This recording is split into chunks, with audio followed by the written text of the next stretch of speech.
Welcome to the fantasy audiobook. Pirates, Robin and I are childhood sweethearts. Chapter 81. Well, we can show you the way, but we are not strong enough, so we won't go with you. These people who came out of the woods were too afraid of Moria and did not dare to confront him head-on, so they kept lingering here and pinned their hopes on others. Shuga, that's it. It doesn't matter if you don't go. Just tell us where Nami is. Usopp has also made a decision. After knowing where Nami is, he will not go to her first, but to Luffy and the others. With their help, Nami will definitely be rescued. If nothing else, Lorraine and the others are also here, and those two people will definitely save Nami. However, he didn't know that Luffy and others, who he had high hopes for, had already rushed to the street, and Lorraine didn't intend to care about them. As soon as Usopp told Chopper the plan, Chopper agreed and there was no problem at all. Luffy, that's right, it will be no problem with them here. Ikeuchi, Usopp. Of course, I am the great Captain Usopp. Ha ha ha ha. The people next to me couldn't help but have black lines hanging on their foreheads. It's others who are more powerful. Is it really okay for you to be so proud? The two Usopps didn't care that there were so many of them. After asking where Nami was, they walked boldly inside again. They are so brave. Yes, oh, if only we had such courage. Listening to the praise coming from behind, both Usopp's tails were raised to the sky. But the more the two of them walked, the more fear in their hearts became amplified. After all, what they saw on Hogback's side was really scary. Usopp, who was desperate to save face, forced himself out of the sight of the group of people in the woods and let out a big breath. Duh, it's too scary here, why don't we think about it in the long term? Everyone in Chopper was dumbfounded. You were so majestic and high-spirited just now. I thought you weren't afraid. Usopp covered Chopper, who screamed. Shish, don't make a sound, don't let them find out. Oh, then what should we do now? Let me think. Usopp sat down on the ground and began to analyze the current situation. We were the first to set off and accidentally fell into a ditch, so Luffy and the others should be behind us. Then this guy said that he asked Luffy to help them take back the shadow, which means Luffy and the others must have been here too. Usopp touched his chin and analyzed it carefully. Chopper looked at him with eyes that slowly turned to admiration. Sure enough, Usopp is also very reliable. Maybe they are somewhere we have been to at this time. They may have met the invisible weirdo and successfully rescued Nami. Chopper. Yoshi, this way we don't have to go in anymore. Let's go back to the boat and wait for them. Usopp suddenly stood up and said with a serious face. Chopper was immediately dumbfounded. Chopper's little mind is a bit hard to turn around, how can it still be like this? But, even if Nami is rescued, they haven't defeated Moria yet, right? Our shadow hasn't come back yet. Usopp's expression froze upon hearing this, but he still spoke forcefully. Now that Nami has been rescued, it is inevitable to get the shadow back. Don't worry about them, ha. Should we let them fight on their own? I can't do it, we are companions. Usopp was speechless. He really let Luffy and the others fight alone. It was too embarrassing for him to sit back and enjoy the results. He was even more unworthy of being called a partner. Yeah, I should make some changes too. Usopp said this dully for a while, and finally decided to go in with Chopper to look for Luffy and others. The two people carefully entered Hogback's mansion, which they had visited before. After searching around here, they found no trace. Listen up, Chopper, that's where we're going next. I've never been there before, so be careful. Yeah, I got it. Usopp was referring to Perona's manor, and the two of them quietly walked over again. However, Perona's manor was not so easy to break into. The Hogback side can pass safely because all the zombies were wiped out by Lorraine's electricity. There are no zombies on the Perona side. There are zombies in every corner. The two men were discovered less than a minute after they entered.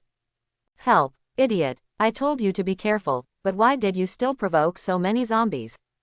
Usopp ran wildly with fear on his face, and Chopper did the same, but every time he went to a new place, he would provoke a new group of zombies, and eventually the two of them were trapped in the middle by zombies.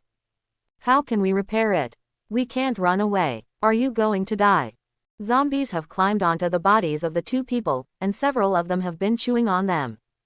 At this moment, two figures fell from the sky. Yo ho ho ho. I'm late coming down, please forgive me. Ouch. The visitors were none other than Frankie and Brooke, and they didn't know how they got together. Frankie. That's great. Ah, there's Brooke too. The two of them were like magic soldiers descending from the sky, saving Chopper and Usopp, and also eliminated a large wave of zombies that were chasing them. After watching the black shadows flying out of the zombies, Usopp couldn't wait to ask Frankie. Frankie, do you know where Luffy and the others are? Nami was captured by a weirdo. Huh, I don't know about that either. They've probably been arrested, and I'm looking for them too. He and Luffy had already encountered zombies made by Zoro and Sanji's shadows before, and Luffy disappeared after escaping. Then he met Brooke, who answered Frankie's doubts about the situation he encountered. Nani, how is that possible? Who knows, this guy told me. Frankie said and pointed at Brooke, who was standing next to him in a daze, and Usopp also looked over. Yes, how come you were with Brooke? It's a long story. After Luffy and the others got separated, I was almost caught by a strange zombie. He suddenly appeared and saved me, and told me what the zombie's weaknesses and secrets are.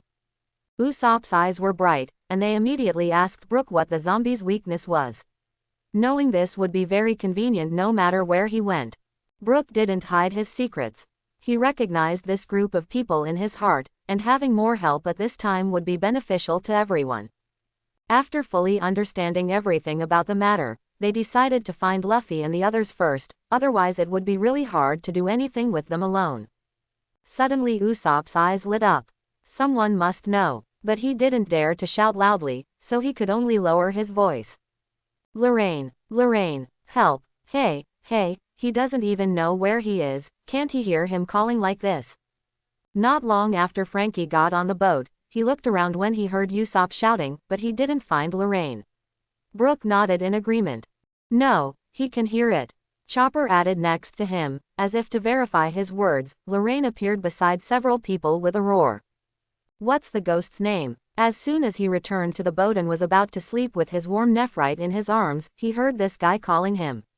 After thinking about it, he decided to come over and take a look, but he had no intention of taking action.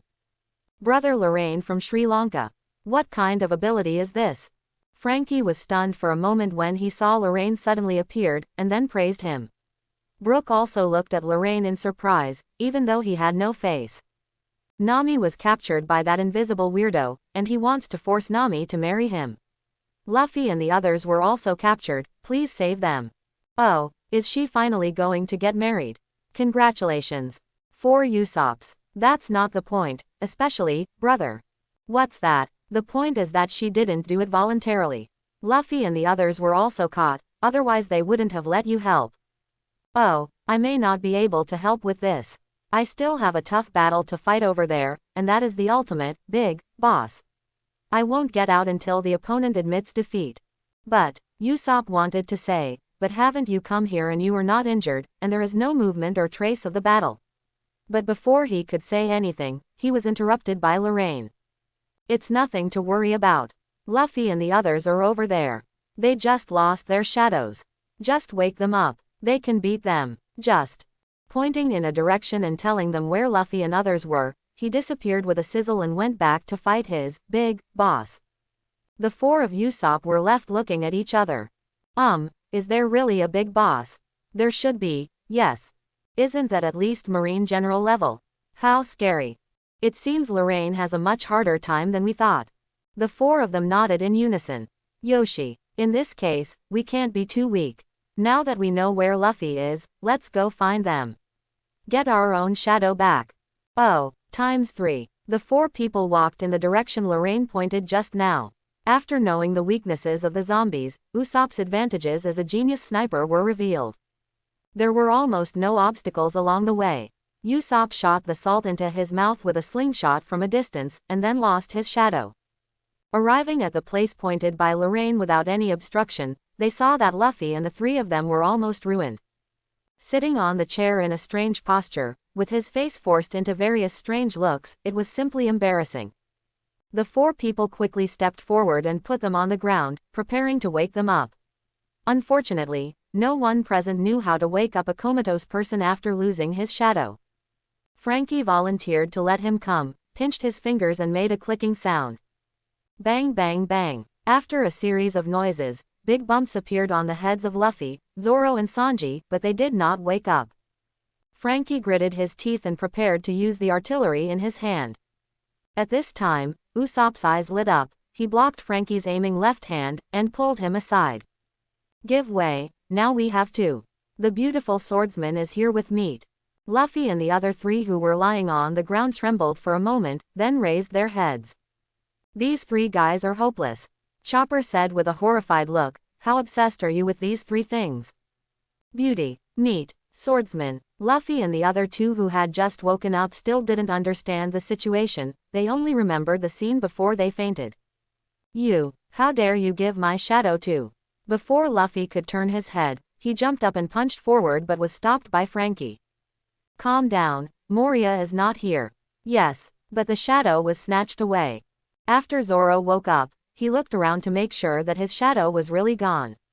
At this time, Sanji and Luffy also discovered that their shadow was gone. How can we fix it? That fool, where is Miss Nami? Isn't he with you? As a qualified knight, Sanji immediately discovered that Nami was missing. Nami, she was captured by that invisible weirdo. Nani, invisible weirdo, why don't you protect Miss Nami? Sanji bared his teeth, obviously very angry. Well, although we wanted to, our shadows were taken away from us and we fainted. It was then that Luffy and the other two realized that Usopp and Chopper were nowhere to be found. It's okay, we can get the shadow back again, and Nami. Don't worry about it. Luffy patted Usopp on the shoulder and told him not to blame himself. Well, since we all had our shadows taken away and thrown here, Miss Nami must also. No, she was captured by that invisible weirdo and wanted to force Nami to marry him. Get married, that fool. This is simply unforgivable. As soon as Sanji heard this, his eyes immediately turned into a ball of fire, and flames seemed to burst out of his body at any time.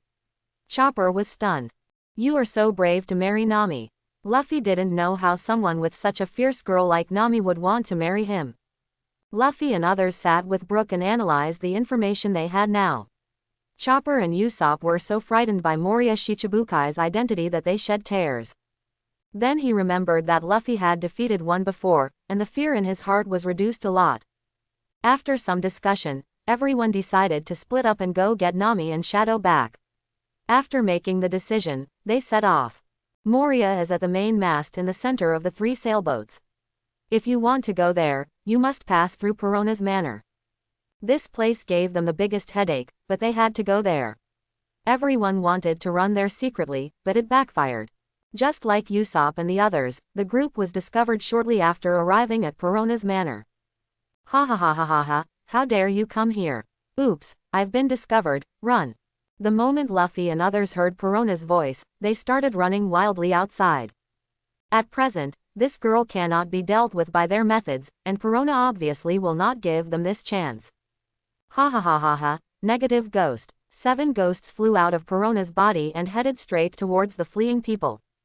The ghost's speed was much faster than the running speed of several people. Luffy and others were caught up in less than 2 seconds, and the negative ghost successfully passed through their bodies. Zoro, I'm sorry for being a human being. Luffy, if there is an afterlife, I want to become a shell. Sanji, idiots like me with curly eyebrows might as well die. Frankie, I'm so bad, I really want to find a hole to crawl into. Chopper, I'm literally the worst doctor in the world. Brooke, if you can't even hit your own shadow, what's the point of living? Usopp, who was first penetrated by the negative ghost, still had a look of horror on his face, and he also lay on the ground, doing a neat job. It's boring, catch 'em. When Perona saw that she had eliminated everyone with one move, the smile on her face disappeared. She gave an order to the zombies next to her and walked out. As his companions spoke negatively, Usopp was also stunned, got up from the ground and touched everywhere on his body. He found that there were no injuries and no missing pieces of flesh. He tilted his head as he walked, and a big question mark appeared above his head. But the zombies surrounding him didn't give him much time to wonder. Must kill Salt Star shooting. Several balls of sea salt were shot from Usopp's slingshot and flew into the mouths of the surrounding zombies. The zombies froze at the entrance of the sea salt. Then groups of ink-like shadows floated out from the zombies' mouths and flew in all directions, going back to find their real masters. Perona, who turned to leave, also stopped and looked back at the zombies who kept falling because the shadows left. As the last zombie standing in front of Usopp fell, Perona could see clearly the faces of the people in the field. "It's you, Usopp. I will never let you hurt my friends." Perona heard this but did not panic. "Ha ha ha ha ha ha, are you pretending to be hit? Well, it doesn't matter, I will definitely deal with you this time." As he spoke, he stretched out his right hand and opened it towards Usopp. The ghost of negativity. This time Perona and the zombies around her watched the negative ghost pass through Usopp's body, and Usopp staggered a few steps in place as they expected. Little did he know that this was just Usopp's unsteady steps as he hurriedly dodged because he thought Perona was going to use a powerful move. After stabilizing his body, Usopp stood still and did not lie on the ground and say derogatory words about himself as Perona and the others imagined. "Nani, my name is Captain Usopp. Why didn't you kneel on the ground? You were obviously hit by a ghost, what did you do?"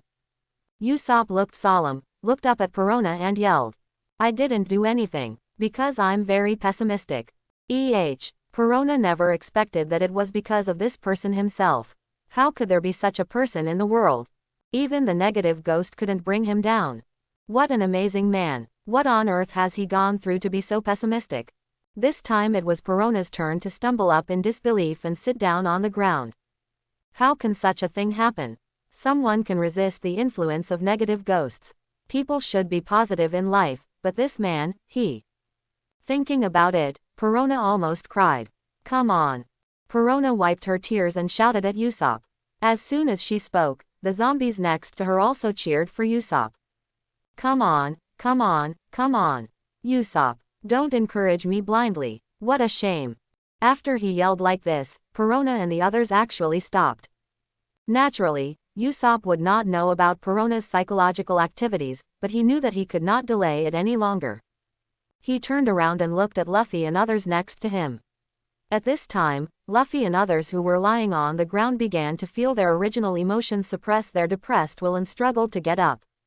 "Hey, how long will you continue to be negative? Cheer up, you still have to go get Shadow back and rescue Nami." Hearing this, Luffy and others also tried their best to suppress their negative will and stood up. "You can't do anything to this woman now, leave this guy to me." Luffy and others. "Usopp, what's with this feeling of reliability? Won't Ghost Girl's methods work on him?" Usopp turned his back to Luffy and others. "But you have to get rid of these zombies before you leave." "I can't defeat them. They will definitely die here. Then I'll leave this place to you. Let's go quickly." As soon as he finished speaking, Luffy and others ran away, leaving Usopp alone in the wind, turning around in a hurry to keep them. No, listen to me. Hey, wait a minute, Blanche.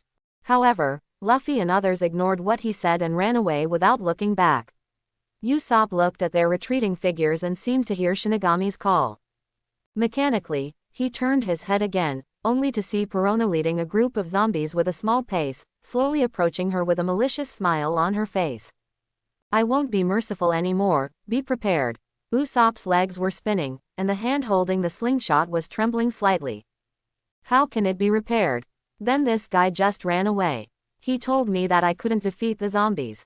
He left them all to me. He is dead now. Even if I kill that woman, I'm still dead." Without giving Usopp much time to prepare, Perona had already summoned 4 negative ghosts.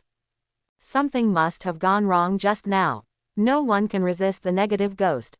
This time, I will use 4 times the negative ghost to make you lose the motivation to live immediately.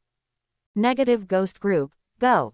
Perona stretched out her hand, and 4 negative ghosts rushed towards Usopp with a whoosh. As expected, Usopp was passed through by negative ghosts again. Hit, all 4 were hit. The zombies next to Perona exclaimed, and Usopp almost fell down, but relied on his pessimism to stand firm. The 4 times negative ghost effect was still there, and Usopp was almost really defeated. The zombies looked at Usopp, who was unsteady on his feet, and cheered. Sure enough, no one can resist the negative ghost. Then they saw a scene they would never forget. I saw 4 negative ghosts lying on the ground, their heads covered with black threads, just like Luffy and others just now. The negativity ghost is affected by his negativity. I'm sorry, Kumasi, I've been too harsh on you. At this moment, Perona next to her also lay on the ground and apologized to Kumasi. The ghost was her clone, and the negative ghost's emotions would also be transmitted to her. Lady Perona has been affected. This man is incredible. Is he a god? Usopp laughed proudly at this time. You can't beat me at imagining the worst about things. Zombies. You are so confident in your pessimism. Usopp. Ha ha ha ha. On the other side, Luffy and others left Perona's manor and continued running towards the main mast. I never expected that Usopp would be so powerful. Yeah, I didn't expect him to be so negative. But it's fortunate to have him. Otherwise, no matter how many times we come, we will all be annihilated there. Yes, everyone was running wildly while thinking about what happened to Usopp. Suddenly a loud noise attracted everyone's attention. They turned around and saw that everyone had their mouths enlarged and lost the ability to speak. I saw a red figure 60 or 70 meters in height falling from the sky and crushing a building in the distance. What is that? Does a monster of this size really exist? It looks like it's the enemy, right? I wonder whose shadow is inside. No matter who it is, it will be difficult to deal with this body type, right? The group of people stopped for a moment, and Luffy ran directly towards the main mast in the center of the 3 sailboats again. As far as he was concerned, no matter whose shadow it was, as long as Moria was defeated, all shadows would return to their original places. Hey, Luffy. The demon Oz was still wreaking havoc, and the rest of Zoro and the others looked at it and continued to set off. Hey, I'm going to say goodbye to you here. I'm going to find Miss Nami. Well, we know, let's go. Sanji turned directly after hearing this. Chopper had told him the location of the church where Absalom and Nami were on the way here. Of course, this is the anger of my love. Nami-san is waiting for me. I will not let you get married. As he said that, he didn't care where he was, and rushed all the way, even jumping off a cliff dozens of meters high. Sikuni Ikiuchi. Sanji. Chopper couldn't help but sigh in admiration as he ran. We need to speed up, Chopper, are you okay? Zoro asked him. At this time, Luffy and Brooke had disappeared. Just now, Luffy felt that he was running too slowly, so he stretched out his arms and grabbed the edge of the building, preparing to reach the spot in one step, taking Brooke along with him. Stupid tape. Chopper said it was okay, it was just running for a while, and his physical strength had not been consumed too much. It would be no problem to speed up. Luffy stretched Brooke's arms countless times. Finally, he hit the wall of the main mast in one fell swoop. Brooke was carrying a big bag on his head and was a little dizzy. It felt like the sky was filled with little stars. Although he only had bones left, he could still grow a knot on his head when he was beaten, so he couldn't bear Luffy's way of rushing. Hey, Brooke, cheer up, Luffy-san. That's it, let me slow down first. Luffy didn't bother him when he saw this. Wait here for a moment. I'll come back to you after I fight off Moria. Then he left Brooke alone and ran to the innermost place. After Brooke fainted for a while, he was ready to take action. Just as he was about to leave, a voice came from behind him. Sure enough, I just push you down and you won't give up. Turning around suddenly, he saw the Shimotsuki Ryoma zombie who had been kicked by Lorraine before and flew to nowhere, standing not far behind him. His eyes suddenly widened, even though he had no eyes. Brooke was a little excited and his voice was slightly trembling. Of course, before the shadow comes back to me, no matter how many times I fail, I will try again. Don't you know my name? Anyone who hears the name of the swordsman Ryoma will tremble with fear. Shut up, you are just my shadow. Oh ho ho ho, the physical strength is different. I will definitely let my shadow return to my feet again. Stop talking nonsense, you will just kneel in front of me and beg for mercy. It's really embarrassing. Whatever you say. Brooke drew out his staff and sword and attacked Ryoma. Ryoma did not draw out his famous sword Chushui, but kept dodging. In the past 5 years, in order to take revenge and to regain my own shadow, I have been getting stronger. Chang. Brooke's offensive became more and more fierce, and Ryoma had to pull out his own Chushui to fight against it. On Luffy's side, After leaving Brooke alone, Luffy rushed all the way to the place where he lost his shadow according to his memory, but it was a pity that Moria was not here. Get out of here, Moria, I'm here to beat you up. After roaring, Luffy looked around, found a random place and rushed over. The direction happened to be the cold storage room where Moria resurrected Majin Oz. Moria also didn't move here. He heard Luffy's roar just now, but he just didn't bother to pay attention to it. Now that the strongest zombie in his mind has been successfully created, he has nothing else to be busy with. Simply wait here, and when the remaining obsession in Luffy's shadow disappears, Majin Oz will automatically return to his master. At that time, he can leave this foggy sea and embark on a sailing journey again. With the power of Oz, he can continuously produce more powerful zombies. Form an army of zombie generals, then you can take revenge on Kaido, and finally become one piece. Of course, Lorraine and Robin are the two people he wants to kill first. Luffy rushed all the way, knocking away the zombies that were blocking his way one by one, and finally rushed into the cold storage room from the passage. Where is Moria? Ah, Operator for all Operator. Here, at this time, Mariah also turned to look at Luffy who suddenly barged in. Ha, Straw Hat Boy, what are you doing here again? Give me your shadow. Luffy spoke with a stern expression. Shadow, sure, Moria agreed directly, and now Luffy couldn't stand it. Your shadow is on Oz. If you can defeat him, the shadow will come back to you. Mariah leaned against the wall with his hands behind his head. Stop blabbering, there are still shadows of my friends. What's the use of defeating one of them? I can just beat you to death. In a rare moment of wit, Luffy directly pointed out the root of the problem. Moria couldn't help but laugh when she heard Luffy's words. Hehehehe, you said you want to beat me up. With your strength, you probably can't even touch me. How will you know if you don't try it? Rubber machine gun. Moria's posture didn't change as she leaned against the wall, looking at the big hole made by Oz in the refrigerator. Rubber machine gun. Moria's disdain made Luffy furious, and he directly launched his own attack, just when his fist was about to hit Moria. Bat Shard. Moria condensed his own shadow between himself and Luffy, and then divided it into countless small black groups, blocking all Luffy's attacks. Moria didn't even look at the whole process. Hehehehe. Moria looked at Luffy, who couldn't get close to him at all, and twisted his mouth. The small group of shadows that originally stayed in the air turned into shadow bats. They swarmed towards Luffy. Luffy was temporarily unable to deal with the swarm of bats. He could only run away with his head in his arms, but he was still bitten by the bats. It hurts so much, what the hell is this? On the other side, Usopp boarded his own trumpet, the Sniper King. Then, relying on the ingenuity of the Sniper King, he used roundabout tactics to successfully eliminate all the zombies except Kumasi. Although he was also injured all over because of Perona's self-destruction ghost, he now felt that he was very strong and was chasing Perona all over the manor. As for why Kamashi wasn't killed, it was because he was wearing a mask and was ordered not to speak by Perona, so Usopp didn't do anything. Then a strange phenomenon formed in Perona's manor. Usopp chased Perona, and Kumasi chased Usopp behind. Stop, ghost girl. Perona held her head in front and ran wildly.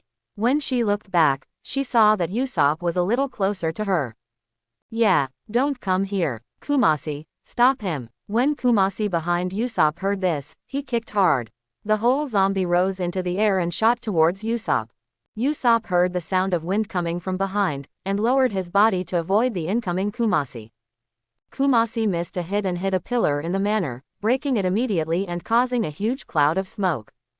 How can it be repaired? You can run so clumsily, but you can still rush over like this.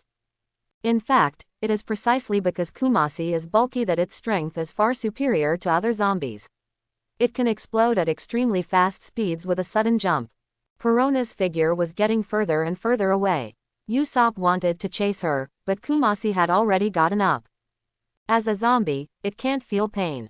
Even though it was covered in injuries from breaking the pillar, it still stood up as if nothing had happened. Its current mission is to kill Usopp. Don't hinder Lady Perona. Kamashi waved his hands and rushed towards Usopp. Usopp's eyes widened and he ran away. One person and one zombie bear played hide and seek between the pillars of the manor. Usopp was small in size and moved quickly. While changing positions back and forth between the pillars, he also found time to counterattack Kumasi. One person and one bear chased each other for about 10 minutes. Usopp turned around a pillar and bumped into Kumasi. Nizne. Kumasi was about to punch him to death on the spot. In a panic, Usopp took out the shock shell that he exchanged for garbage from the Sky Island and blocked Kumasi's fist. It's so dangerous, phew. Kumasi felt nothing after punching it, as if he had hit cotton, and he couldn't help but tilt his head strangely. Then he saw Usopp with a proud smile on his face, holding a strange red object towards him in his hand. Impact. Boom. Generation. Usopp himself was hurt by the recoil of the impact shell, while Kumasi was thrown backwards by his own attack and fell to the ground before he could get up. Must kill Firebird Star. Usopp hit it with a killing blow, the Firebird Star, and Kumasi's body suddenly burst into flames. As zombies created by Moria's abilities, although they are most afraid of salt, they are also more afraid of things like lightning, sunlight and fire. Kumasi hurriedly slapped the flames on his body. Although the flames were extinguished after a while, Kumasi's clothes, bandages and even masks were almost burned by the fire, and his mouth was exposed. Now that Perona is not here, Kumasi can speak without any scruples, and the moment it extinguishes the flames, it screams at Usopp and rushes towards it again. Must kill Salt Star. A small ball of sea salt successfully flew into Kumasi's mouth, and Kumasi immediately stood still, his body swaying. A few seconds later, a black shadow stood out from the sky and flew into the distance.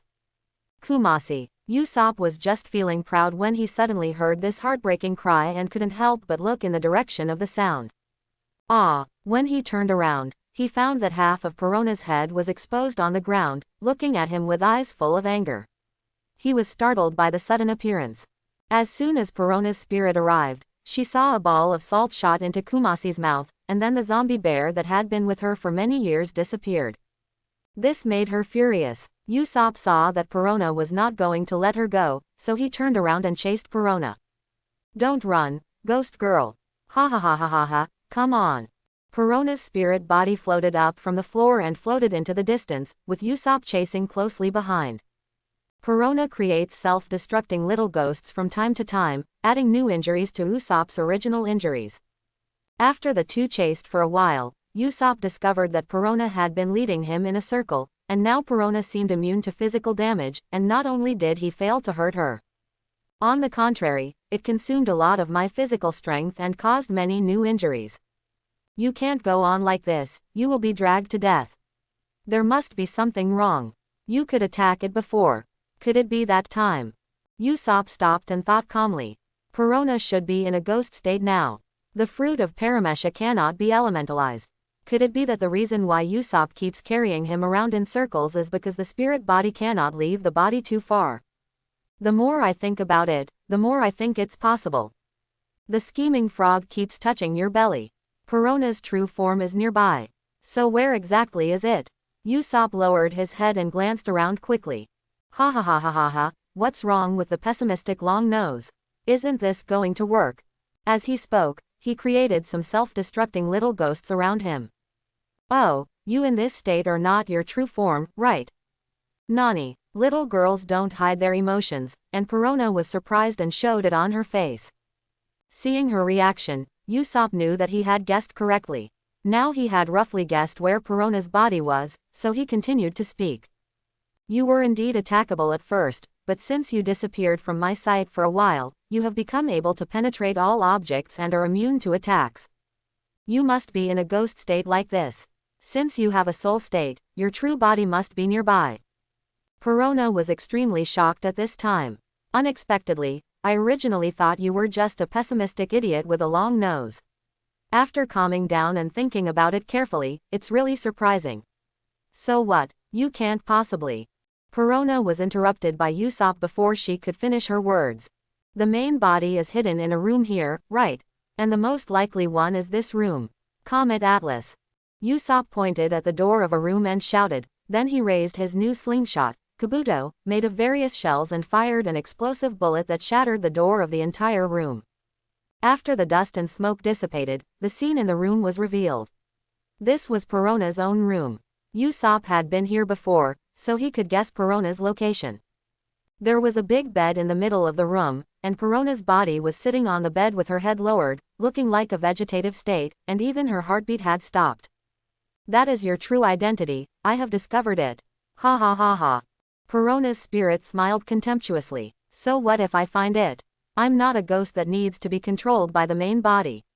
After leaving the main body, I can do whatever I want. Even if you control the main body, you can't stop my actions through the main body. Suga, if you kill the main body, will your ghost become homeless? Or will it disappear directly? It must be easy to hit in this state, right? Perona was shocked. Stop. Must kill Big Bang Star. Perona was shocked and immediately wanted to stop Usopp, self-destructing that the little ghosts had already stuck to him. However, Usopp was one step faster, and the Big Bang Star hit Perona's bed, and then there was no movement. This made Perona stunned for a moment, and then she couldn't help laughing. Ha ha ha ha ha ha, I missed it. What a pity. And even if I hit it, it's useless. It looks like it's a dud. But I won't give you another chance. King-size ghost. In order to prevent Usopp from taking action again, Perona waved her hand and directly created a ghost several times larger than Usopp. Usopp was so frightened that he broke out in cold sweat. Is this also a self-destruction ghost? Will it die if it is so big? No. Before Usopp could escape, the extra-large ghost took Usopp into his mouth. Looking at Usopp struggling wildly in the ghost's mouth, Perona smiled proudly. It's useless, and it's useless no matter how hard you struggle, because it's a ghost, and I won't let you have the chance to hurt my body. As he spoke, the ghost Perona plunged into her body. As her heart resumed beating, Perona also woke up. Then, the next order is to blow you to pieces. Upon hearing this, Usopp struggled even more crazily. No, stop, I don't want to be blown to pieces. Don't worry, I'll let the new doctor sew you up again, and then put a shadow into you to make you a zombie. After saying, "Pop," he snapped his fingers. As he snapped his fingers, the extra-large self-destruction ghost also exploded, but there was no roar as expected. Instead, it exploded and turned into a puff of white smoke, which was sucked into the shock berry in Usopp's hand. Ha, I didn't expect that. Usopp smiled proudly. Everything before was planned by him, including this step. It wouldn't be bad to save a powerful attack before taking out Perona. Perona leaned forward in surprise, but found that she could not move her left hand. When she turned around, she found that her hand was stuck. After Usopp explained, he realized that he had been deceived just now. It was not a Big Bang Star, but a sticky bomb, designed to kill her body and soul at the same time. Just when Usopp was feeling proud, a voice came from behind. Is it you who purified Captain Kumasi? When Perona saw the reinforcements coming, she immediately beamed with joy and said in surprise. Great, kill him. Vice Captain Gentleman Hippo. The hippo zombie didn't hesitate. He raised his knife and was about to strike at Usopp. Usopp didn't panic. The shock shell he had just saved came in handy, right?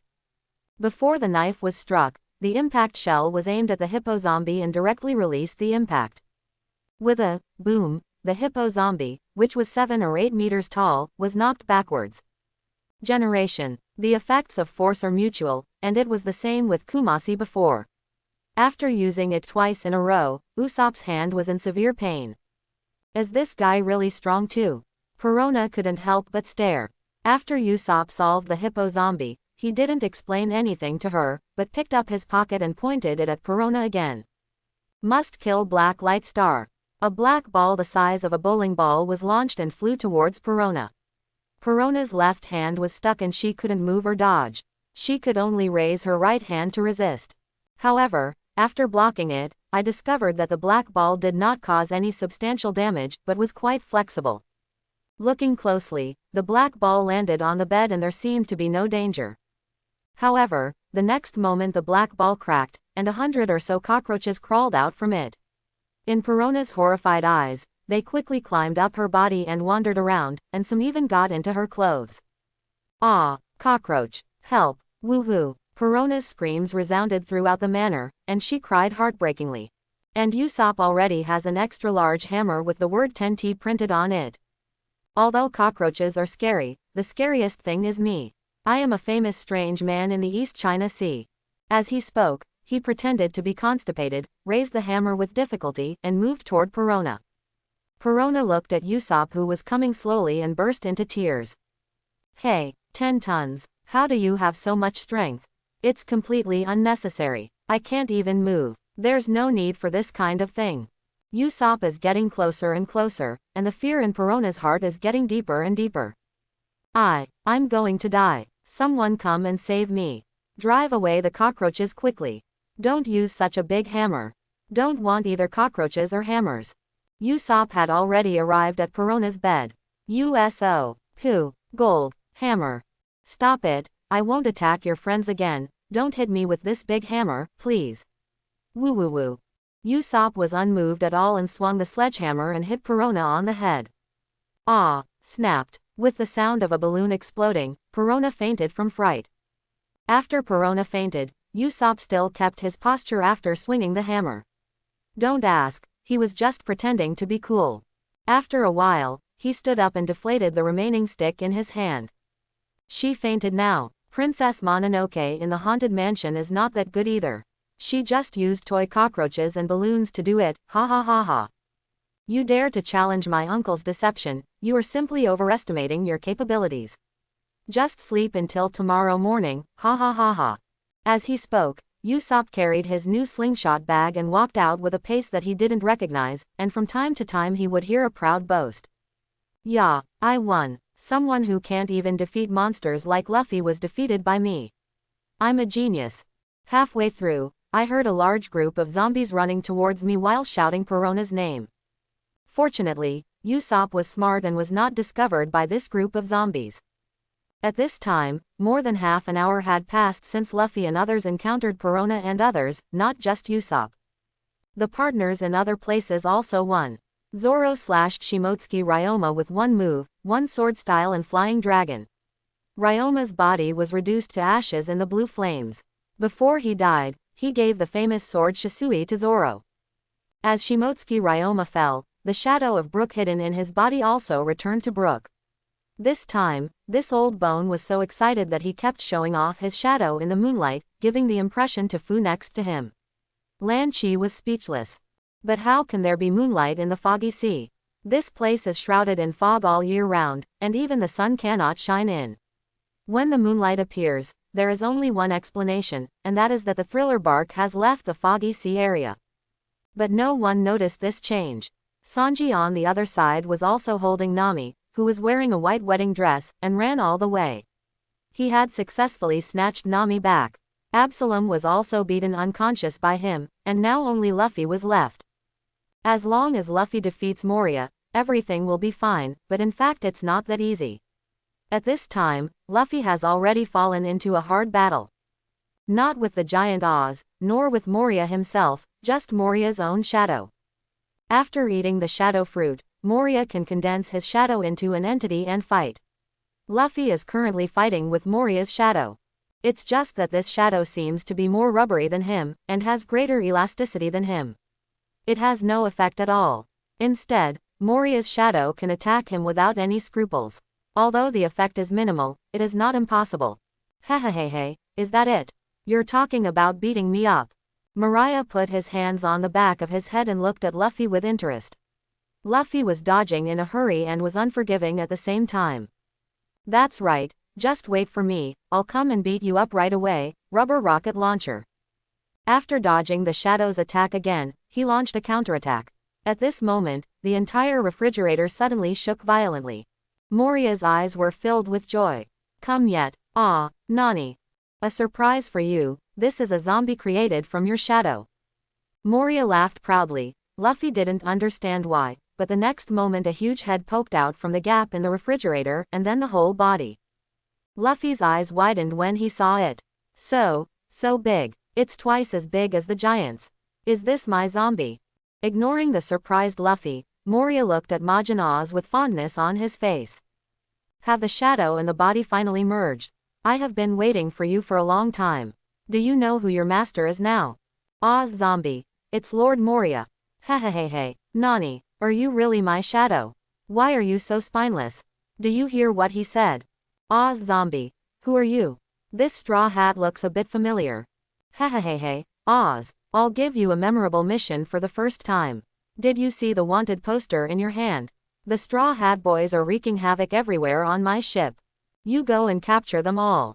It doesn't matter if you use heavy blows. Guys with a bounty of over 100 million won't die that easily anyway, and then bring them to me. Go ahead and make trouble, and let me see your power too. Oz Zombie. Yes, Lord Moria. Oz raised his hand and saw the wanted poster for Luffy and others, including Lorraine and Robin. After taking a casual look, he lowered his arms and saw Luffy staring at him. Ah, found it. Straw Hat. Luffy's expression became serious, and before he could make any move, he heard Moria say, "Farewell, Straw Hat." After saying that, Moria ran away, knowing that the Oz zombies were about to attack. Yeah, want to run. Stop. Luffy was about to chase him on the spot, but before he even took a step forward, he heard the roar of the Oz zombies. Rubber Bell. Hey, wait a minute. Danger. Boom. Luffy hurriedly jumped to the side to avoid this attack. Oz's attack caused all the buildings around the main mast to shake, and some even cracked and then collapsed. Luffy dodged the attack, stabilized his body, turned around and chased Moria. Don't run, Straw Hat. When the Oz zombie saw Luffy chasing Moria, it thought Luffy was trying to run away, so it also started to chase Luffy. Thanks to one of Oz's rubber bells, the entire land of the 3 sailboats shook. No matter Usopp, Sanji or Zoro, they were all affected by the power of Oz's attack, and Nami in Sanji's hand almost dropped.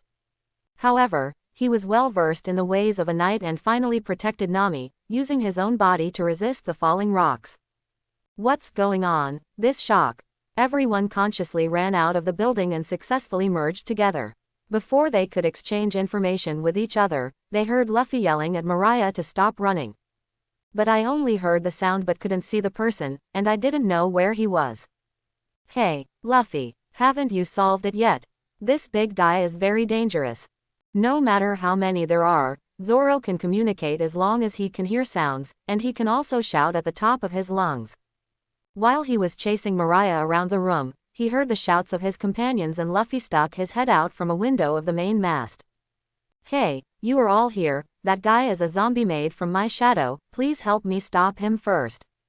After saying that, he retreated and continued to chase Moria, leaving the others in a daze. Chopper looked at the figure from a distance and hid behind Zoro. Are you kidding me? Anyone with this body type will die.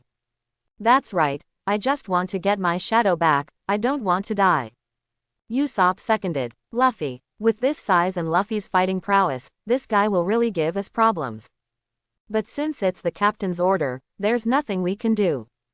With that said, Zoro pulled out his knife and was about to attack, but Sanji stretched out his hand to stop him. What do you want to do? With Luffy's intelligence, we can try to trick him and get him out of here. Usopp and Chopper's eyes lit up when they heard this. Yes. I just didn't know how to lie, so Sanji turned around and handed Nami over to Chopper. Help me take care of Miss Nami. Find a way to wake her up. Oh. Chopper grew bigger and caught Nami. He checked Nami's condition on the spot and found that she was just knocked out and it was not a big problem. Sanji turned and rushed towards Oz Zombie, stopping in front of him. Stop, Luffy. Stop causing trouble for us, your enemy is not here. Luffy, that's the enemy. My name is Oz. Please give me some advice. Sanji was stunned, calmly lit a cigarette for himself, and pointed to the position behind Oz. No matter what, the person you want to chase ran over there. Oz Zombie turned around and looked. Oh, arigato. Oz, who was about to turn around, glanced at the wanted poster in his hand and stopped. Speaking of which, you seem to be one of the Straw Hats, so I'll deal with you first. No, I'm not on the wanted list. Yes, isn't that what it is? It's exactly the same. Oz even pointed it out to Sanji thoughtfully, which made him furious. Wow, this picture is exactly the same. It's the same everywhere. Before the fight even started, there were tons of critical hits. Zoro and others who were peeking from a distance were speechless. Is this okay? How does Luffy recognize people? Anyway, you are also the one who caused sabotage on this ship. So what? Sanji was so angry that he forgot about deceiving Oz and gave him a definite answer. Kill you. Oz launched an attack directly at Sanji, but Sanji jumped back several times to avoid it. It's about to happen. As soon as Zoro saw something was wrong, he drew his knife and rushed towards Oz. Unfortunately, with his huge size and strength, the group was no match for Oz, and they were all defeated within a minute of fighting. Then Oz Zombie confirmed the number of people and then went to find others, because the straw hat on the wanted poster, the handsome hero, Sniper King, and the black-haired man and woman were not here. Stop. Moria. Luffy chased Moria and ran into the forest, but he was hindered by Moria's shadow and couldn't catch up. Suddenly a big rock flew over from a distance and hit Luffy in front of him. At this time, Luffy completely lost track of Moria, but he felt that Moria must still be in the forest, so he started causing destruction in the forest. In the end, Moria didn't lure him out, but he lured out the people who were wandering here before. When he learned that Moria had run back, he was about to go back to find him, but was stopped by these people. Finally, 100 shadows were forced into his body, turning him into a nightmare form. On the other side, Zoro and others have also woken up. Even Nami has been awakened and her clothes have been changed back to their original clothes. We have no intention of admitting defeat. How can we repair? Knock him away in one go. That must be great. Usopp felt out of place with them, and he and Chopper Nami only felt terrible. You're quite beaten, hey. Rubber cut the pie. Everyone immediately dispersed and attacked Oz from all directions. However, after several rounds, no one took advantage. Even if the slashing and kicking skills hit, it was of no avail. Zoro and others calmed down after being sent flying again. How can we repair it? Our attack will not work. Frankie saw that the situation was not good and yelled. Everyone, execute Pirate Combat Plan 15 and merge. Then, while a group of people were in a hurry, Zoro Sanji became the left and right legs of Frankie's fused man, Usopp became the right hand, and Chopper lay on Frankie's head as a helmet, but after taking a look, Chopper felt something was wrong. Hey, Frankie, the left hand is not fully integrated yet. Frankie took a look and saw that Nami was standing still. What are you doing, Nami? Come quickly and form the left hand. Nami was immediately furious. Forget those two idiots Usopp and Chopper, why is Zoro not serious anymore? Wooloo sigh. Who wants to merge with you? Be careful, I will beat you up. Everyone trembled. How about forgetting it? Nami is scarier than this big guy when he gets angry. Before Frankie and the others could decide, Oz's voice came from next to him. When everyone merged, he put his head over and watched intently. What? It doesn't fit. Frankie and the others looked back at Oz, who looked disappointed. Hey, why are you so disappointed? Oz, how can it be repaired? It makes me look forward to it so much. Sinai. The combination without Nami was obviously invincible, and Frankie Robot fell apart in one round. On the Devil Plus, Lorraine was sleeping soundly with Robin in her arms, but bursts of noise woke him up. Fortunately, Robin was tired and slept a little deeper. I walked out of the gate of opening with a black face and found a group of zombies frantically carrying supplies to the ship. Perona was giving directions with her back to him. Hey, be quiet, I'll kill you if I make any more noise. Perona turned around suddenly and saw the guy who had made her body numb for more than 10 minutes. Nani, why are you here? Should I ask this question? Are you conscience conscious? Do you want to send us some supplies? No, I plan to escape on this boat. Don't hinder me. Just keep your boat when the time comes. Perona's tone was suggestive of discussion, and she knew that she was not this guy's opponent yet. I have no problem with that. Just ask the person behind you. Perona also noticed that the eyes of the zombies changed from Lorraine to behind her. Lady Perona, it's dangerous. This guy has made many of our companions disappear. Perona turned around sharply again, and then saw a particularly tall figure standing behind her. If you want to travel, where would you like to go? Your Majesty, Shichibukai, Tyrant, Bartholomew Bear. Why are you here? Perona was inexplicably horrified. This guy is also a terrifying monster. Ah, the zombies screamed. Blank. Forget it if you wake me up. If you wake up baby Robin, I will go and beat that Mr. Moria of yours into scum right now. Lorraine directly launched a lightning strike, and all the zombies were instantly reduced to ashes. Seeing the two people looking over, Lorraine remained unmoved. Good morning, Old bear, you are busy with your business, don't worry about me. When Lorraine interrupted, the tense atmosphere in the field suddenly disappeared. Perhaps because of the lack of atmosphere team, Shang also withdrew his gaze from Lorraine and stared at Perona again. Are you Moria's subordinate? Lord Moria, no. I have nothing to do with him anymore, and I am preparing to escape from here. If you want to travel, where would you like to go? The bear did not continue to ask about Moria. When he heard that Perona was leaving, he asked again where she wanted to go. He was obviously ready to give her a ride. Why do you ask this? Perona was stunned for a moment, not understanding why Shang asked this, but she couldn't help but think of what kind of environment the place she most wanted to have in her mind.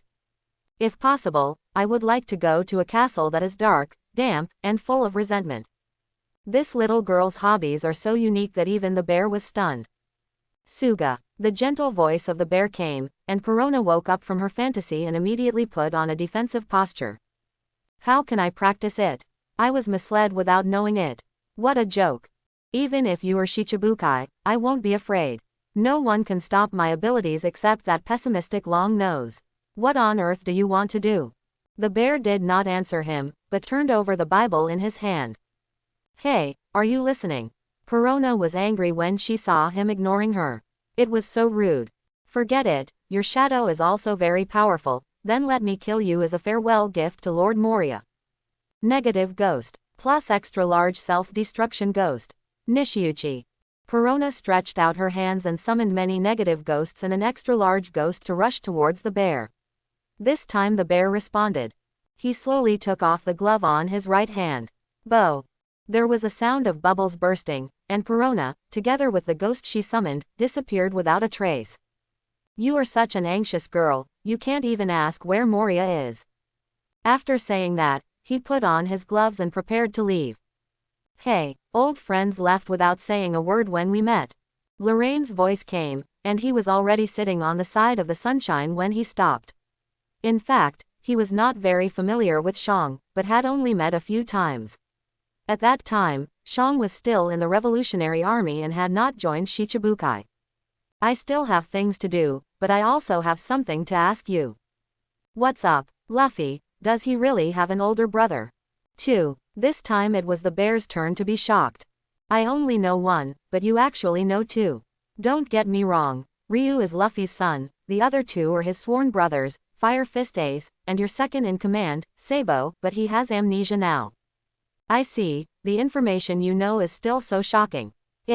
Stop, don't go. Lorraine knew what this man was up to before he opened his mouth.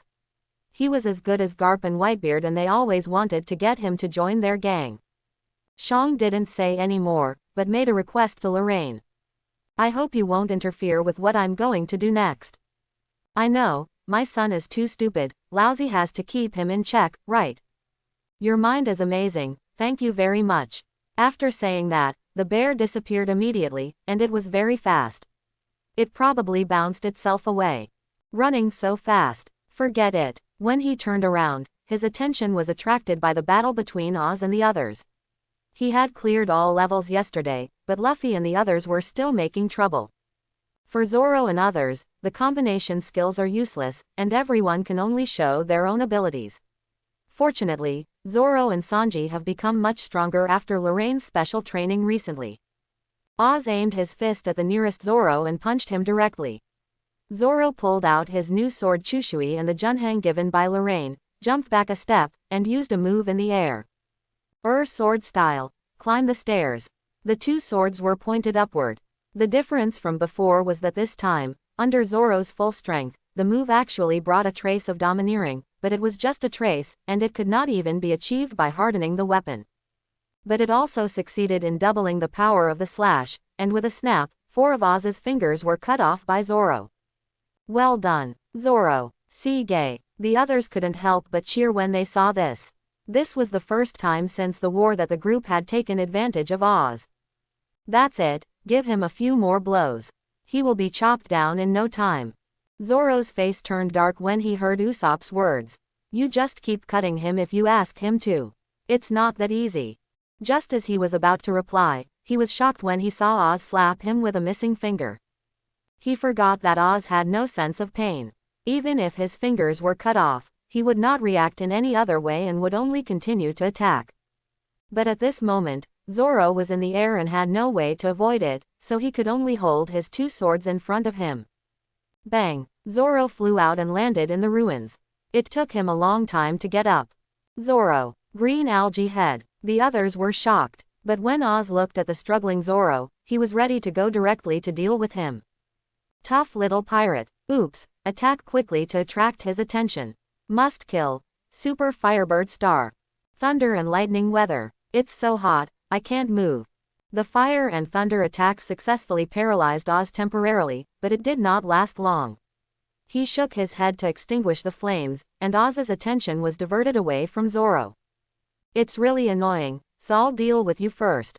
Good opportunity. Must kill Salt Star. Usopp looked at Oz, who turned around and felt that this was a good opportunity, so he directly shot the remaining salt in his pocket into it. It hit. Great. However, after waiting for several seconds, Oz did not react. It's too big, too little salt, it won't work. Usopp, get out of the way. Boom. Usopp. Oz once again punched the place where Usopp was standing, but he himself had been rescued by Brooke, who arrived. Hey, Mr. Long-Nosed, did you get down in time? When Brooke was knocked down by Oz for the first time, he wanted to get Salt to deal with him. He came back just in time and found the Salt. Moria was now talking to the bear in his room on the main mast. Hehehehe, you are such a rare visitor. You are the only Shichibukai who obeys the world government's orders, and you are here. If you travel, where would you like to go? Hey, don't tell me this. I still know your abilities. Besides, you're not here to fight, right? Reminiscing about old times. I don't seem to have any friendship with you. What are you here for? I have something to inform you. Shaw Crocodile, the Shichibukai who lost to the Straw Hats before, has found his successor. Oh, where are the pirates from? His name is Marshal D. Teach. He defected from the Whitebeard pirates and is known as Blackbeard. Blackbeard, I've never heard of him. But it doesn't matter. If he can be recognized by the world government, he is probably a capable guy and can fill the position. Well, there's another thing about the Straw Hat boys who were making such a fuss in the water capital before.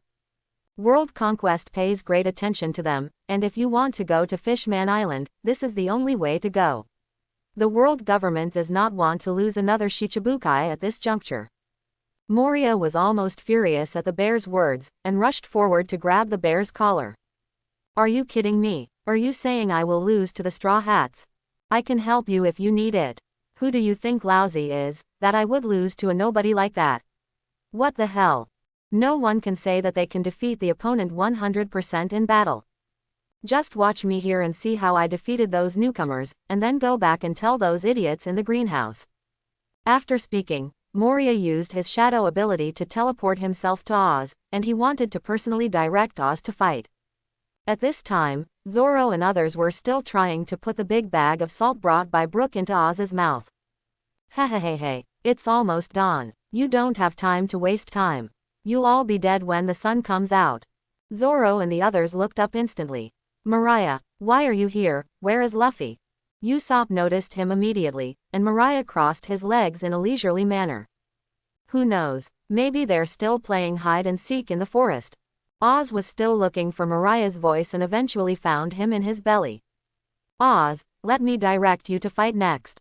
Yada, this is my battle, Lord Moria, please don't interfere. Okay, I'll help you. After getting a satisfactory answer, Oz looked at Frankie and the others, and raised his right hand again. Rubber gun. Oh, it's useless, just retreat to a safe distance. Boom. Before he could finish speaking, Frankie was punched and he vomited blood as he flew out. How can it be? There can't be two rubber fruits in the world, right? Everyone's jaws dropped because Oz's arm stretched out, and he retracted his fist and looked at it. It's the same as before. Hehehehe, the body is a container, and the shadow is what controls the body.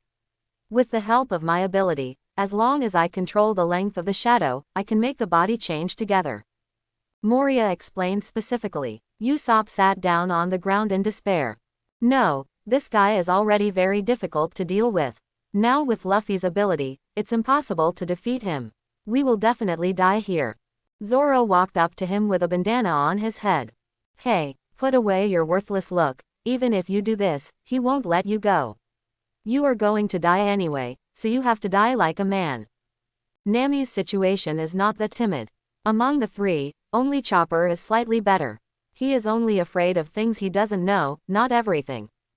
When he thinks that this guy is Luffy, he really wants to fight, okay. It's about to happen. Zoro took the lead and went directly to the A. Santo Ryu 108 troubled winds. Oz ducked sideways, then struck out with a rubber whip, Zoro sent. Sanji jumped into the air and kicked out a devil's wind kick with all his strength. It also had a hint of domineering and broke one of Oz's horns. Then he was slapped away by Oz and sent again. Colleagues Brooke and Chopper took action, but before they could get close to Oz, they were beaten and embedded in the floor by Oz. Now only Nami and Usopp are still there. Oh, it's not where they were. The two men had already cheered up and made a big slingshot at some point. You're the only ones left, let's die together. Oz raised both of them at the same time and was about to throw them at the two people. With a whoosh, a large lump of something shot into Oz's mouth, and he swallowed it with a gulp. Usopp sat on the ground panting. Success, I made Oz eat the salt. Ha ha ha. Nami was still a little confused. She had been in a coma before and didn't understand the use of salt. Usopp explained it to him. When he looked at Oz again, there was indeed a dark shadow floating in his mouth, and it looked like Luffy's shadow was about to escape. What turned out to be Mariah's shadow appeared, still holding the bag of salt in his hand. Idiot, I don't know about the weakness that you all know about. I have been prepared for it a long time ago. Hey. Usopp's originally happy expression suddenly turned desperate, and Moria's shadow threw the bag of salt in front of Usopp. Squash him, Oz. Hi, Lord Moria, rubber seal. Oz stepped in front of Usopp in one step and stepped on where he was. Usopp. Nami wanted to save him, but it was too late. Instead, he was knocked several meters away by the aftermath of the shock and stampede. Oz's stomp wasn't enough. He raised his foot crazily and repeatedly stomped on the spot where Usopp had just stood. Stop, Usopp. Luffy. Lorraine. Where are you? Help. Nami looked at Oz, who was stamping madly, and couldn't help but call out Lorraine. Lorraine naturally heard it, but he also knew that Luffy had already rescued Usopp, so he didn't bother to go there. Moria finally felt relieved after letting Oz step on her for a while. When she saw Nami lying on the ground, she ordered Oz to step on her to death again. Without saying a word, Oz jumped up high and directly stepped on Nami's original position, and kept stepping on it. Just as he was pedaling vigorously, a sound came from his ear. Hey, big guy, what are you doing? There's no one under your feet. When Oz heard this, he turned around and saw a 5 to 6 meter tall blue Luffy standing in the building behind him, holding two people in his hands, none other than Usopp and Nami. The sound of talking woke the two people up from their fright. I'm saved. Although I don't know who you are, thank you anyway. Oz also turned around. Who are you? My name is Monkey D. Luffy. Usopp and Nami were shocked, and they raised their heads to look at Luffy. Luffy, no matter how you look at it, this is not the case. Although it does look a bit like it. It's really me. Where are the others? Have they been knocked down? Well, they were all defeated except us. I know, leave it to me. Listening to Luffy's conversation, Moria in Oz was also a little surprised, but still ordered to kill them. Oz agreed and directly used the rubber roundhouse to hit the three of them. Here we go again, be careful. Danger. However, the imagined earth-shattering did not come, and Oz's fist was blocked by Blue Luffy's hand. Hiss. Nami and Usopp's eyes widened. Nightmare Luffy's skills were beyond their imagination. They have all seen the power of Oz, which can be said to be as devastating as the existence of heaven and earth. He can lift a building at will, coupled with Moria's ability to change shadows. This attack could probably smash someone into a pulp, but now it was blocked by Luffy with just one hand. Sure enough, those who can defeat monsters must also be monsters. Aha, Usopp said something subconsciously, and Nami next to him nodded in agreement. Looking at Luffy again, he showed a cold expression after receiving Oz's rubber roundhouse in an understatement. It's just my shadow. Does it deserve to be compared with me?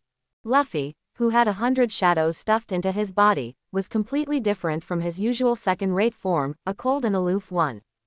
After saying that, he came to Oz with a whoosh and punched him on the chin. With a muffled bang sound, Oz's huge body was even knocked upside down and flew for a long distance, landing in the forest outside the main mast, and his entire jaw was directly shattered. You must know that this is a monster that is 67 meters tall and weighs countless tons. There is nothing more amazing than this. So, is it really Luffy? It's so strong that it's unbelievable. Nami and the others whispered in the background that Luffy in this form was much stronger than they thought. Nightmare Luffy ignored their discussion. Laura and the others told him that this state could only last for 3 minutes, and he had to deal with this Oz in front of him as soon as possible. He jumped and came to the forest. When he landed, he used his strength again and rushed towards Oz, who had just climbed up. This jump reached a height of dozens of meters, leaving a big hole in the ground. He grabbed Oz's other intact horn with both hands and swung it hard. Oz just stood up and suddenly became top-heavy and fell backwards. With a bang, Oz's huge head was smashed into the ground by Luffy again, and Moria in the cockpit was also thrown to pieces. Because of the battle between Luffy and Oz, people wandering in the forest ran into the manor and saw Zoro and others who were seriously injured. Rescue started immediately, and Nami and others joined the rescue operation after seeing it. Boom! There was another loud noise, and Oz was kicked dozens of meters away by Luffy again. Facing Luffy in this state, Oz had no power to fight back.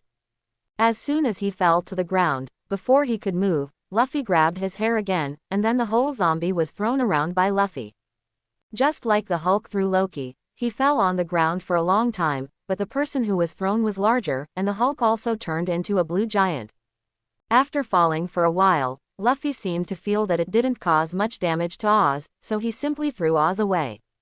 It hit the manor where Oz was beaten out just now. Nami and the others were still discussing Luffy's condition with Laura and others, when suddenly Oz's huge body collapsed and fell inside. Danger! Get out of the way! Although Nami and others reacted in time, they were still affected.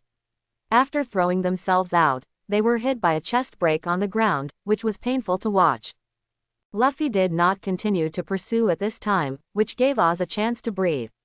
Unfortunately, his jaw was completely broken and he was unable to speak at all. He could only say a few words, "Abba, Abba," and then rushed towards Luffy.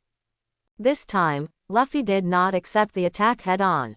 Instead, he drew out the huge katana he had been carrying behind him and slashed at Oz. Like Sanji, Zoro and others, Luffy's fists just now and his slashes now have a trace of domineering attached to them, which greatly increases the danger of the attack. It's just that it's still not particularly useful. Oz is a zombie, and his actions won't be greatly affected until all his bones are broken. After the blow, there was a wound dozens of meters long on Oz's belly from top to bottom. If you look closely, you can see that his ribs have been severed. If the knife had been struck from behind, the battle might have ended. Moria, who was in Oz's belly, controlled the shadow. Although he was not injured, he felt the pain of the slash. How did the Straw Hat Boy get this kind of power? No, if you continue like this, you will be killed together. You have to leave first.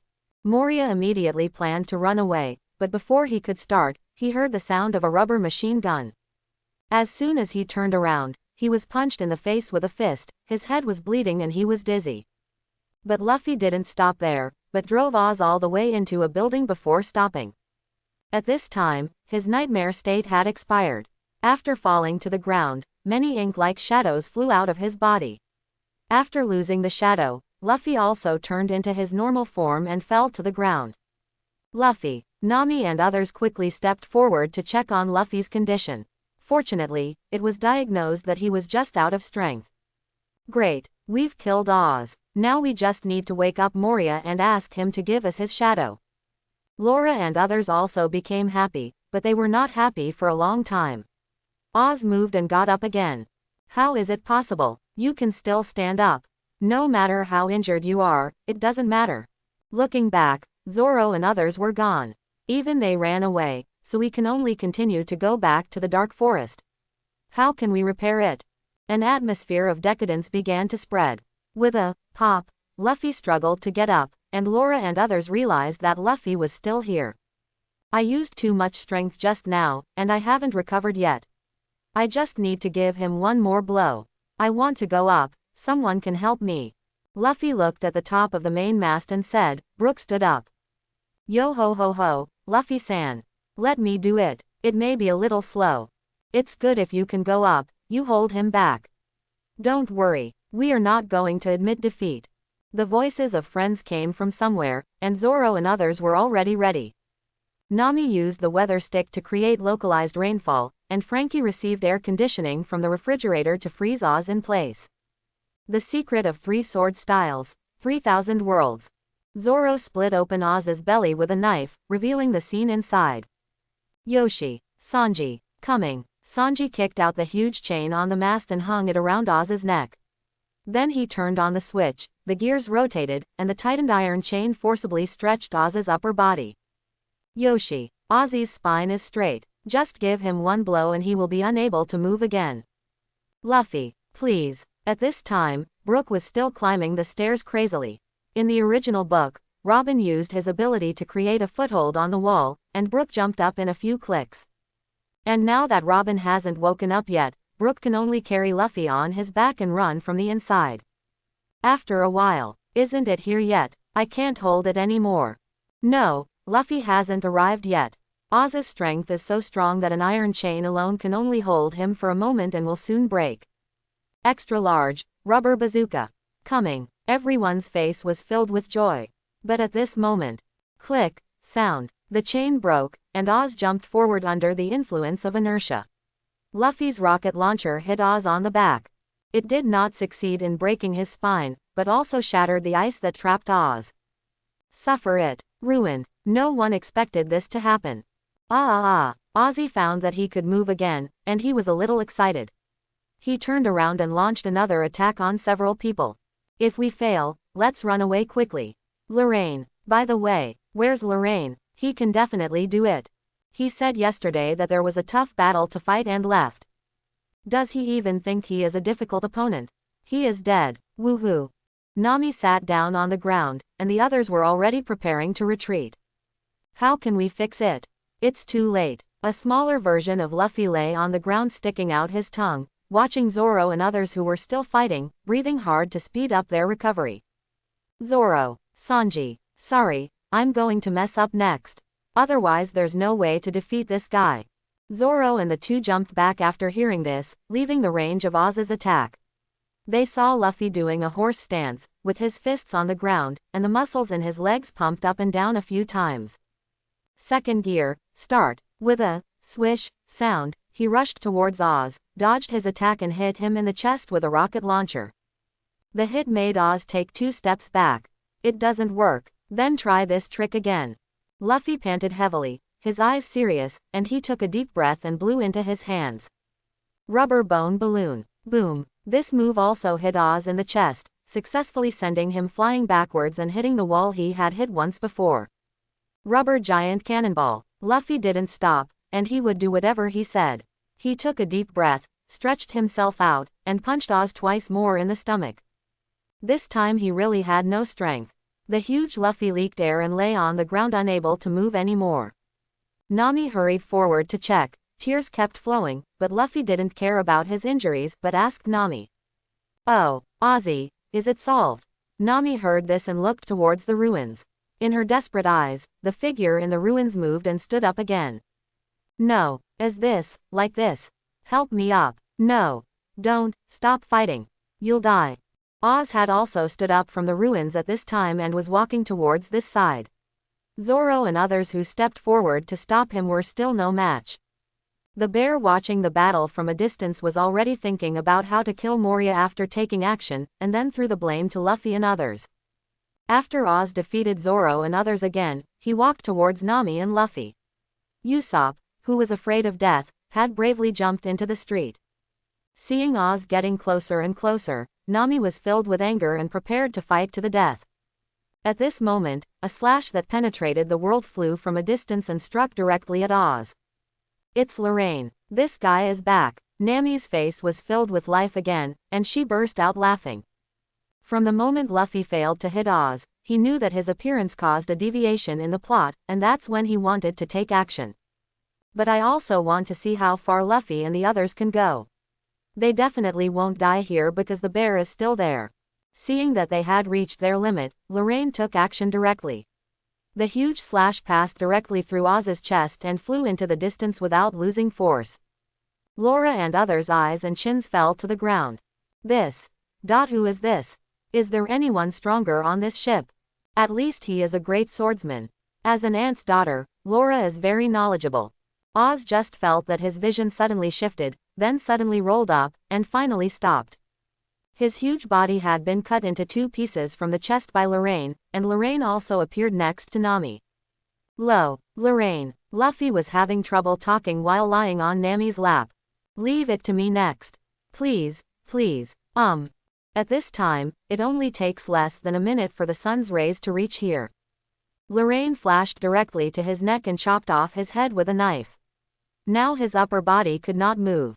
Then he walked to the stomach, pulled out Moria, slapped dozens of big dicks into his pocket, and successfully slapped him awake. It's you again, how can you repair it? Stop talking nonsense and let your shadow out. Hehehehe, it's a dream. I won't let it go even if I die. As he spoke, he secretly activated his ability and recalled all the shadows. He already knew why Luffy was so strong before. That's okay. Anyway, the fruit's ability will lose its effectiveness if you die. As he was about to take action, Moria suddenly used his shadow to attack from behind. Lorraine ducked sideways, and Moria took this opportunity to escape Lorraine's control. Hehehehe, I absorbed 1,000 shadows, you may not be my opponent now. When Lorraine looked again, Moria had become as tall as Oz before. Lorraine was too lazy to speak, and flashed directly in front of Moria with a roar, and punched Moria in the stomach with a domineering fist. The shadow that had been swallowed for less than 5 seconds was half spit out at that time. Lorraine punched twice again, and Moria's shadow was spit out completely and the person lost consciousness. At this time, the sun was shining brightly, and all the people who had lost their shadows began to burn, but the flames were extinguished in less than 2 seconds because the shadows had returned to their bodies. The people at the Thriller Bark were the quickest to get their shadows. There were still many shadows floating into the distance. There were many people who had their shadows taken away by Moria. Everyone danced excitedly, and Laura and others thanked Lorraine profusely. As for Luffy, he fell asleep peacefully after seeing that the matter was resolved. Just when everyone was excited, a discordant sound came, and everyone looked at the top of the building in horror. The bear was sitting there talking to someone on the phone. Really, Moria failed. At this critical moment, yes. If you are still alive, just wait for him to reply and continue to be Shichibukai. In addition, this news cannot be spread, and everyone who knows all this will be killed. A piece of cake. After saying that, Bug hung up the phone and Shang stood up. Shichibukai, Tyrant, Bartholomew Bear. How is that possible? How is it possible that there are 2 Shichibukai on one island? Don't panic. We have this little brother here, there will definitely be no problem. They were referring to Lorraine. When Nami and others thought that Lorraine was here, they were not worried at all. Not to mention 1 Shichibukai for this guy, 2 more would be fine. Suga, we have Lorraine. What are Shichibukai afraid of? Come on, watch me beat you up. That's right, come on, you idiot.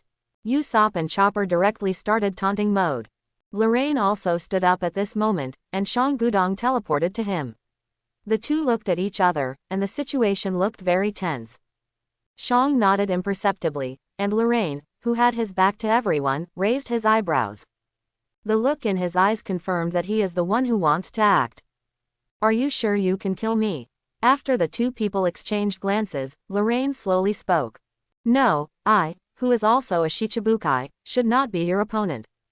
Then are you confident that you can kill them under my hands? Nor, then where do you get your confidence? Of course I have my own way. Shang's expression remained unchanged and he was speechless.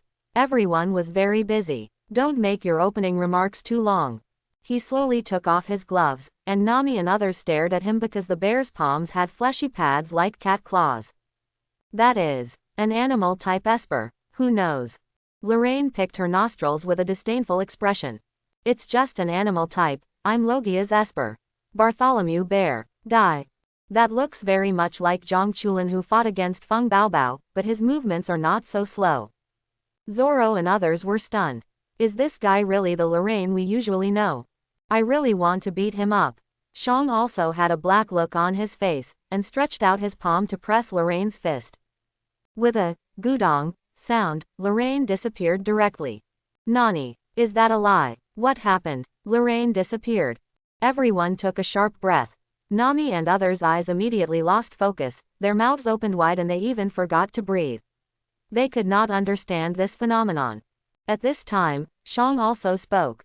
I really can't defeat that man, and I can't kill you with him around, but I can send him far away, and everything will be over when he comes back.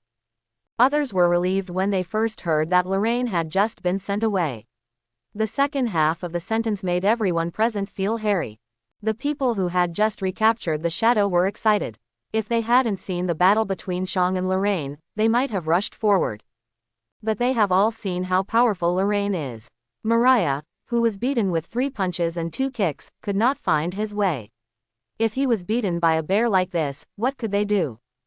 Zoro gritted his teeth, held his knife and walked to the bear with a solemn expression, and the bear looked down at him. Pirate Hunter, Roronoa Zoro, since you have come forward, let's start with you. Zoro didn't answer him, but turned around and told his companions not to interfere. He wanted to fight the bear one-on-one. Hey, Zoro, you're so messy, you must be the one hurt the most. Usopp was a little anxious. Zoro was slapped the most by Oz, and he was also hit in the knee. There were definitely broken bones in his body. Zoro was unmoved, instead showing a sneer. This is a battle that requires me to come by name. If I die like this, there is nothing I can do about it. It only shows that I am such a bad man. After saying that, he took out the autumn water and put it on the left side. He knelt on the ground and held the knives on both sides with both hands. Nito Ryu II Rashomon. With a whoosh, Zoro's figure appeared in the distance, and everything passing by was cut into 2 pieces, except for the bear. He had already dodged in advance and was now in front of Zoro, his hand already hanging above his head. Nani. Zoro also reacted quickly, rolling out of the range of the bear's paw with a series of lazy donkey rolls. With a boom, a depression shaped like a bear's paw appeared on the ground where Zoro was originally located. Just as he stood firm and before he had time to do anything, the bear's next attack was already coming. Zoro tried his best to dodge but was hit. He rolled out several times before stopping. At the same time, depressions like bear paws appeared on the ruined wall behind him, and finally exploded. How can it be that it is so difficult to cultivate when there is nothing? What is this guy's ability? What on earth is that meat pad? The bear did not answer them, but continued to turn to Zoro, who took a sharp breath and launched a counterattack. 36 troubled winds. The white slash circled and went straight to the bear's face. The bear stretched out his hand, and the direction of the slash was changed the moment it touched the palm of his hand, and flew to the side, blowing up several melon-eating people. Nani. Can slashes be deflected? The worldview of Nami and others was about to collapse, and Shang kindly explained to them at this time. I am a meatball man who ate the meatball fruit. I can deflect all objects, including slashes and other things. Ha, meatballs. This name, the name, meatballs, may not seem obtrusive in other places, but in Straw Hat meatballs equals Luffy eats 100 of them in one meal. This directly caused Nami and others to lose their awe, and Frankie touched his chin. Perhaps this guy is just trying to fool people with his name. In fact, he is not very powerful at all. As soon as the bear finished speaking, a compression cannon popped out from his palm and hit Frankie directly, and then hit the building behind him without losing force, causing a huge explosion. Frankie himself rolled his eyes and fell to the ground, almost losing his breath. Chopper was so frightened that he let him go for a long time. Cyborg Frankie, your strength is lower than I thought. After saying that, he ignored the others and took a horse stance on the ground. Push the pressure cannon. Countless pressure cannons like before flew towards Zoro. Zoro rolled around and dodged them all, and slashed at the bear at close range. The bear still stretched out his hand and used his flesh pad to block Zoro's knife. In the face of his fruit ability, all attacks were ineffective. Instead, Zoro was thrown away and fell onto the gravel again. Be careful, get out of the way. When Zoro looked up, the bear's palm was already hanging above his head again. That's it. Despite his words, no one could watch his friend lose his life.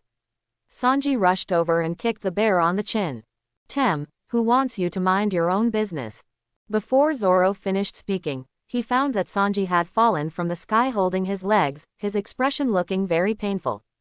Blackfoot Sanji, Usopp and others were also stunned. They were kicked by Sanji, but it was Sanji himself who was injured. Must kill Firebird Star. The huge Firebird flew towards the bear, but was also bounced away, returning to the original path and burning Usopp black. Sniper King. Shang looked at the people in the field and sighed. As expected, it's no fun at all to kill you who are so weak. But this is also an order from the world government. As he spoke, the bear began to compress the air, compressing a large area of air in the sky into the palm of his hand, and then looked at Zoro and others. I can let you go, but in exchange, you have to hand over Straw Hat Boy's head to me. In this case, the world government will not say anything. Everyone's eyes turned serious after hearing this, including the pirates who had asked Luffy and others to take back the shadow. You want us to betray our companions? Come on, give him to me. Oral wow. Everyone answered him in unison. It's a pity. As he spoke, the bear let go of his hands, and the compressed air floated out of his palms, then exploded instantly. Everyone felt a flash of white light in front of their eyes. A strong shock wave quickly swept through the entire three-masted sailing ship.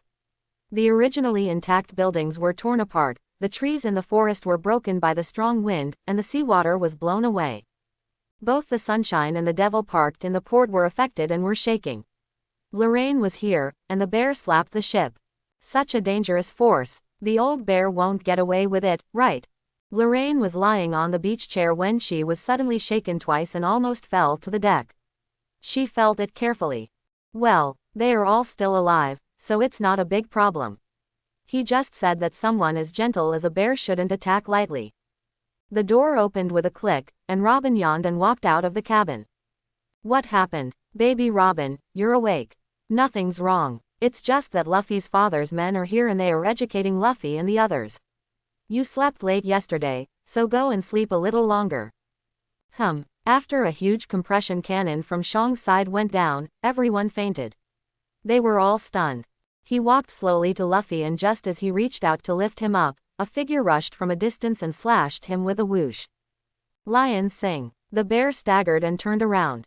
Zoro also turned around and exclaimed when he saw the wound he had made. Transforming people. No, it's harder than transforming steel. I am different from that transformed man. I am a humanoid weapon transformed by the world's greatest scientist, Vegapunk. In order to verify it for Zoro, the bear specially fired a laser at Zoro, melting the steel next to it. Zoro dodged with all his strength to avoid being hit. However, he had exhausted all his remaining strength, and now even the hand holding the sword began to tremble. Suga, with this kind of body, I am still a person with abilities. Now I have reached my limit and there is no hope at all. Zoro simply sat on the ground. Do we have to take off Luffy's head no matter what? This is already the biggest concession. Zoro took a few deep breaths and made a major decision. I understand, you can take the head, but it's not his. I hope to use my head in exchange for letting him go. The bear was stunned for a moment, and Zoro continued to speak. Although I'm not very famous now, I will become the world's greatest swordsman in the future. I think this number of people is enough. Are you willing to die for him if you have such great ambitions? Now there is no other way to protect our companions. If you can't even protect your own captain, what's the point of ambition? Luffy wants to be a one-piece man. Zoro's eyes were sharp and he was not afraid of death, and the bear fell silent. Hey, wait, idiot, how can you realize your ambition if you are dead? Sanji staggered over and stood in front of Zoro. Hey, big guy, it's better to take my head than that green algae-headed swordsman. Although Marine still despises me now, in the future, the most troublesome among us will only be me, black-footed Sanji. Come on, just my head, take it, I'm ready to die for them at any time. After speaking, he said to Zoro behind him without looking back. Say hello to everyone for me, you have to find a new chef. As soon as he finished speaking, Zoro hit his ribs with a knife, and Sanji only had time to curse him as an asshole before he fainted. This is my request. After knocking Sanji unconscious, Zoro took a few more breaths and threw his 4 knives in front of the bear. It would be too shameless to attack the Straw Hat Boy again now. That's so grateful. The bear turned towards Luffy, paused and explained to Zoro. No matter what I do, don't worry. I will abide by the agreement and not attack him, but before that, I want you to see hell. As he spoke, he picked up Luffy, who was still sleeping, and pressed him gently with his palms. Then, a bear paw-shaped light group with a diameter of several meters in diameter was visible to the naked eye from Luffy's body. What I just experienced from his body was pain and fatigue. It was the damage caused by fighting with Moria and the others. You said you want to die for him, why not feel the pain he is suffering first?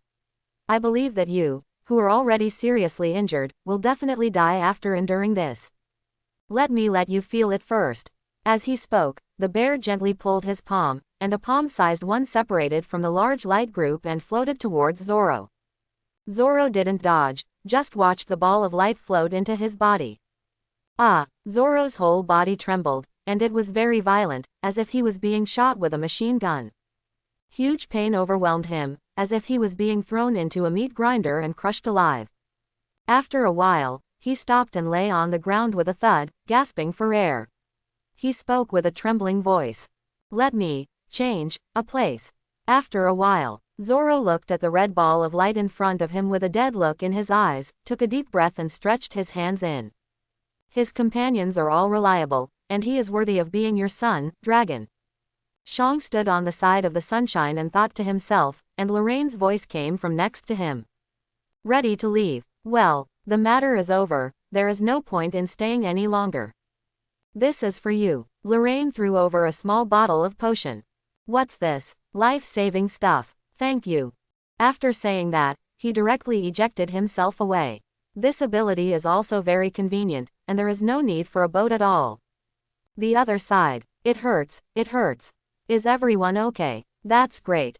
Survived. Yo-ho. My body feels so relaxed, I don't feel any discomfort at all. Ha ha ha. As soon as Nami and others woke up, they saw Luffy laughing and jumping, with the exception of Sanji. When he woke up and saw that everyone was fine, he felt that something must have happened to Zoro. Coupled with the knife placed next to him, his suspicion was further confirmed, and he ran towards the back without saying a word. How can it be okay? Where is that guy? As I ran, I glanced out of the corner of my eye and saw Zoro standing in the middle of the ruins with his arms folded. He couldn't help but stop and felt a lot more relaxed. I was shocked. It's still there. Hey, where did that Shichibukai go? As soon as he finished speaking, Sanji was shocked, because with Zoro as the center, the surrounding area was covered with blood for more than 10 meters, and it was still dripping from Zoro's body. What's going on with this amount of bleeding? Hey, are you still alive? Where did that guy go? What happened? Zoro was bleeding all over his body, but his body stood firm and motionless. What? Nothing happened. Don't worry, he won't die, Shichibukai is gone. Lorraine suddenly appeared here. He could say that he had witnessed everything with his own eyes. Even he admired Zoro very much. After being at ease for so many years, he admitted that Zoro was now a bit tougher than him. The painful roar could be heard from the shore, and even no sound could be made from behind. Logically speaking, only pain and exhaustion would prevent him from bleeding so much, but Zoro, overwhelmed by pain, would struggle wildly and destroy everything around him. These injuries were all caused by himself, and it was for this reason that his clothes were in tatters. Lorraine, weren't you sent somewhere else by that Shichibukai? When did you come back? Sanji was surprised again when he saw Lorraine suddenly appearing. I just came back. They sent me to the Sabaody Islands. Fortunately, I know the way. If nothing else, get this Zoro back first. If he doesn't let Chopper treat him, he may really die. Zoro felt a lot more relaxed when he saw Sanji coming over. He was completely relaxed when he saw Lorraine again and was already dizzy. There was no stretcher frame here, so Lorraine cut a piece of stone and carried it all the way back to where Luffy and the others were. Lorraine, weren't you sent away? Are you back so soon? Why are you holding this up? Nami couldn't help but be surprised when she saw Lorraine holding up a stone slab and running to her after a few ups and downs. She was only 1.7 meters tall and could not see what Lorraine was holding above her head. "Ah, I'm back. Rather than this, let's take a look at him first." As he spoke, he placed the stone slab above his head in front of everyone. "Zoro, what's wrong with you?" Doctor. Oh, I'm the doctor. Zoro, cheer up." Chopper cried on the spot because Zoro was in such a miserable state now. There was not a single piece of flesh on his body, blood was still flowing, and his clothes were in tatters. The eyes are closed tightly and the expression looks very peaceful. Chopper immediately rushed to Zoro to check his pulse, then opened his eyelids to look, and then carefully touched him. Broken ribs, displaced internal organs, excessive blood loss, muscle dissolution, and recurrence of old injuries. It's a miracle that I'm still alive. Yaosho, why are you injured like this? Blood transfusion. Give him a blood transfusion quickly. Who has XF blood type? Get ready to donate blood. And my medicine box. Someone help me get it, quickly. Leave it to me. And me, take my blood, I'm type XF. After the others woke up, they had already accepted Chopper's treatment, and they were all watching. Zoro was a real man in their eyes and their great benefactor. Now that they heard that he needed blood, people with the same blood type as him enthusiastically signed up. Nami directly opened an air door to the sunshine. Well, the conditions are better on the sunshine. Do you want to move Zoro back? Nami suggested that she thought the door could be opened directly, and it would be no problem to move Zoro over. No, apart from Zoro's limbs and spine, his other bones are damaged to varying degrees. We must wait until he recovers. All right. Luffy stretched his arms through the dimensional space inside the air door and took Chopper's medicine box. As the blood slowly entered Zoro's body, Chopper took a deep breath and wiped the sweat from his forehead after disinfecting the wounds on his body and wrapping them with bandages. This should be fine. The rest will be fine as long as he recovers on his own. Very good. Luffy and others jumped up excitedly. I'm hungry, Sanji, eat. As soon as he jumped, there was a thunderous sound in Luffy's stomach. He sat on the ground and stuck out his tongue, shouting that he wanted to eat. Sanji grinned and stood up. I'm going to find where Moria's kitchen is.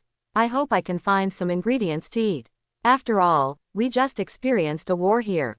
Can't we use the ones on our own ship? Idiot, there are so many people here, how can there be enough food on the ship? Luffy thought about it and thought it made sense.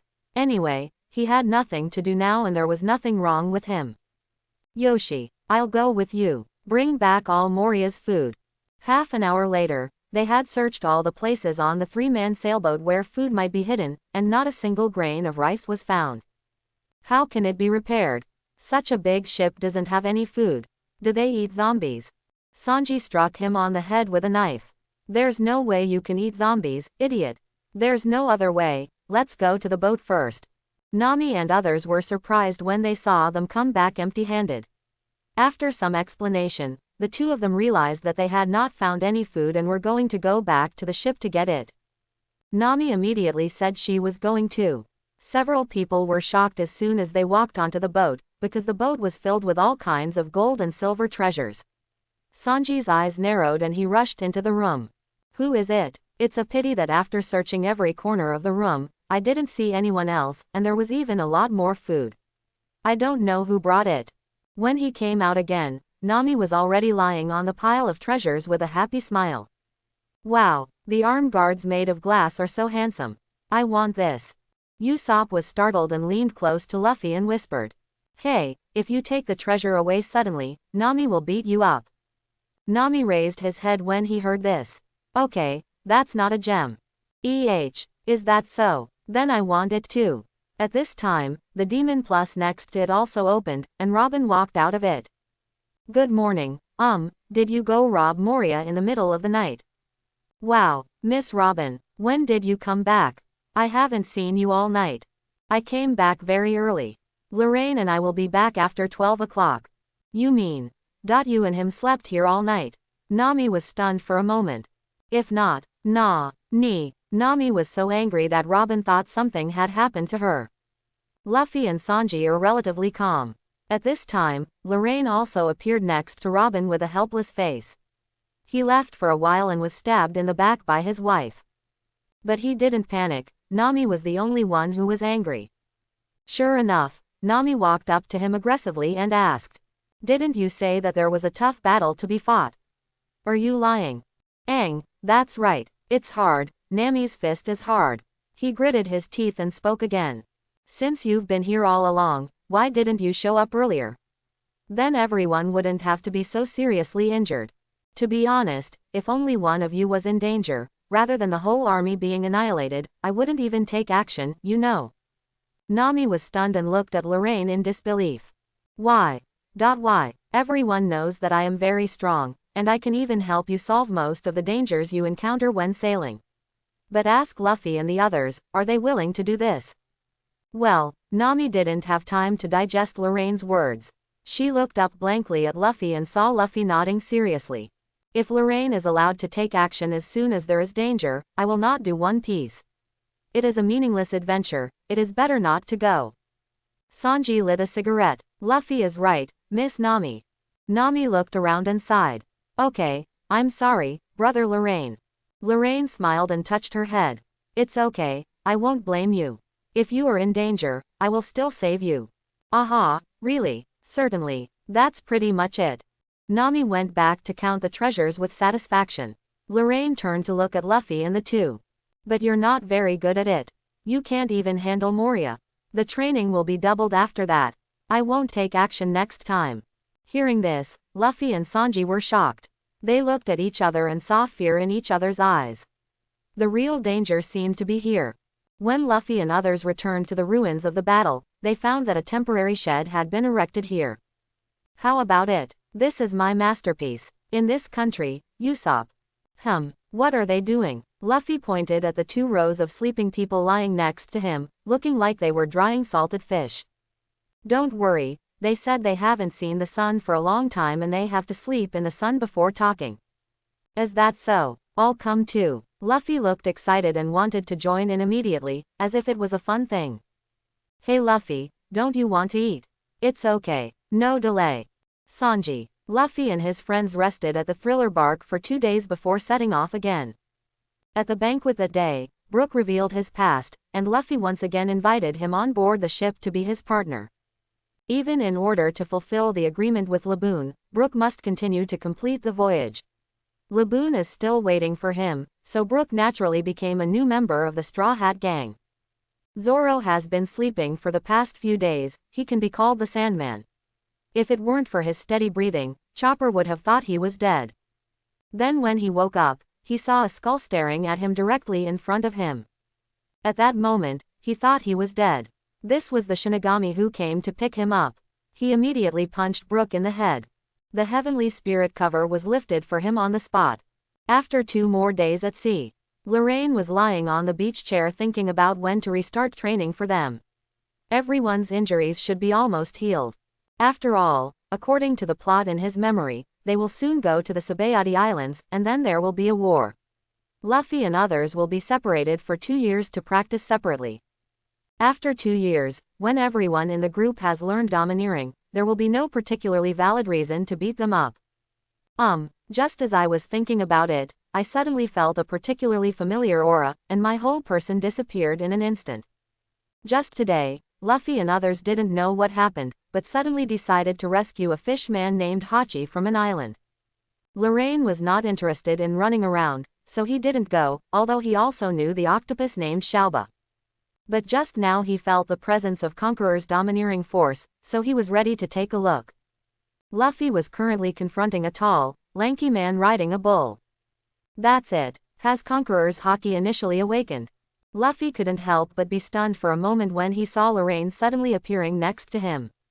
Lorraine, what are you doing? Oh, it's okay, I just came over to take a look. Oh, then stand back and don't hinder me. I'm going to fight this guy away next. Oh, Lorraine took a few steps back and looked thoughtfully at the tall and thin Debaloo riding the bull. Then suddenly his eyes lit up and he went back to get the camera. He even hugged Robin over. He remembered something extremely interesting and couldn't wait to share it with her. Due to the delay in finding the camera, the situation in the field also changed. At this time, the man named Debaloo was firing wildly with a machine gun, but Luffy didn't know where he was. Hey, Sanji, what's wrong with you? Does he hate you so much? Just now, Debaloo said that he went to sea with the determination to kill Sanji.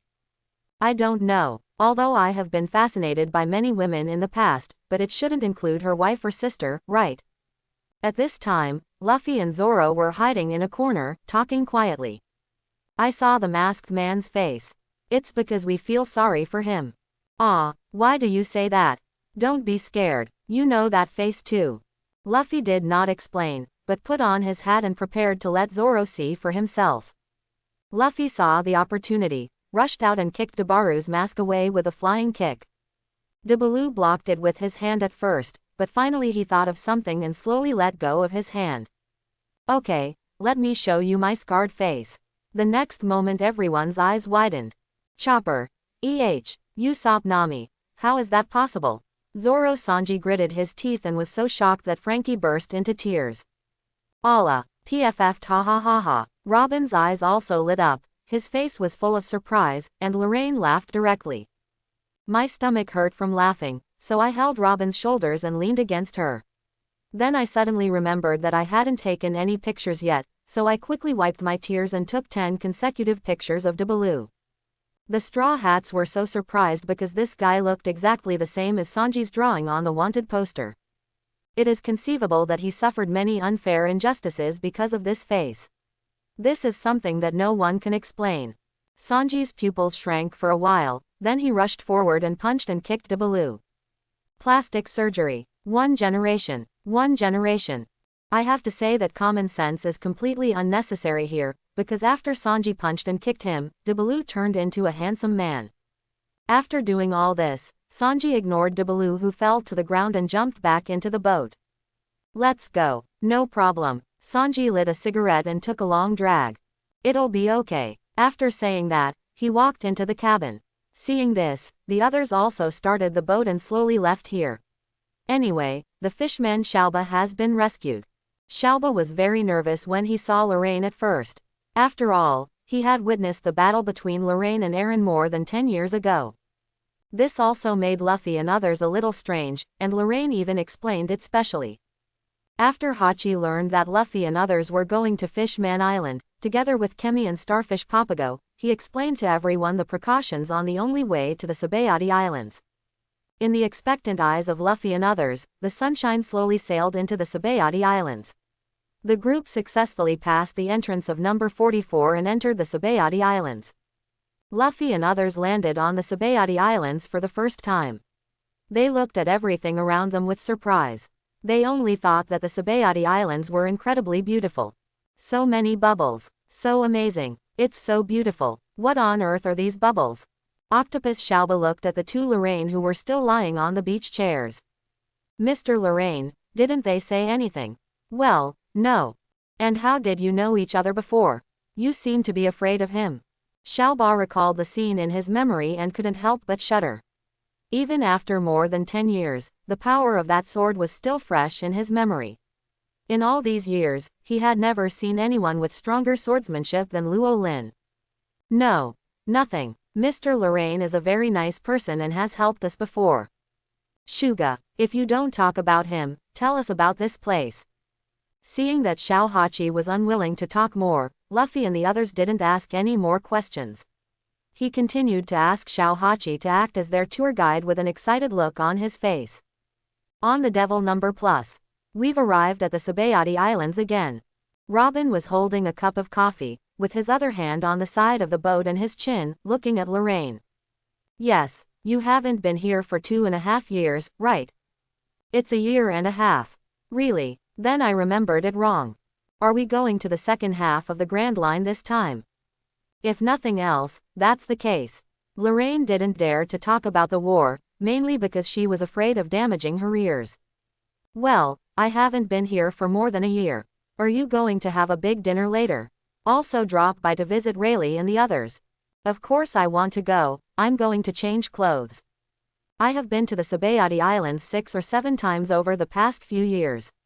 Every time I come, I stay here for a while. Lorraine even bought a house here. Lorraine had nothing to prepare. Just to intimidate some young people here, she specially put the Imperial Soul on her waist. After Robin changed his clothes, the two of them slowly prepared to go for a walk. Lorraine, haven't you been here many times? Are you still going shopping? Well, other places are not as prosperous as here. After saying that, he jumped directly and walked towards the direction of island number 13. Oh, that's true. After hearing what Lorraine said, Usopp also wanted to go out for a walk. Except for Sanji, who was left to watch the boat, Zoro also jumped off the boat. Hey, Zoro, ×2, where are you going alone? ×2. The two people quickly called out to Zoro, who was running forward. Take a walk. What are you doing? Yeah, hey, you idiot, this is a group of islands. It will be very troublesome to find you if you get lost. Zoro's expression froze, and then he defended himself angrily. Who could get lost? He pointed to the number 41 on the tree and emphasized it again. Who would get lost on such a simple road? There are signs on every tree, so just ask someone. Even a 3-year-old child can come back. Sanji and Usopp suddenly felt very justified when he yelled at them like this. Oh, you actually have such an IQ. I underestimated you before. Sorry, go ahead. Be careful on the road. Be sure to ask for directions. Never believe in yourself. Zoro turned around with an annoyed look on his face. It's really annoying. Number 1, right, these two guys dare to look down on me. Who would get lost in a place like this? I'm called a roadie. Unhappy, Zoro looked up to confirm the island number he was currently on. Unfortunately, the bubble blocked the number 4, so he only saw 1. Then he walked towards the island on the other side without looking back. It turns out there is no place for a 3-year-old to get lost. Zoro does. He. Robin laughed out loud after seeing the whole process, and Lorraine looked at Zoro, who was walking away with a confused look. Hey, brother, do you want to come back and see what number this is? But he didn't intend to remind him. Anyway, if he remembered it wrong, he would definitely go to number 1 when he got home. Coupled with his wanderlust attribute, he might be able to return to the ship directly. Robin's laughter made the two of them wonder, what's so funny about this? Sister Robin, why are you laughing? Robin wiped the tears from his eyes.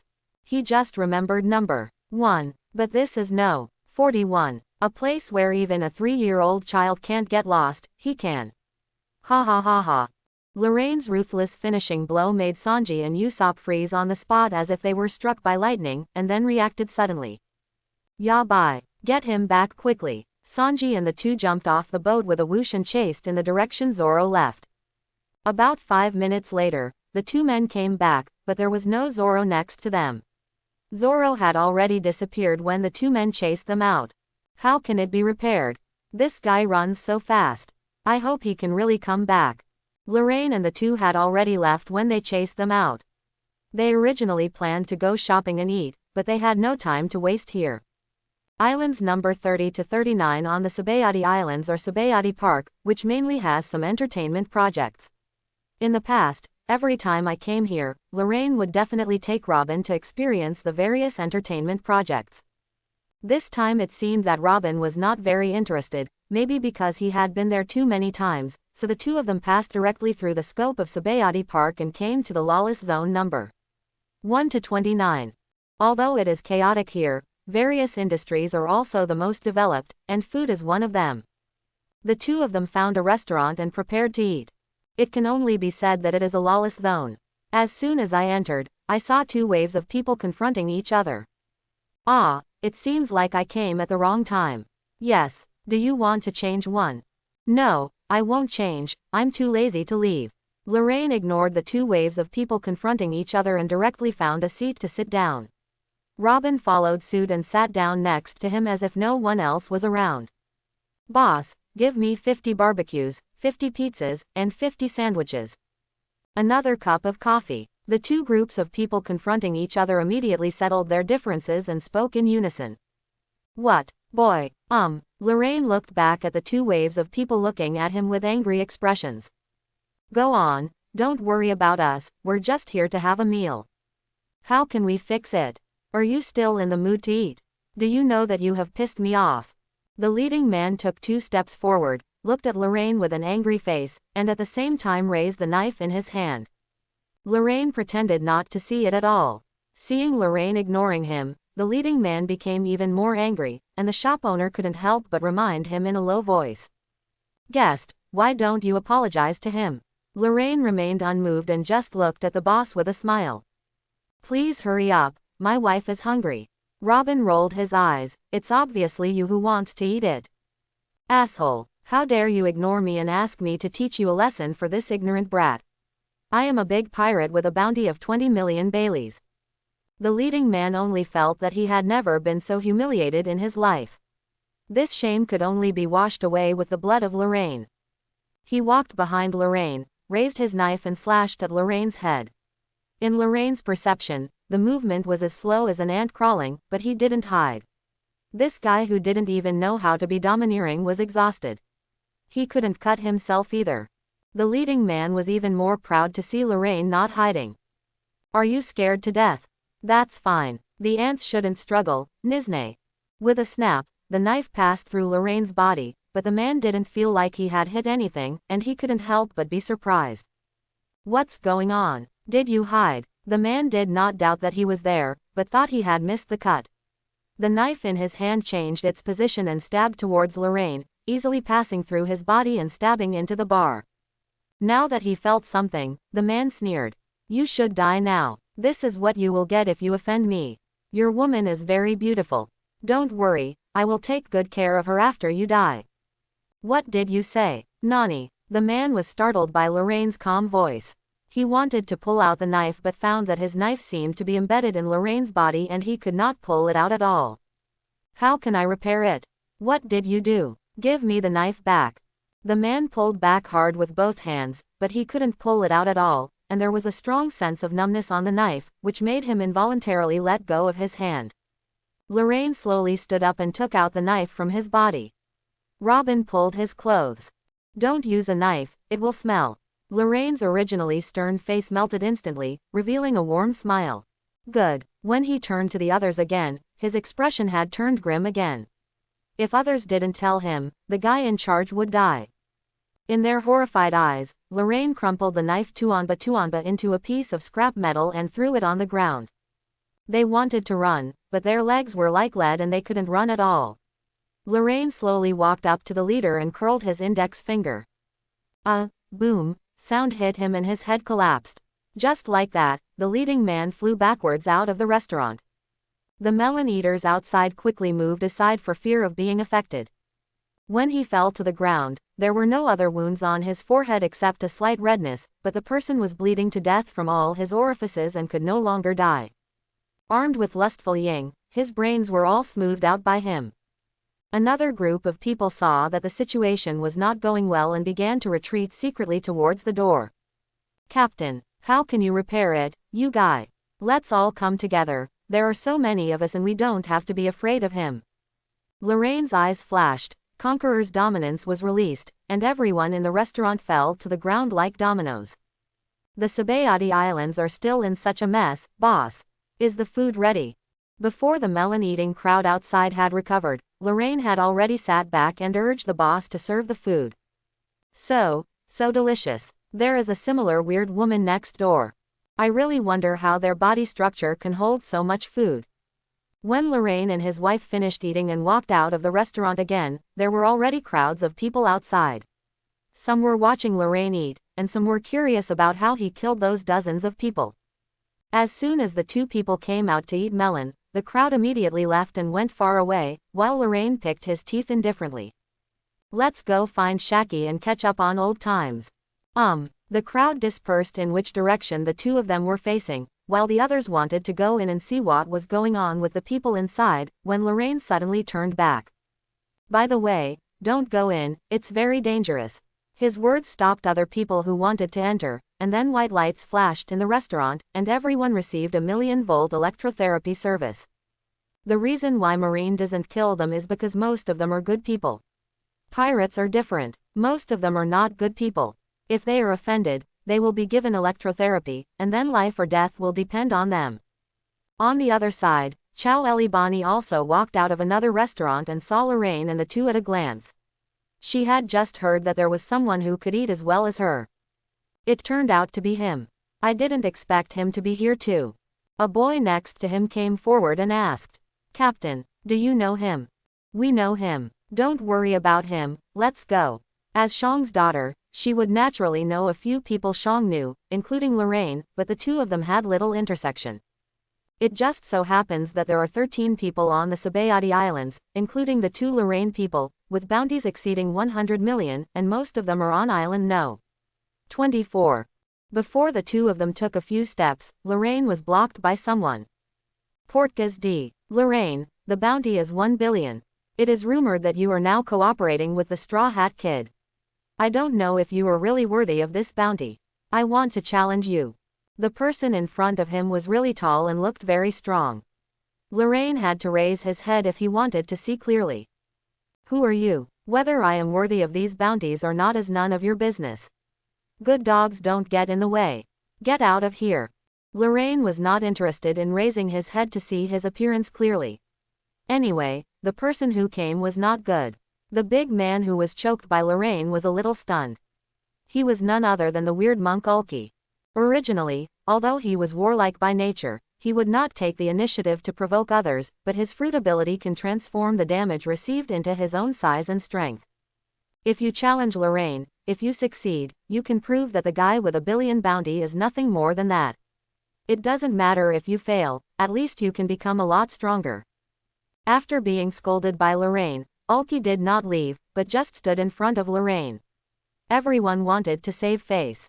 And he believed that if they were blocked like this, Lorraine would definitely take action, because it was impossible for such a person to take a detour.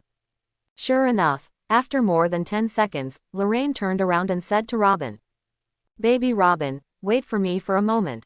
The strange monk had a smile on his face, looked at the sword on Lorraine's waist and even sneered. "A woman will only affect how quickly you draw your sword." "Lorraine, how can you say this? Brother, have you worn it before?" Lorraine asked tentatively. "Does the chicken change into a dog?" The strange monk had a puzzled expression on his smiling face. Lorraine knew that he had made a mistake and originally planned to kill him directly. Since it's not the case, then there's no need. The other party is just here to challenge, so just give him a small punishment or a big warning. Baby Robin is still waiting. Stop talking nonsense, I'm in a hurry, you take action first, otherwise you won't have a chance to do it. The strange monk did not hesitate. No matter what, this person is a criminal with a 1 billion bounty. There is no need to be polite. He took out a steel pillar as thick as a person's arms behind him and smashed it towards Lorraine. "Be careful." Lorraine stood motionless. "What's going on? Are you scared? Aren't you hiding?" The battle between the two naturally attracted a crowd of fans, including several supernovas. Soon Lorraine gave them the answer with practical actions. Just when the steel pillar was about to approach, Lorraine suddenly raised a hand. Feng Qingyan calmly withstood the steel pillar that fell down. The strong wind blew the dust around him several meters away, but he himself was fine at all. "Nani? Block it. How can it be?" The onlookers were stunned, the supernovas showed meaningful smiles, and Chow Elibani showed a natural expression. Sure enough, a billionaire is not that easy to deal with. Before the surprise of the melon eaters had passed, another sound of clicking came. "Look, the steel pillar broke. What a power it is." In his sight, Lorraine's fingers slowly tightened, and the steel pillar in the strange monk's hand shattered directly. A look of shock and horror appeared on the strange monk's face. Before he had time to react, Lorraine disappeared from his sight, and when he reappeared, he was already to his side. With a flying kick, he kicked him on the waist. The strange monk flew out with a whoosh, crashing through several buildings before stopping. What a fast pace. Can you keep up? It's completely unclear. It's too fast. The supernovas' faces were solemn. They thought they couldn't keep up with the speed that Lorraine showed just now. And Lorraine is now involved with the Straw Hats, and they will inevitably have to confront each other in the future. But this scene left a haze in their hearts. Looking at Lorraine again, after kicking the strange monk away, she completely ignored his intentions, clapped her hands and ran to Robin like a fool. "Robin baby, let's go." Next time I don't want to accept everyone's challenge, otherwise I won't have time to do anything else. Just get familiar with it. Okay, I listen to you. The voices of the two people gradually faded away, and everyone came back to their senses. Listening to the conversation between the two people, they completely ignored the weird monk. Not long after the two people left, the supernovas were also preparing to leave. At this moment, the people around him suddenly knelt down and became extremely quiet, without making any sound. They are not like Luffy and the others, who boarded the Sabaody Islands with enthusiasm without knowing anything. Knowing that this was the arrival of the Tianlong people, they hurriedly lay down together with the people around them, and some paused in uninhabited corners.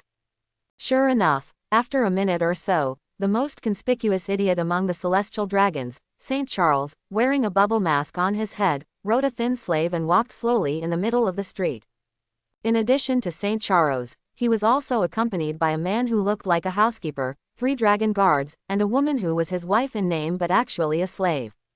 The female slave was scantily clad, but her face was covered with a veil and a chain was placed around her neck.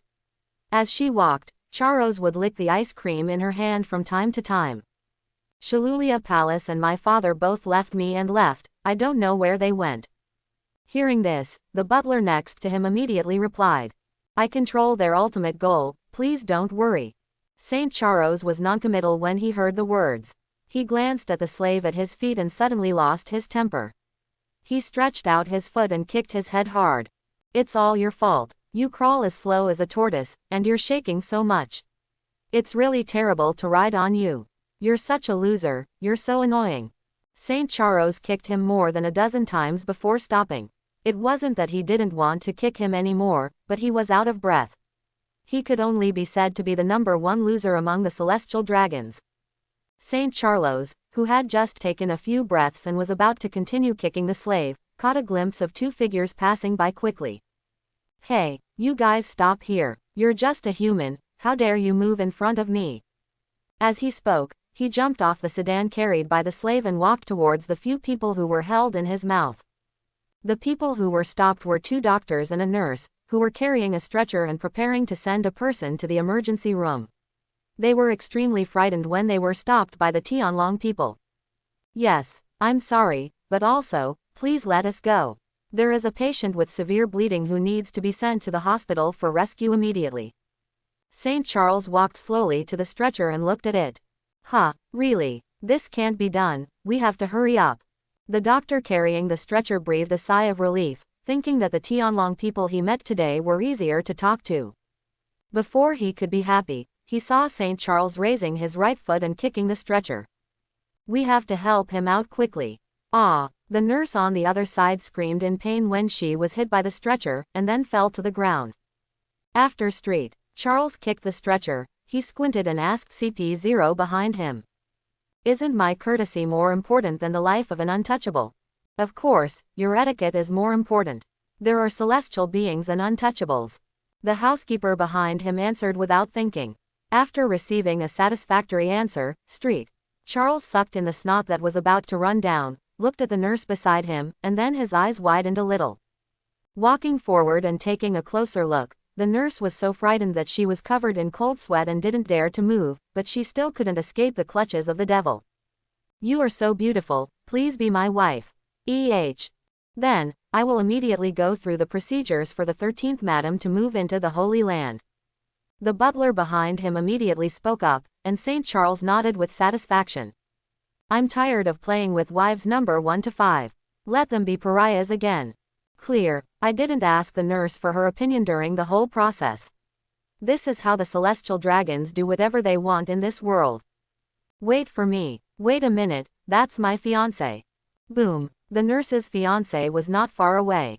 When he heard this, it was impossible for a man to bear it and he immediately stepped forward to prepare an argument. But before he could take 2 steps, St. Charles pulled out a pistol and hit him in the chest. How dare you stand in front of me? The female nurse was stunned and didn't react until she saw her fiancé lying on the ground bleeding. You kill people without any scruples. How can you do this? Hey, help him, can anyone help him? No one dared to move, even if the Tianlong people left, they would not dare to move. Under the long-term brutal rule, they had lost the courage and ability to resist. Are you complaining about me? Huh. The nurse was forced to cover her mouth tightly due to the power. After scaring the nurse so much that she dared not speak, St. Charles said to the guard next to him, "Bring her back to me." St. Charles put down his pistol and was about to turn around and continue to mount the slave, and then he saw a person. Others also noticed this man, no one else, because this man walked arrogantly from the middle of the road. The hundreds of people present were either kneeling on the spot or hiding in invisible corners. Zoro was the only one walking in the middle of the road as if nothing had happened. He got a bottle of wine from somewhere and poured it into his mouth as he walked. He was still wondering why these people were kneeling on both sides of the road. "Captain, that guy is West Blue's pirate hunter, Roronoa Zoro. How dare he walk in the middle of the road? Is he an idiot who doesn't understand anything? That guy is in trouble." Zoro strolled around, about to pour more wine into his mouth. Then he saw a man in front of him wearing a robe, wearing bubble wrap, with a runny nose, and a hairstyle like oregano, looking at him with wide eyes, and his expression was even a little horrified. "What are you doing? Do you want to ask for directions?" Street. Charles's nose was so shocked that he didn't expect this guy to dare to speak to him like this, so he directly raised the pistol and pulled the trigger. Zoro dropped the bottle the moment he raised his hand, dodged 2 bullets and pulled out half of the knife from his waist. He was ready to chop him directly. Just when the knife was about to be completely unsheathed, a figure jumped out from the side, stopped him and threw him aside, and then patted the ketchup on his forehead. And this figure is none other than Joel Bonnie. As for the reason for taking action, it is also very simple. Taking action against the Celestial Dragons will attract General Marine. She is also saving herself and others by doing so. But she didn't know yet that even if Charos escaped here, he would be beaten by Luffy at the auction venue, and he couldn't escape anyway. "Brother, why are you dead?" Zoro struggled to get up, but Bonnie ordered her to lie down obediently, and then she continued to cry. I have to say that Bonnie was so cute at this time, she wanted to Rua. "But you have offended the Tianlong people, and there is nothing you can do about it even if you die." Wow. The lines were extremely awkward, but no one doubted Xiao Luo. "Are you dead? Why do you feel that you have escaped? But since you are dead, forget it." Charles Saint's brain was not fully developed, his cerebellum was completely underdeveloped, and he could not think of anything else. Then he rode away on his slave. After the Draco left, Zoro sat up and wiped the ketchup from his head. "Why are you in my way?"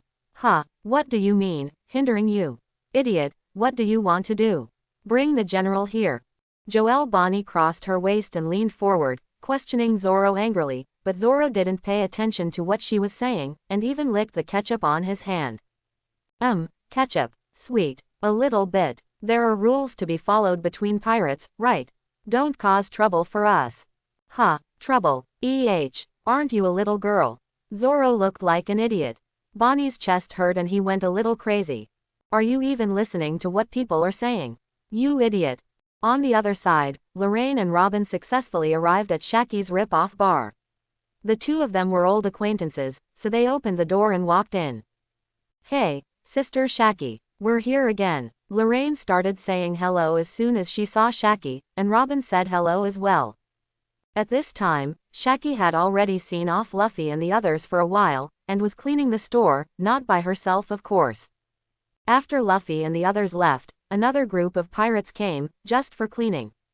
She also knew that Lorraine and Robin were partnering with Luffy and the others, and she specifically asked Luffy where they were before. As a result, Luffy and the others said that the two of them were staying on the boat and were too lazy to get off, so she didn't ask any more questions. She just thought that they wouldn't come over today, and now she was a little surprised to see them suddenly. Alas, Brother Lorraine and Little Robin. You are actually here. Little Straw Hat and the others said that you two were staying on the boat today and were not planning to get off.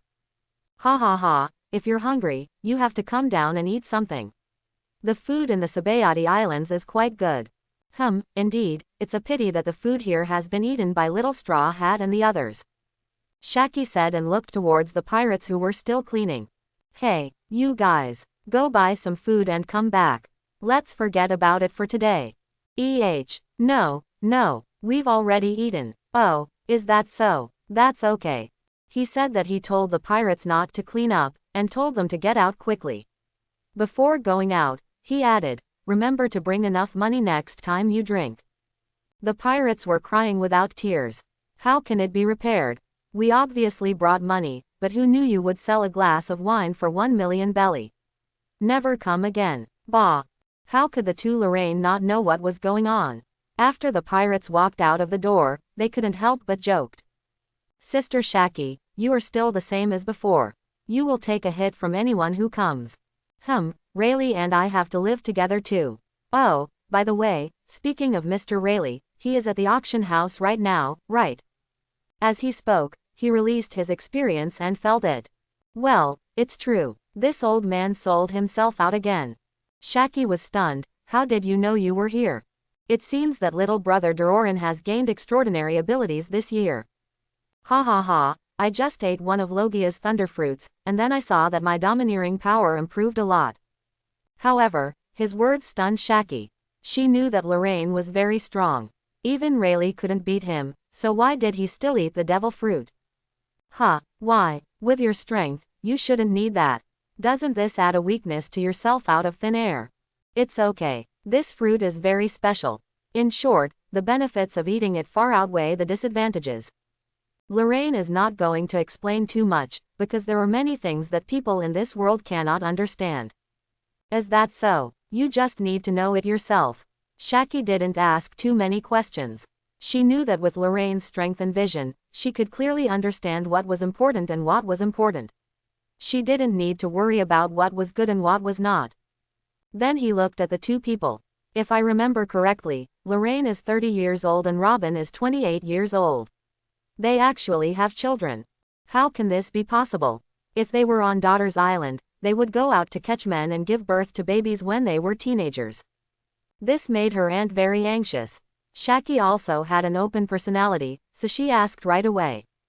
Why don't you have children yet? When Lorraine heard this, a big bead of sweat dropped directly on her forehead, and Robin was also unusually embarrassed. Well, let's talk about it in 2 years. At least go back to your hometown. Is that so? Time waits for no one. I know, you guys chat. I'm going to take a walk to eat. Then the whole person disappeared, leaving Shaki stunned for a while. It seems like it's really an amazing ability. Because in her perception, Lorraine really disappeared on the island in an instant. Chapter 91. Chaos. Robin couldn't help laughing at this time. Lorraine was usually very shameless, and he would always do the same thing when bullying him, and sometimes he wouldn't even do it at all. For so many years, Lorraine would only run away like this when facing the old driver Shaki. Wait, he ran away. You said you would bring me here to catch up with you, but now you have left me and run away. It's really too much. Since brother Lorraine ran away, let's not talk about this. Let's talk about what you have been doing this year. Shaki smiled and did not follow Robin's words. Instead, she asked about the two people's experiences this year. She knew that both of them were protective of their shortcomings. As long as you dare to continue talking, the target of attack will definitely turn to yourself in the next moment, and there is no way to say anything. We are nothing special. We just rely on the permanent pointer to wander around in the first half of the grand route. But we really went to the Sky Island, and Lorraine got his abilities from there. Tell me in detail. 8 trigrams is the nature of women, and Shaki is no exception. 2 women can still have a harmonious conversation together. Lorraine didn't go too far. The range that Shaki's vision could cover was only a few hundred meters away from island number 13. He teleported directly to number 12 next door. Miss Shaki is so scary. I will give Mr. Rayleigh a few bottles of Tongzi medicine to replenish his kidneys. She must be treated. Lorraine revealed her evil plan with a wicked smile on her face, and then she squatted on the spot and was stunned. A gust of wind blew by a few fallen leaves. It's so boring. What are you going to do next? It seems like Luffy is going to cause trouble at the auction house today. Come over and take a look at Mr. Rayleigh by the way. After staying there for a while, Lorraine found that it was quite boring. She just ate, drank, hoarded and gambled, and she had already eaten just now. She just ran away and didn't want to go back so soon. After all, baby Robin and Ms. Shaki should be chatting happily now. Lorraine didn't know what to do with the rare time alone. It was such a failure. Oh, it would be great if there was an internet cafe. I would definitely go there and mast *RBT. With that said, he walked towards the bridge to island number 1. Of course, he could also flash there directly, but he hadn't seen the old man for more than a year, so he couldn't go empty-handed. Even though it was a place where slaves were kept, he had to go there no matter what. I dropped in a bottle of wine from the shop on the road. Island No. 1. In the jail at the auction house. Rayleigh was here sipping a drink at this time. Apart from him, there were many humans here, but their expressions were filled with deep fear and numbness. Lorraine appeared in front of Rayleigh without any warning, startling everyone, except Rayleigh of course. Yo, Uncle Rayleigh, you lost the bet again. Wait, there is an unrelated person. You should sleep for a while first. With that said, Conqueror's precise strike knocked the unknown guard unconscious. The other slave's eyes glowed again after seeing it. This man must have come to save people when he appeared here directly like this. Please beg him, maybe you can be saved too. No matter who you are, please save me and I will definitely repay you. And me, I can give you a lot of money. With the first person to speak, more people also spoke one after another. No one wanted to become a slave. The sound finally attracted the people watching outside. Shut up, Lorraine shouted angrily, and everyone suddenly became quiet and silent. The guard outside the door did not come in. Many people would yell before being sold. They were used to it. Rayleigh was originally very surprised when he saw this person suddenly appearing. Not everyone has the ability to teleport. Currently, only 2 people are known to be Kizaru and Shang. Well, brother Lorraine, why is it you? How did you get in? After Rayleigh saw Lorraine's face clearly, a smile instantly filled his handsome old face. Lorraine shouted angrily and then turned to Rayleigh, who also put away the stern expression just now. Hey, Miss Shaki said you weren't here, so I used my ability to look for you, and then I came over. Suga, that sounds like an amazing ability. It seems like you've had a great time over the past year. After hearing Lorraine's explanation, Rayleigh showed a surprised expression. He knew Lorraine's strength very well, and the fruit that made him unable to resist the temptation to eat must be very perverted. No, this fruit has an unimaginable effect on increasing domineering power. That's why I can know exactly where you are. Oh, does such a fruit still exist? It is indeed worth eating, but I am a little curious about what kind of fruit it is. Now it was Rayleigh's turn to be a little surprised. With his extensive knowledge, he had never heard of any fruit that had this effect. Of course, it was also possible that this fruit had never been eaten before. There's nothing I can't say, it's Logia's thunder fruit. Is it actually this? There is a record of this fruit in the illustrated book, but forget it, compared to this, did you bring wine? Rayleigh thought for a moment and stopped worrying. It didn't matter how strong he was. He was more concerned about whether he could drink Lorraine's wine. Of course I brought it. Here you go. He casually threw the bottle of rum in his hand to Rayleigh, who took it. How about you? I drink this. Lorraine took out a bottle of juice. Rayleigh's face darkened. Even the giant next to him curled his lips quietly. He could feel Lorraine's domineering attitude. A person with that kind of domineering attitude actually drank juice. Tui. Disgusted. Come on, cheers. Ha ha ha, little brother Lorraine, you still haven't changed at all. Lorraine, on the other hand, nonchalantly wanted to toast to Rayleigh, but Rayleigh laughed and touched him. After a few sips of wine. By the way, you probably didn't come to me for a drink specifically, right? Of course that's not the case. The main reason is that there is still a lot of excitement here today. You are just passing by, but you can't say this in person. Of course it is. Every time I came here before, I had to wait for a long time for you to show up. Why don't you come and see me first? Rayleigh likes to gamble, but when he is unlucky, he always loses, and then Shaki stops giving him pocket money. So the old man wanted to sell himself, but because of his old age, he always failed to sell, so he often stayed at the auction house for several months. Is that so? Although you are here, I still have to ask you to wait a little longer. The auction is going to be held today. I want to blackmail my buyer. Ha ha ha ha. Lorraine, This is not a nice old man. Okay, someone is coming. I'm leaving first. After saying that, the whole person disappeared. At this time, the giant next to Rayleigh dared to speak. Old man, if you can be friends with a guy with Conqueror's hockey, you are not a simple person, right? Rayleigh took a sip of wine and chuckled. Mr. Giant, don't talk nonsense. I'm just an old coder. I've coded many big shots. The giant was silent, obviously not believing his words, and the two people were talking. The door opened with a frame, and two people walked in carrying a mermaid. It was Kemi, who had lost contact with Luffy, Octopus Hachi and the others. Let me go. Help. Xiaoba. Kemi struggled wildly, but it had no effect at all. Two people carried her to the person who was stunned by Lorraine.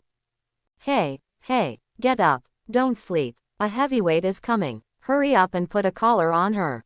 After shouting twice and getting no response, the two men carried Kemi forward and kicked her a few times. How can we fix it? This guy fainted. I told him to control himself yesterday, but he refused to listen. This waste. Lock the goods in first, and I'll call for help. Two people carried Kemi and roughly threw her in. Then one person held her hand while the other went out to call for help. Not long after, the guy who went out came here with Disco, the chief auctioneer, and two other people. Kemi struggled crazily while putting on the collar. Disco got angry and slapped her hard. Before Kemi could get up, two people had already grabbed her arms. Let me put the collar on you myself. Kemi looked at the collar getting closer and closer, and the fear in her heart became even worse. No, Xiaoba will never let you go. No one paid attention to her threat. Just when the collar was about to be fastened, Disco glanced at her and fell backwards. Giant next to Rayleigh. And you said you don't know martial arts. On the other side, Lorraine did not leave after leaving the auction house. Instead, she sat directly on the redwood branch where the auction house was located and prepared to watch the show. At this time, a news bird flew over and dropped newspapers. The newspapers that used to cost 100 belly were dropped directly on the ground today. Needless to say, it goes without saying that there is something big to be announced. Lorraine casually took one and unfolded it to take a look, her eyebrows raised immediately. Sure enough, it's about the war on top. It is clearly written in the newspaper that 1 week later, the captain of Whitebeard's 2nd Division, Fire Fist Ace, will be publicly executed at Marine Headquarters, Marinefando. If we get there, it won't take more than a few minutes, let's see then.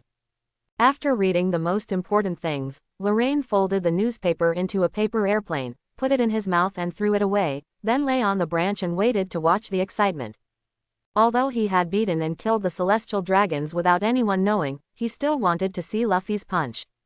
After lying down for a while, the auction was already in full swing. But Lorraine was a little worried, because he thought of a serious matter. After the Sabaody Islands, Luffy and his group would be separated for 2 years. Since Luffy and the others have to train for 2 years, can he take the first step? He also thought about it seriously. If he asked Robin to wait for another 2 years, he would not be able to say it, and there was a high chance that he would suffer. The history of Red Road signs. I have a rubbing of the piece on Fishman Island, Zo has a piece, and Kaido's mother has a piece in each hand. How do you deal with these two? If you ask for it directly, they will definitely not give it to you. If you fight, you can beat it. But I can't give them to them even after beating them. I don't even know where they put them. How about going to Wano country to hide first? Or find a way to steal it? Anyway, with your own ability, stealing something is very simple, as long as you find out where it is. Yes, just do it. Lorraine sat up and patted her thigh, looking a little excited. After calming down for a while, the sight and color were gone. Oh, it started here too, let me see. Lorraine appeared in an inconspicuous corner of the auction venue in a flash, already wearing a cloak. As soon as he entered, he saw that Charles Saint had shot Xiao Hachi and Luffy was walking towards him. Just in time, let's go Pikachu. Lorraine quietly raised his voice. He usually had no interest in killing this kind of celestial dragon unless he offended himself. The weakest celestial dragon he had ever fought was like Shichibukai Moria. Luffy walked up to St. Charles with an angry look on his face, punched him in the face and knocked him away. It is indeed the most exciting punch of One Piece. The live version is even more exciting. Looking at St. Charles again, the bubble on his head had burst, and he was lying unconscious in the distance. There was a clear mark of a fist on his face, and he plowed a chasm on the ground. Almost all of my teeth have fallen out, and all the clothes on my back have been worn away. To be honest, it's a bit miserable. Sorry, I heard that beating this guy will attract Marine General. After Luffy finished the fight, he apologized to his friends, and Zoro slowly put away his sword. It's all your fault for knocking him away and causing me to miss him. The others did not blame him at all, and all supported their captain's actions. How dare you give your elder brother? The expression on Shallula Palace's face was unbelievable. No one could have imagined that someone would dare to fight the celestial dragons on the Sabaody Islands. What are you still doing? Kill these untouchables who dare to attack the descendants of the Creator. Yes, other people in the auction house filed out and fled for their lives. The celestial dragon guards attacked Luffy and others directly, and Luffy and others rose up to resist. The scene was very chaotic at one time, but overall, they had the upper hand. Lorraine's special training for more than a month was still effective. Kemi was placed in a glass jar, but at this time the glass jar had been cut open by Zoro. Shallula Palace and St. Roswader were commanding the guards with gnashing teeth, and the scene was very chaotic. This woman is quite beautiful, Lorraine commented, and Luo, Kid, and the others remained motionless and continued to watch the excitement.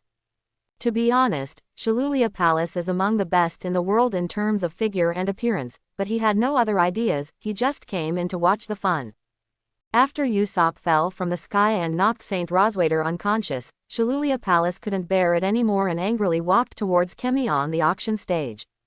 She thought that all the misfortunes today were caused by this smelly fish, and she wanted to kill her, but she fainted at the moment when the force pulled the trigger. Mr. Rayleigh made a brilliant appearance. Lorraine returned to the tree branch before he could fully come out of the background. Because after that, except for Old Man Rayleigh, there was nothing good to see there. It's better to leave as soon as possible, there will probably be some fun outside later. Chapter 93 Acting Ape appears. Now a large number of Marines have come outside the auction house, slowly surrounding the entire venue. Looking at these Marines, Lorraine was inexplicably looking forward to it. I wonder if there will be an extra general this time. The world government must know that he is on the Sabaody Islands. After all, he is also a criminal with a bounty of 1 billion, and he is also involved with the Straw Hats. In addition, World Conqueror's perception of his own strength is definitely not inferior to that of a general. Then if only one Kizaru came over, wouldn't it be completely useless to fight against him? Logically speaking, 2 generals should come over. After all, 2 generals came when Fisher Tiger made a big splash in the Holy Land. I hope there will be more Akainu. I will kill him immediately. Then I will carry his head back and let Baby Robin play it as a ball. It's just that he is destined to be disappointed, because this time only Kizaru comes. It may be because the war on the top is imminent and he doesn't want to face a player like Lorraine in advance. It is also possible that they feel that a waste like St. Charles is not worth sending out too many generals, so they can just throw in a fisherman to save face. The Marines did not rush into the auction house, but just stayed outside. On the one hand, it was because the situation inside was unknown and they needed to be investigated first. On the other hand, they were afraid that the Roswade family would be in danger if they rushed in. One of the prerequisites for them to capture the pirates is to ensure the safety of the Tianlong people, so they had to shout first. Listen to the pirates inside, release the Holy Roswader family immediately. The general will be arriving soon. I advise you to surrender obediently. Otherwise, the consequences will be disastrous. Luffy and the others didn't wait too long, and came out less than a minute after Marine finished shouting. Luo, Luffy, and Kid, the 3 captains of the pirate group, were the first to appear, but their style of painting was slightly off. Luffy, it's none of your business here. Just leave it to me. Kid, it's so annoying. Let me do it. Luffy, I told you to come. Luo, go aside. Luffy, what are you talking about? It's so noisy, shut up. Kid, I told you I would come. Luo, don't order me. The 3 of them quarreled as they walked, and finally stood in front of Marine, and each of them struck a pose. Then they continued to quarrel. Luffy, Yoshi, you 2, stay back. Kid, did you hear that? I'm telling you to back off. Luo, if you give me another order, I will beat you first, Eustace is the boss. Ha ha ha, wonderful. Lorraine didn't know where she got a bucket of popcorn that was taller than others. She stuffed it into her mouth and looked down intently. Compared to Luffy's 3 fools, the Marines looked much more reliable, and all of them were prepared with solemn expressions. Get ready to shoot. The 3 of them are all captains. They were killed out of tens of millions of people. Don't treat them as ordinary pirates. Yes, mortar fired. Following Lieutenant Colonel Marine's order, several mortars opened fire together, and more than a dozen shells flew towards the 3 of them. Rubber balloon. Bounce. Slaughterhouse. All the cannonballs that flew over returned along the same path, blowing the Marines who had just fired into pieces. They are all ability users. Leave the hostage rescue team behind, and all other troops will be concentrated here, including the mortars. The lieutenant colonel immediately ordered adjustments to the combat plan. He saw how difficult these 3 guys were. Kid stretched out his hands. Okay, step back and let me come here. Luo, I should have told you not to order me. Come on. Luo was still arguing with Kid, but Luffy bypassed Kid's hand and rushed out. He is indeed the first person to play cards that don't follow the rules. Wong Luffy. Luffy intercepted the concentrated cannonballs alone and threw them back into the Marines, blowing up a crowd of people. Luo and Kid didn't hesitate and activated their abilities to attack Marine. Kid's ability is to control magnetism, which is similar to Magneto. He directly used the Marines' swords and guns to form a huge steel arm and smashed it out. Luo unfolded the slaughterhouse, cut up the Marines inside, and then pieced them together randomly. Ha ha ha ha, I'm laughing so hard. Lorraine plucked out the tears from the corners of her eyes while popping popcorn. Anyway, the movement below was so loud that she was not afraid of being exposed. The reason why he stayed here was to see what Luo's ability was like, how to put his head on his butt, and how to correct the unequal cutting areas. It was found that after Luo's ability was removed, a thin layer of meat membrane would be formed in places where the cutting areas were unequal, and the internal organs inside could even be seen through the meat membrane. Sure enough, even if it is a surgical result, we must consider the issue of splicing, and we can't just piece it together blindly. Although these people who were put together blindly are still alive now, they will definitely not live for long. Pirates don't have many good things to begin with. Below, Rayleigh and the others had also come out. As soon as he came out, he looked towards Lorraine, and then a drop of sweat flowed from his forehead. It's really a bad idea. Lorraine naturally heard this sentence, and the corner of her mouth curled up. You don't understand my happiness. The remaining Marines are also surrounding Luffy and the others. Luffy, Kid, and Law stood in front of everyone. The Marines are coming up again, let's run for our lives. Goodbye Straw Hat Luffy. If you don't leave, the general will chase us. Kid looked coldly at the Marines who rushed up, and said something nonsense to Luffy. I'm very happy to see you, but if we meet again next time, I won't let you go. Okay, next time you steal his prison food. I support you. Lorraine's mouth was full of popcorn and she muttered vaguely. If I remember correctly, as soon as Kid arrived in New World, he went to fight Kaido and was imprisoned. The second time he met Top Secret was in Kaido. Many prisons. Huh, oh, Luffy was stunned for a moment, and then he understood what Kid meant. Everyone has a dream to go to sea, and the ultimate goal is to become One Piece. Then except for his own partners, everyone else is the enemy. But I will definitely find the One Piece before you do. Hehehehe.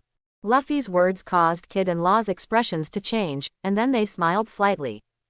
Brothers, come on. There was nothing to see here.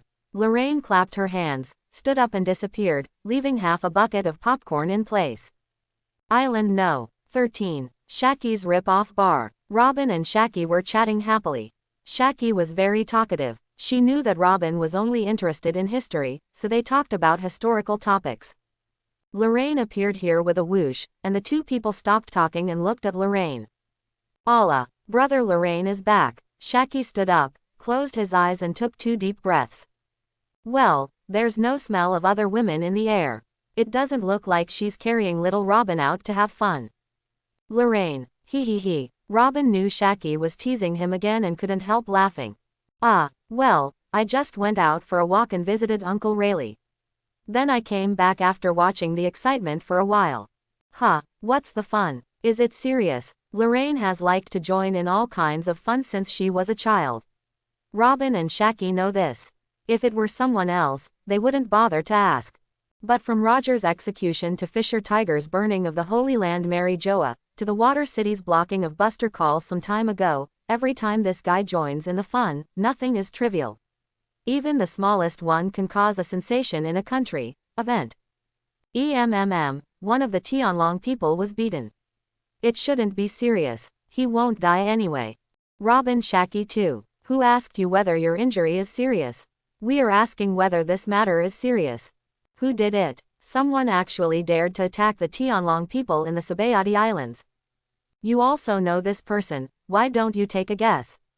The one who looks most like a reckless man among the people you know. Ah, Luffy. Shaki didn't know Luffy very well yet, but Robin knew a lot more, so she immediately thought of Luffy. Aha, it's really him. Little monkey is really courageous, but it will be troublesome next time. If the Tianlong people are beaten, the general will definitely take action. Shaki took a drag of his cigarette and looked at Lorraine again. But it shouldn't be a problem with brother Lorraine here. I have no intention of taking action. Let them face the trouble they caused themselves, and they won't die anyway. If an extra general is dispatched because I am here, I will be responsible for stopping him, otherwise I will not take action. They will always face various failures on the way of growth. They don't even know how to be domineering. What will happen if they go to the New World?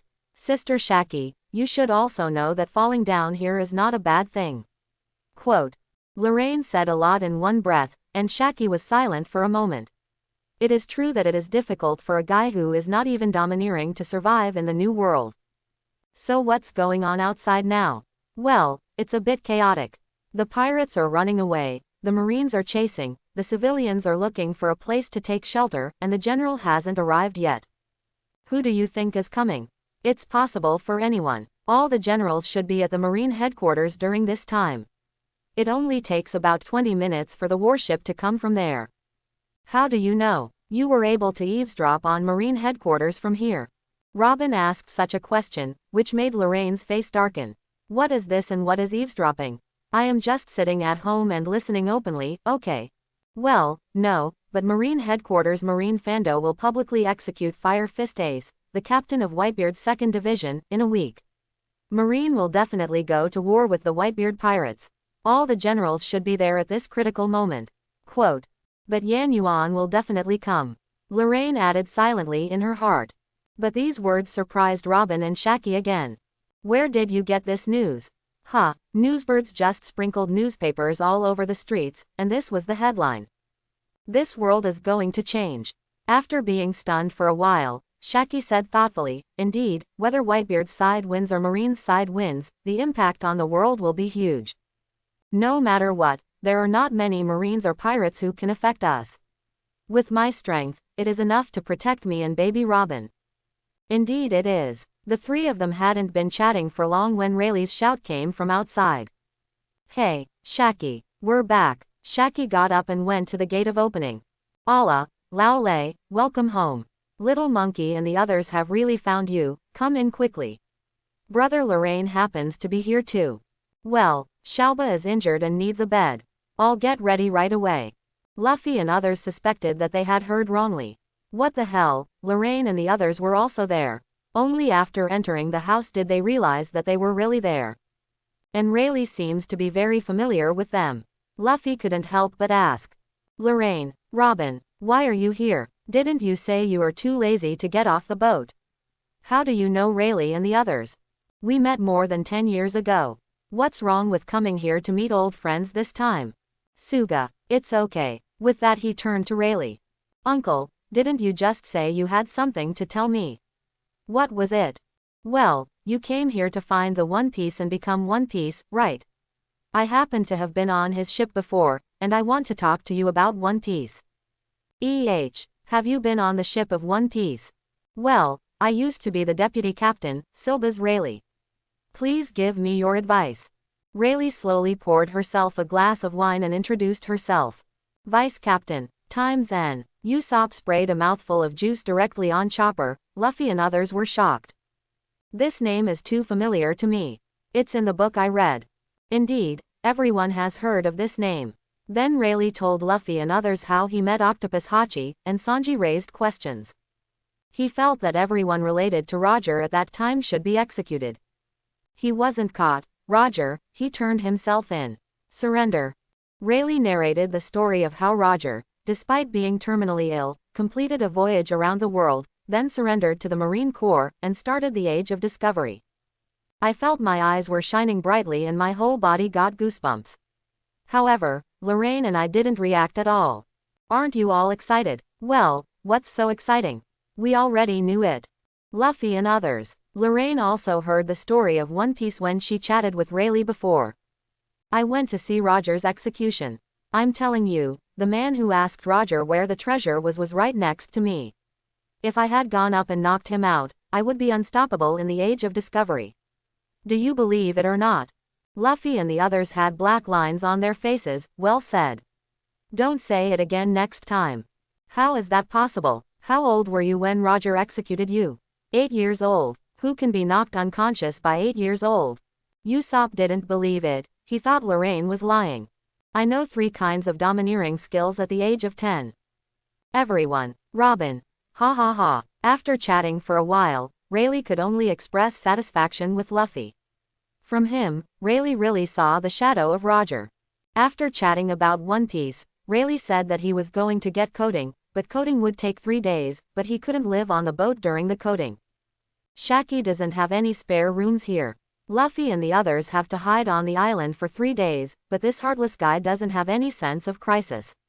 He also wants to go to Sabaody Park to play again because Kemi was kidnapped before and didn't play enough. Lorraine and the two were also going to their small home in Sabaody, and the group separated. At the same time, countless pirates along the coast want to escape. Suddenly, a warship came from a distance at a high speed and fired a cannon. Kizaru stood on the cannonball and flew into the Sabaody Islands. Monkey D. Kizaru appears. Chapter 94 Rescue. Moses, I am Kizaru, and I have arrived. As soon as Kizaru landed, he kept shouting at the black phone bug on his wrist, but he didn't get any response. That's weird, why can't I get through? He walked forward with a strange look on his face. The little pirates next to him were silent, but there were also some who had no idea and wanted to take action against him. Lorraine knew at the moment Kizaru landed on the island, and couldn't help but pause. What's wrong? Kizaru is here. Is he the only one? Well, in this case, don't worry about it. I was thinking that if Akainu came too, I would just kill him. Let's go. Well, it's okay. Robin's hatred for Akainu is actually not too deep. The only people O'Hara cares about are Dr. Kloba and her mother. Others are very indifferent to her, even disgusting, and the people she cares about died at the hands of the world government. The people she hates most are the 5 elders. The small house for 2 people is near Sabaody Park, and it doesn't take long to get there from Island 13. The situation is now chaotic. Except for the pirates who fled to the port and the captured Marines, the civilians have already gone into hiding. In order to avoid trouble, Lorraine and the two were already more careful, but both the escaping pirates and the pursuing Marine were running towards the port. Only 2 people, Lorraine, are traveling retrograde, which makes them more conspicuous. No matter how careful you are, you will inevitably be recognized, especially Lorraine. His reward order can be said to be ranked C among the rewards in the first half of the Grand Line. Bit. So much so that during this time, everyone in Marine, from generals to soldiers, was very familiar with this face. The Demon Guard is here. Call for support. Don't act rashly. This is a big criminal with a 1 billion bounty. According to the news coming back, he is as powerful as the general. Don't mistake him for one of those ordinary pirates. Find a way to contact General Kizaru. Just like the previous 2 times, whenever they encountered Lorraine and recognized him head-on, the Marines gave up on chasing the pirates and turned their targets towards them. What was different from the previous times was that this time there was a major general in Marine, but Lorraine didn't know him. Lorraine was speechless after hearing what the Marines said. The 2 waves of Marines we met just now said the same thing. Why do your lines all look the same? Forget it, Just use conquerors to stun him. The tyrannical conqueror's domineering energy filled the air, and all the Marines who surrounded the two people, except the Major General, fainted. Bah, conquerors, domineering, indeed. He has been wanted for 20 years and has not been caught. It is not that simple for someone who can rival a general in strength. Don't waste your efforts. Even if Kizaru comes, you may not be able to catch me. How can we repair it? Don't be complacent. This is the Sabaody Islands.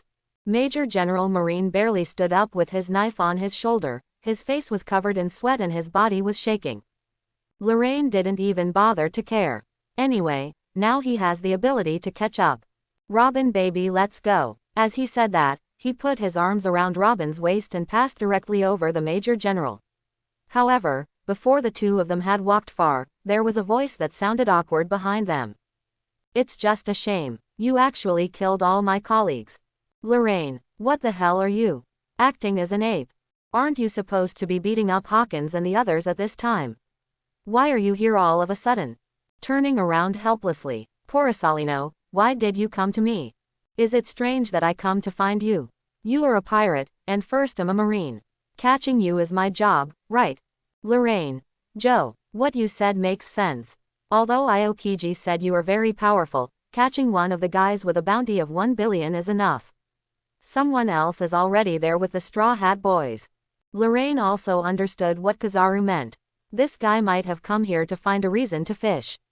Since Aokiji told him about his strength, he must understand that it is impossible to catch him. As long as you fight with yourself for a little longer and then throw the pot to yourself, you don't have to catch any of the other pirates. As expected of you, Kizaru. But no matter what, a fight is inevitable.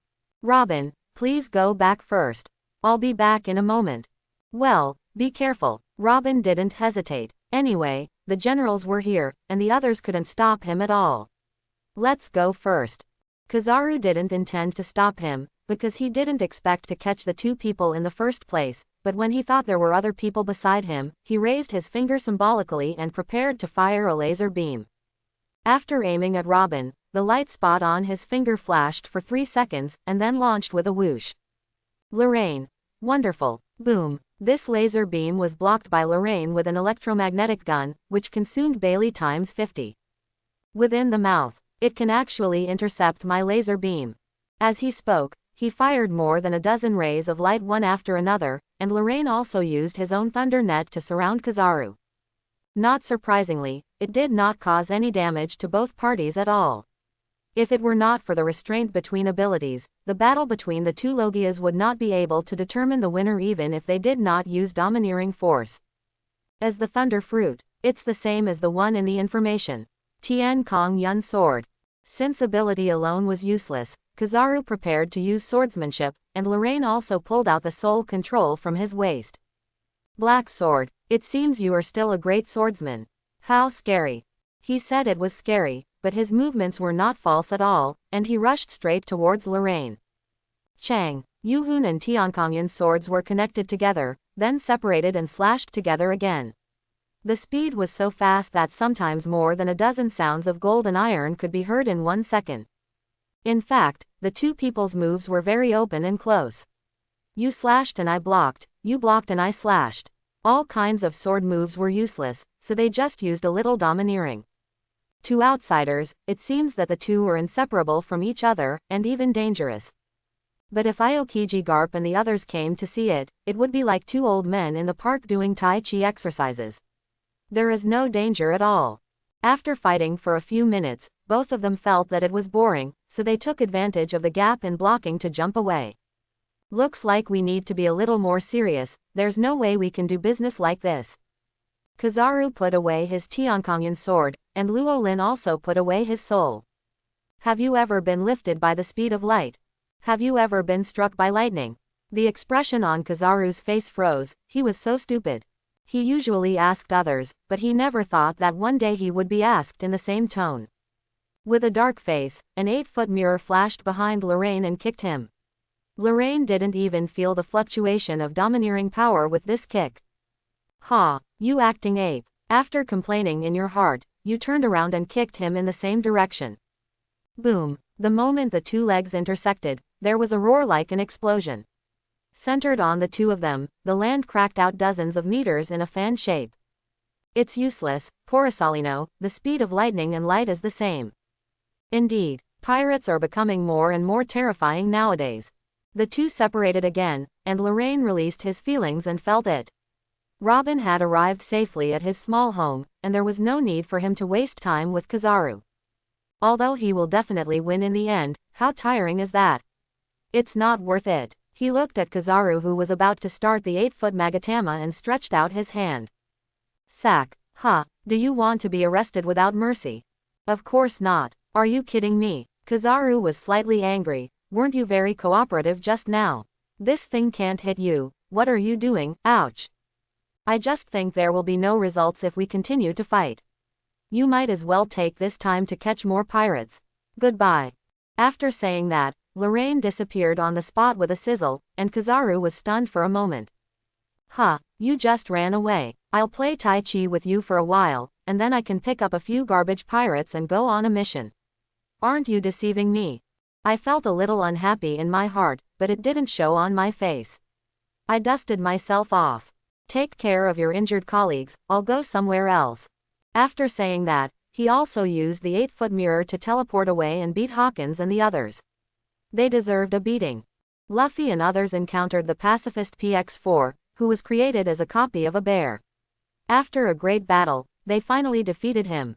After solving the pacifists, everyone did not suffer too many injuries, and even had some strength left. It must be said that after special training, they were much stronger than when they arrived here in the original work. Well done, brothers. So what about Shichibukai? We didn't kill him. Ha ha ha. Although Zoro and others felt something was wrong, they were also affected by Luffy's emotions and thought they were just the bear's twins. 2 years later, all 10 babies will have Da Omega Da. But before everyone could be happy for long, another pacifist and Zon Taomaru stopped in front of the two people. Nani, there's another one. Is this guy a twin, or is he a mass-produced modified person? No matter who he is, he must be an enemy. Come on. After saying hello, Zoro and Sanji rushed up together. This time it was a little more difficult than the last time. This pacifist should be more comprehensive than the previous one. Zoro's old injury suddenly recurred at this time, and Sanji could not kick the mechanical pacifist, and the two fell into a bitter fight. Luffy was restrained by Zon Momomaru. Now he is not Zon Momomaru's opponent. After all, Zon Momomaru is domineering. For Zon Momomaru's attack, Luffy can only do it even if he turns on the second gear. He reluctantly dealt with it and was quickly defeated. Looking at Luffy and Momomaru lying on the ground, they took out a phone bug from their pocket and contacted Mr. Kizaru. On the other side, Kizaru, who ran to beat up Hawkins and others because Lorraine escaped, finally answered the phone and rushed here. At his speed, he could get here in less than 10 seconds. Sure enough, while Zoro, Sanji and others were still fighting hard, Kizaru appeared in the distance. General, it's over. Usopp, Nami and others were immediately enveloped in despair. They were already invincible, and now there is a Marine general. Aren't they certain to die? Kizaru glanced around and was surprised to see the destroyed pacifist PX-4. You can actually destroy a pacifist. It's within your reach. After saying that, he looked at Luffy, who was lying on the ground panting, and Zoro and the others who were fighting hard. He raised his hand and looked at the time. Well, it's almost time to get off work. The Straw Hats and the rest, let me finish you off completely. He raised one hand, and light spots began to flash on his fingers. Zoro, Sanji, danger, get out of the way. With a whoosh, a laser beam shot directly at Zoro and the two of them. Fortunately, the two heard Luffy's shout and jumped to the side to hide. The laser beam hit the mangrove tree behind and exploded. This time Kizaru stopped his attack.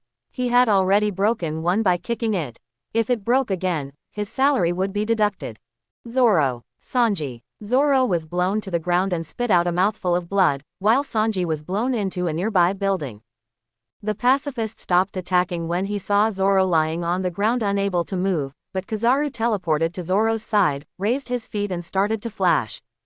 The bounty is 120 million belly. Pirate Hunter Zoro, let's start with you. Zoro, Luffy and the others shouted heartbreakingly. It's a pity that Mr. Yan Yuan didn't put his feet down after lifting them for a long time.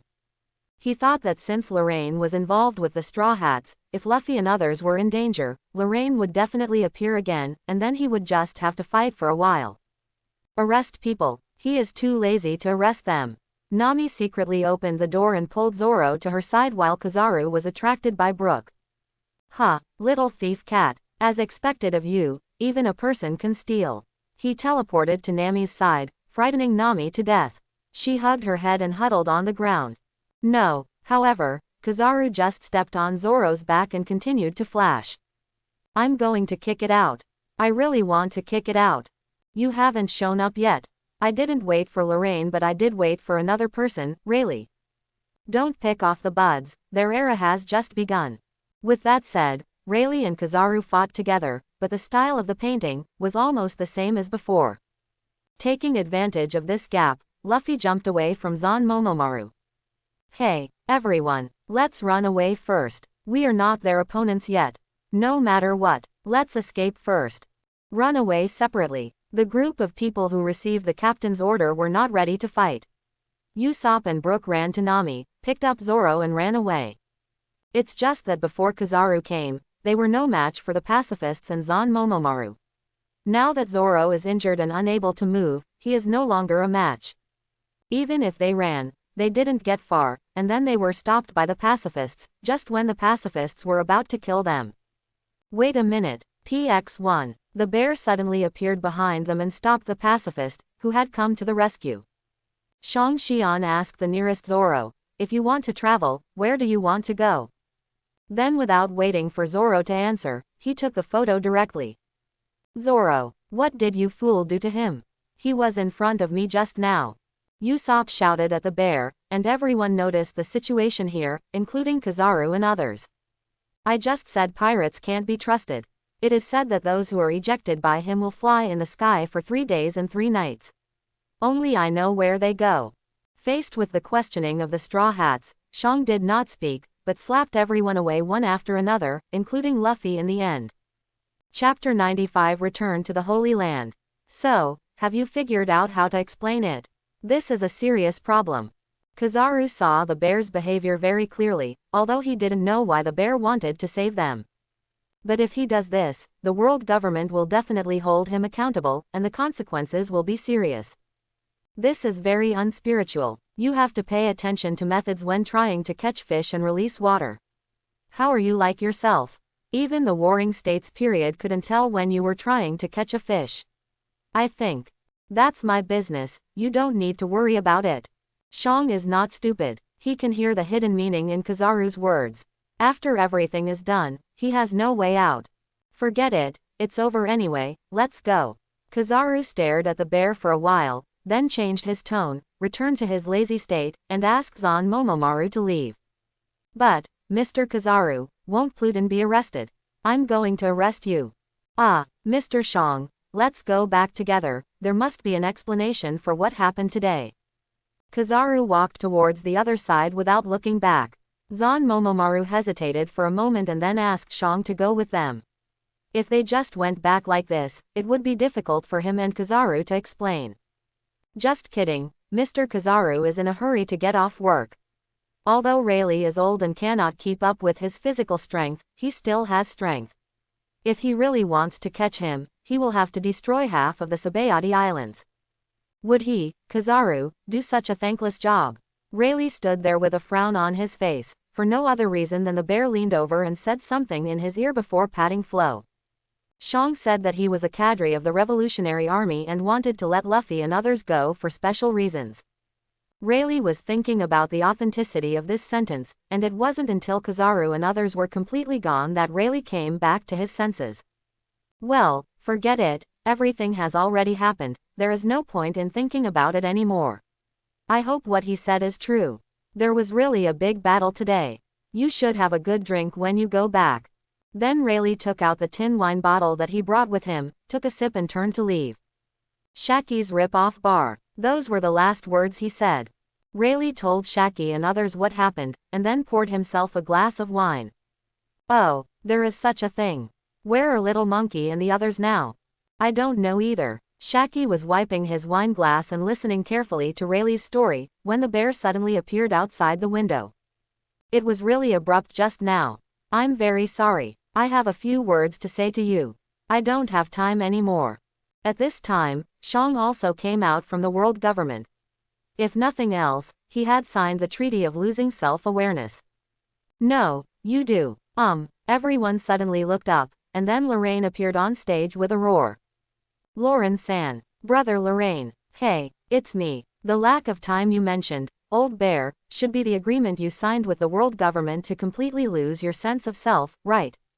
Nani? Completely lost self-awareness? What do you mean? Not only Rayleigh and others, Shang was also very shocked. Only a few people should know this news.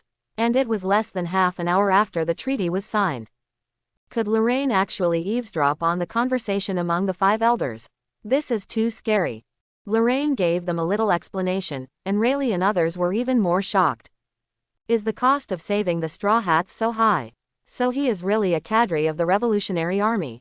I didn't expect that this kind of technology exists in the world. It's incredible. Then how did Brother Lorraine know this news? Eavesdropping. Lorraine felt confident, and the others showed expressions of genuineness upon hearing this. In that case, Mr. Shang, you. Shaki turned to the bear and stopped talking. That's why I said I didn't have time, but Lorraine said I did. I don't know what happened. Wait a minute. Lorraine's voice came from inside the bar. He poured himself a glass of juice and took a slow sip. Old bear, have you drank the medicine I gave you? This. Shang took out a tube of light blue reagent from somewhere, and Lorraine poked his head out and took a look. Yes. This is called Consciousness Protection Potion. It's easy to understand from the name, right?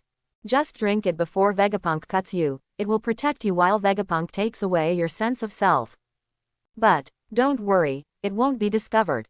But your self-consciousness will also sleep for about a year.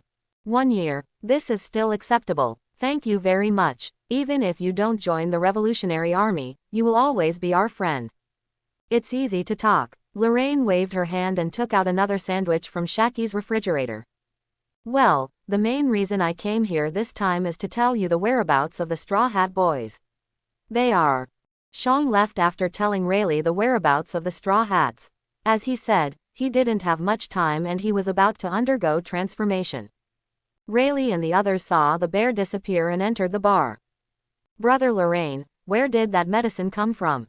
Is there any more? I'm very interested in it. No more. The one I got accidentally. No one else can use it, so I just gave it to him. Lorraine stuffed a mouthful of takoyaki into her mouth. Of course, that medicine was exchanged from Tongzi, and it was worth 100,000 cultivation points. And it was not a product of this world, but came from another world. As for how it came about, only Tongzi knows. After all, it cannot get things from other worlds within its own authority. Tongzi, do you know how many rich women I accompanied in exchange for such a tube of potion? Do you know? No, you don't know, you will only miss your Emperor Shui Mei. But I still don't understand why the Revolutionary Army would help Little Monkey and the others and pay such a high price. Oh, this is because Luffy's father is a dragon. It was already late when Lorraine came out of Shaki's bar, and the sun was setting on the horizon. Lorraine pushed open the door of her small courtyard. Robin baby, I'm back. Welcome home. Are you back so soon? Of course, it's not a big deal, but I have to go out at night. Why go? Do bad things. Hehehehe. But before that I want to do something else first. As he spoke, he picked up Robin and rushed into the room. Before he even reached the bedroom, all of Robin's belongings had disappeared. Yeah, wait a minute, I haven't had dinner yet. Eat later. Mwah. The sky was getting dark, and the moon secretly hid in the clouds. Lorraine opened the door and walked to the yard to stretch. Ah! As the body tensed up, there was a crackling sound, as if a corpse had changed. Fortunately, this small courtyard for 2 people is next to Sabaody Park. There are fewer people at night and it is also independent. Otherwise, I might scare people. He skillfully put on his cloak and disappeared with a sizzle. When he reappeared, he had arrived at the Holy Land of Mariajoya above the Sabaody Islands. At this time, Mariajoya was still brightly lit. Tianlong people have nightlife, and of course most of them abuse slaves for fun, and some even bring their own slaves to find friends to have fun together. There were no less than 10 scenes like this in his perception. He even felt the location of the 5 elders. He was here to cause trouble. Every time he came to the Sabaody Islands, he would sneak up and set a fire. He was also spotted several times. It's not for anything else, just because the world government has wanted him for so many years, and he wants to use this method to retaliate against them. Of course, it doesn't go so smoothly every time. At first, he set a fire and ran away, and no one could catch up. But after meeting Ba Meidu, he became more unrestrained, so much so that he was discovered twice. The Shichibukai level celestial dragon was the one he killed last time. Well, since we are causing trouble, is it okay to shock the 5 elders? No, you can't shock them. Once they are shocked, they will know that it is a lightning type ability. After thinking for a long time, he decided to just use slashes to discuss them. He would definitely not do this before, because each of the 5 elders has the strength of a general, and if one is not good enough, he may be in danger. But it's different now. Now he can run so fast that even Kizaru can't catch up. So he teleported to a place about 1,000 meters away from the 5 elders and pulled out the Yuhun from his waist. One sword style breaking through the sky.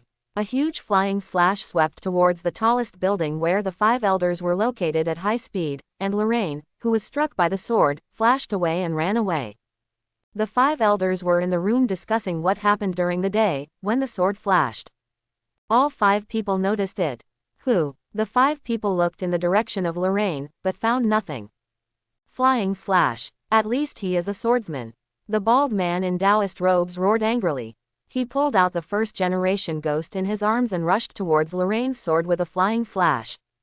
However, the hasty attack power was insufficient and could not disintegrate Lorraine's sword light. Hide quickly. The bald man was frightened and dodged to one side, while the other 5 elders also hurriedly dodged. The huge sword light passed directly through the building where the 5 elders were located, and flew into the sky unabated. Kakaka. The 5 elders, who had just escaped the slash, looked up. The severed superstructure is slowly sliding down. Boom. Ah, it's on fire. Put out the fire, you slaves. The sliding building hit the ground, and fires broke out in many places in Mariajoya. Come again. Probably, since Fisher Tiger, someone will attack here every 1 or 2 years. The majesty of the world government cannot be challenged. We must seize it this time.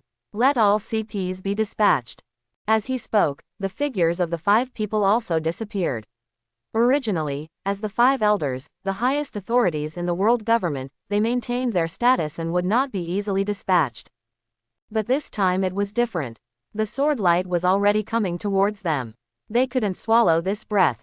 It's just that they didn't take action a few times before, so it was impossible to catch Lorraine this time. At this time, he was already on the sea below the Red Earth continent. There was a person in his hand. It was Saint Roswaiter, who was all injured after being kicked down by Usopp during the day. At this time, he was already a corpse.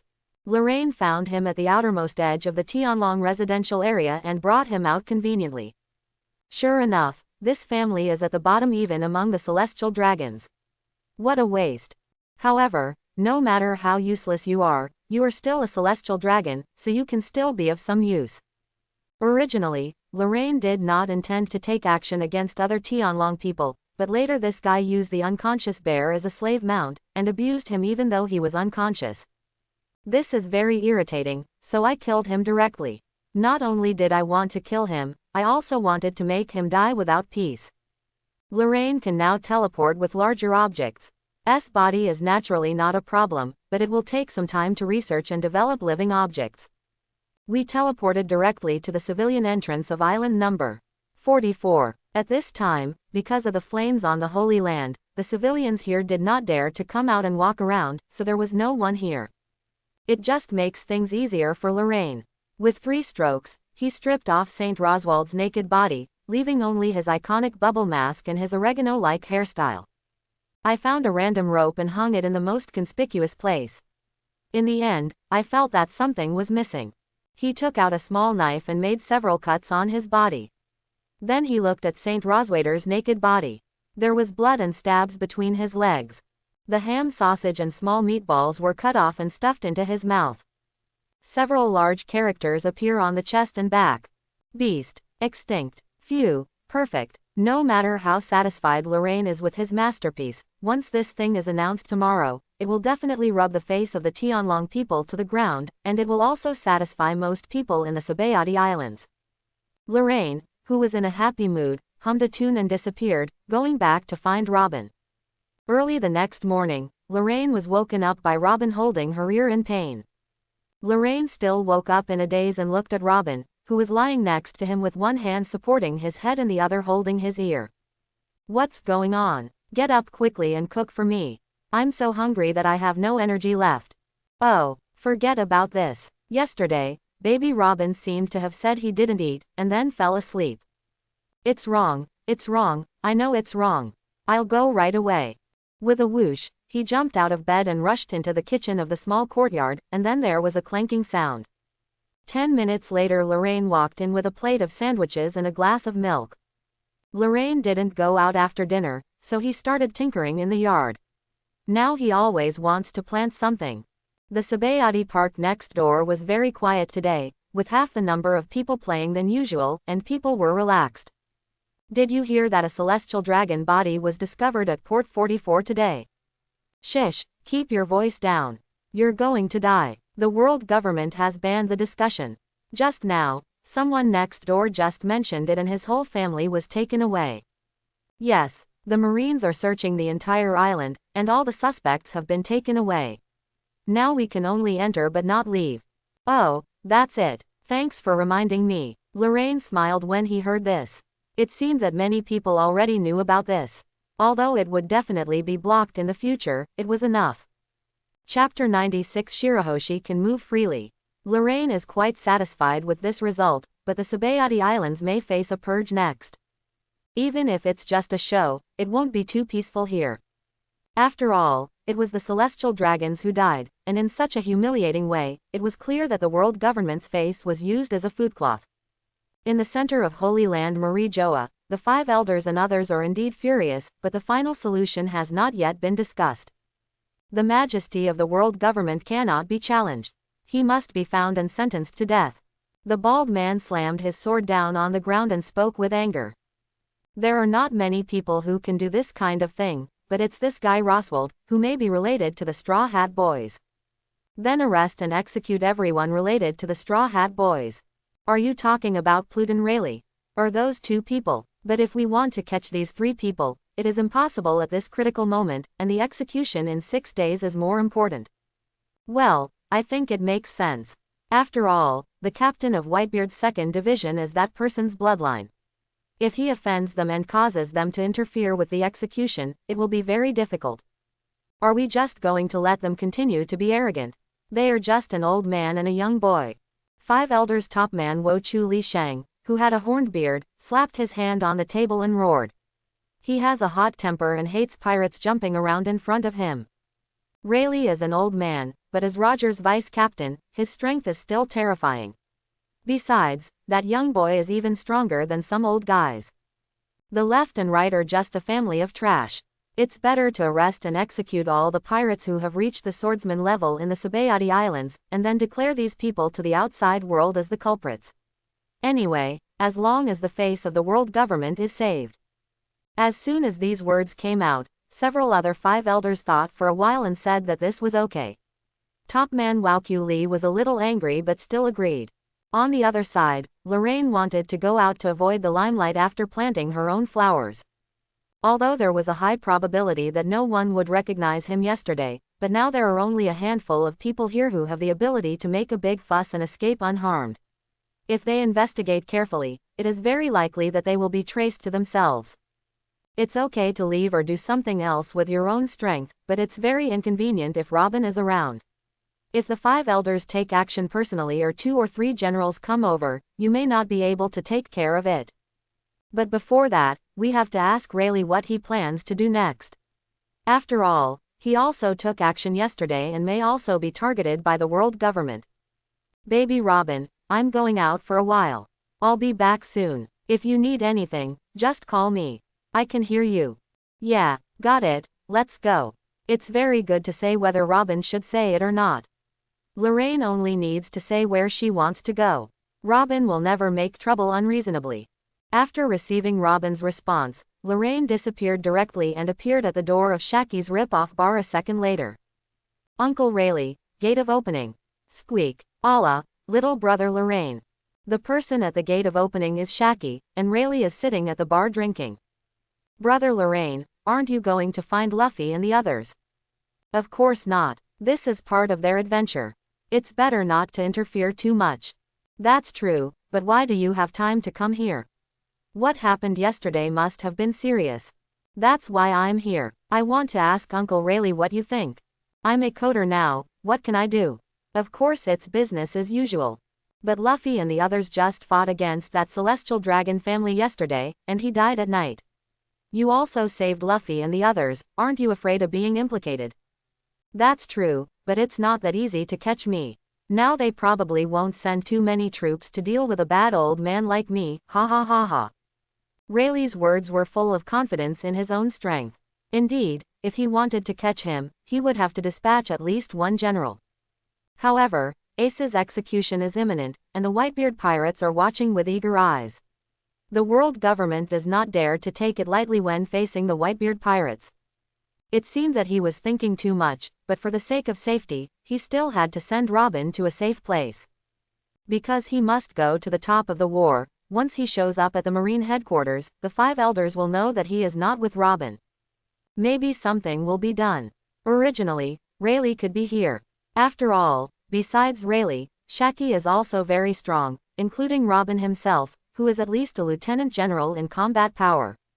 But Shaki doesn't have any extra rooms, and there are a few kids in the hall, so it's inconvenient no matter how you look at it. And if the world government really takes action, Rayleigh and Shaki will already be busy protecting Shalba and the others, so there is no need to cause them any more trouble. It was about Robin, and he didn't want to take any chances. I always feel like there are dangers everywhere when I'm not around her, and I'm very worried. In the end, after much deliberation, there was only one safest place. That's Fishman Island. Without further ado, just do it, go today. After taking a sip of the juice given by Shaki, he said goodbye to Rayleigh and disappeared directly. Rayleigh probably doesn't know who Ace is now. There are only a few people who know the news now, and Rayleigh is not included among them. Lorraine has no intention of telling him, otherwise he would probably go if there is a war. After all, it is Roger's bloodline. Reappearing and returning to the small yard next to Sabaody Park, Robin was still reading a book, and his posture seemed to have not changed. Come back so soon. Yeah, I have other things to do today. What's up? Go to Fishman Island. Then go. You're going to come with me too, and you're going to live there for a while. Ah, Robin couldn't help but was stunned. In the morning, he saw Lorraine tidying up the yard and planting flowers and plants. She thought she was going to live here for a while, but when she came back from a trip, she said she was going to live on Fishman Island. There is a problem, there must be a problem. A celestial dragon died last night, and his death was quite miserable. Oh, that's it, she knows. Anyway, it's not the first time this happened. The first 2 times we ran away overnight, so this time I'm hiding on Fishman Island, right? Okay, let's go. Is the coating ship ready? Harm, what kind of coating ship do you want? Lorraine took Robin's hand and pushed open the door of the small courtyard directly, ran to the shore of the island, pulled her and jumped off with a pop. Robin, who had just entered the water, was stunned for a moment, and then suddenly remembered that he was not afraid of water now and could breathe in the water. And with the blessing of the affinity of the sea, their swimming speed in the water is not inferior to that of the fishmen. The 2 of them held hands and swam downstream like this. After more than 10 minutes, they arrived at a depth of about 7,000 meters in the deep sea, where they could no longer see their fingers. If they weren't both knowledgeable and domineering, neither of them would be able to feel each other's presence. During this period, Lorraine's conquerors was always open. Large deep-sea fish, including Poseidons, that come close will be knocked unconscious. You don't have to worry about safety at all, but it's uncomfortable to not see anything. Tongzi, what are you doing? Is there anything that can help people see clearly at night? Yes, there are several kinds. Host can just redeem it by himself. Not found. Exchange it for me. Oh, that's okay. Does host need to be taken externally or internally? Anything is fine, please hurry up and have 2. Okay, I have exchanged 2 pairs of night vision glasses and put them into the system space, and I will benefit from 20,000 cultivation points. Thanks. After saying that, Tongzi disappeared and didn't even reply to Lorraine's thanks. It seemed that the more than 200 million cultivation points that Duo had cheated had not been squandered. Lorraine ignored it and took out 2 pairs of glasses. However, as soon as they were taken out, they were crushed by the water pressure of more than 7,000 meters deep. Lorraine. Opening parenthesis. Although he can't see it, his face must be so dark now. Needless to say, Lorraine, Robin also has a stronger body than ordinary fishmen and an affinity with the sea. There is no need to worry about water pressure, but the same cannot be said for items outside. Tongzi, come out. Ah, what are you doing again? Ben Tongzi is very busy. Look at what rubbish you exchanged for me, it exploded under the water pressure. Ahaha, well, I didn't pay attention to the environment around the host. External use cannot withstand such deep water pressure. The suggestion here is to take it internally, dear. You meow. 2 more. Ahaha, I'll exchange it for host, but the price for internal use will be higher because it has to remove various side effects. How much? 1. Oh no, 100,000. Just 2 copies of 200,000 will do. Hurry up. Okay, the exchange has been completed, bye. Tongzi slipped away faster this time, but he felt guilty after all. Lorraine took out 2 capsules with a dark face. They were squashed by the water when they were taken out, but they couldn't be damaged even if they were squashed. Lorraine swallowed one herself and stuffed the other into Robin's mouth. Robin didn't know what it was, but what Lorraine stuffed in it was definitely edible, so he just swallowed it with a gulp. In less than 5 seconds, the 2 people's vision suddenly opened up, and everything under the sea came into view. Robin was stunned, and Lorraine was not much different. He had only seen the scenery around Fishman Island before, but he had never seen what the seabed below 10,000 meters was like. Now that they saw it, they saw that the seabed was full of strange things, and the various plants were different from those on land, but most of them were not green, probably because there was no sunlight. All kinds of strange fish, this one is quite ugly, don't look at it. Colorful shells and rocks, what a nice view. The sound passed through the water very quickly, just like what was said in the ear, and Lorraine couldn't help but nodded. But the 2 of them didn't come to enjoy the scenery.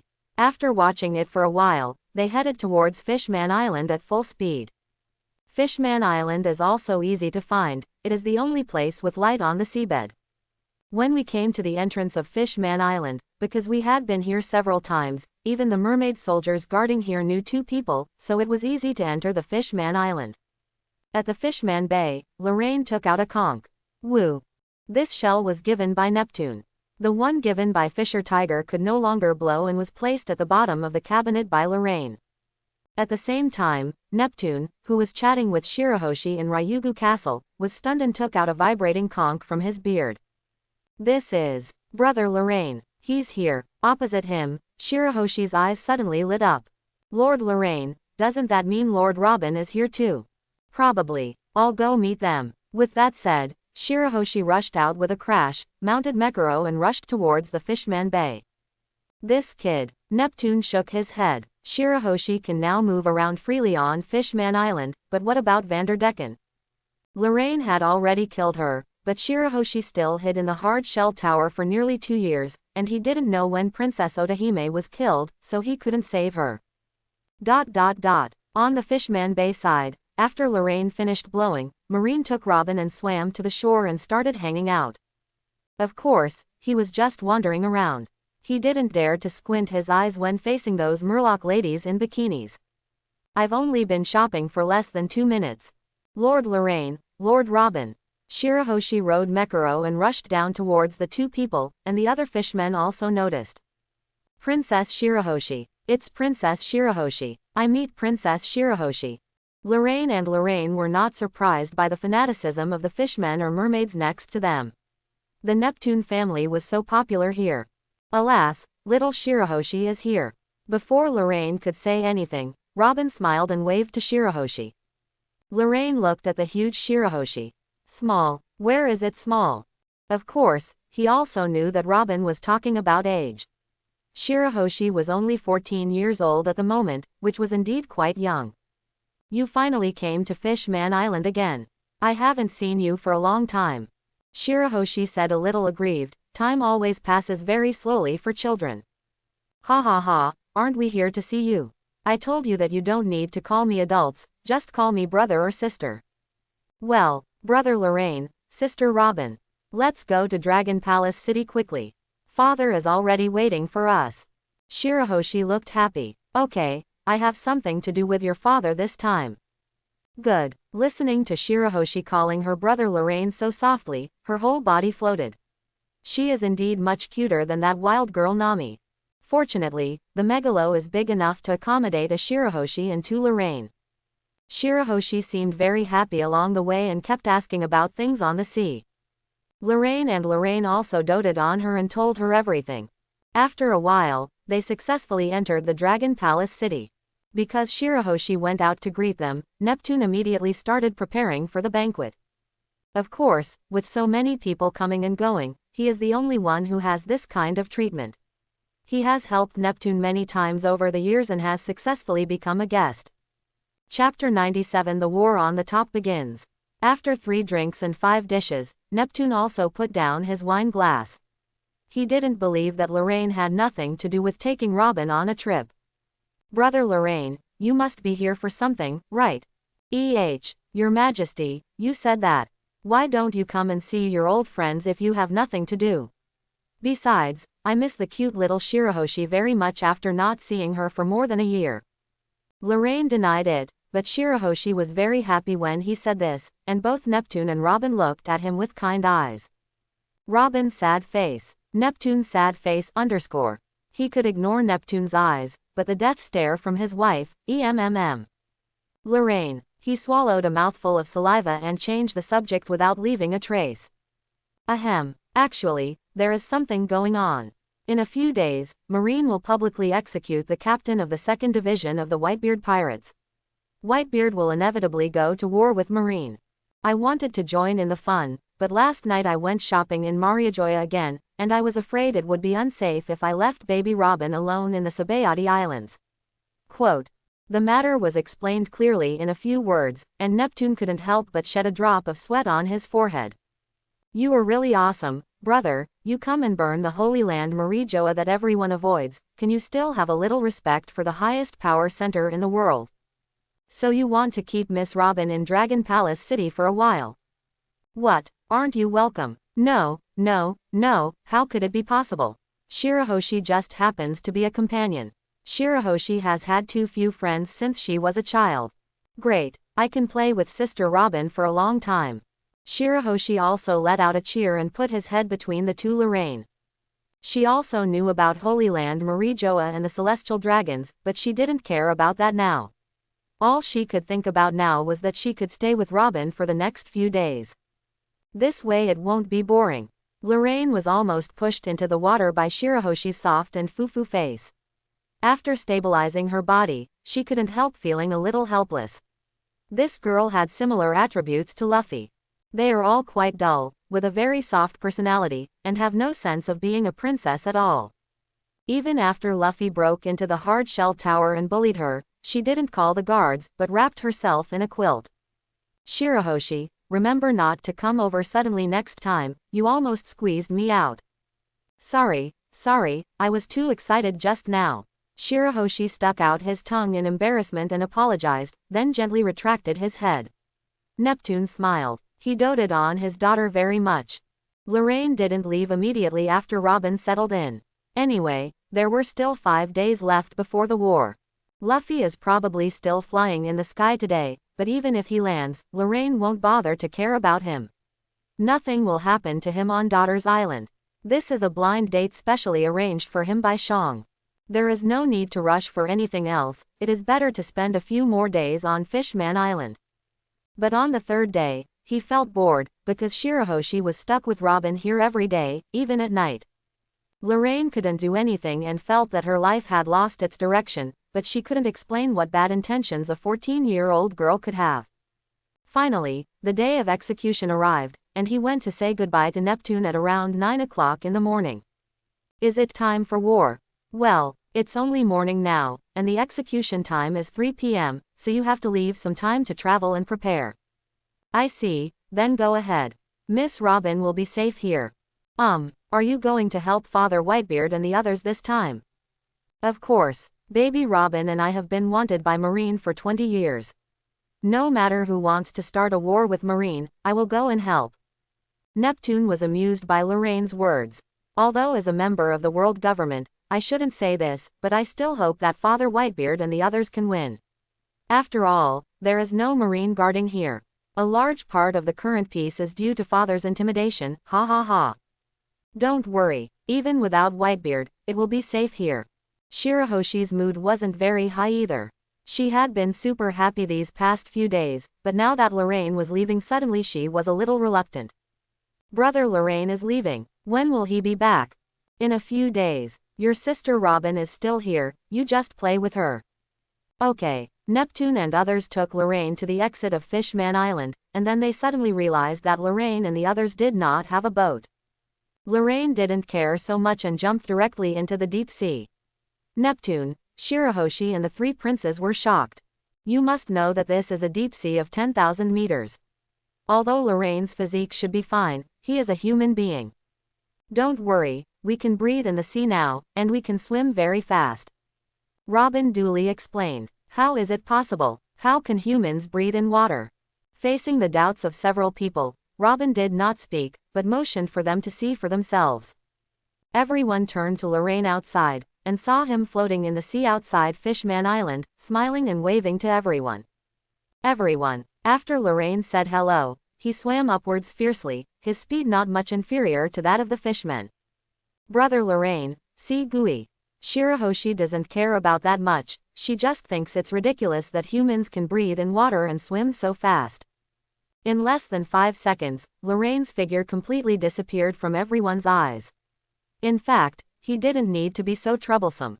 When we came down, we chose to swim down because we had to take Robin with us. Otherwise, the seabed is 10,000 meters and only 10 kilometers away, and he can reach the Fishman Island with just a flash, and there is no need to go through so much trouble.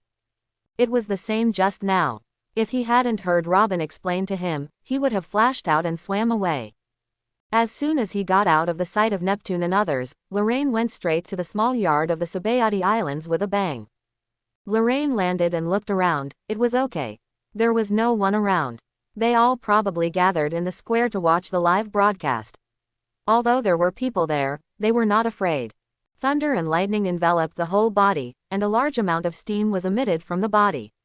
After a few seconds, the clothes on the body became dry again. He looked at the time again and saw that it was still past 9 o'clock.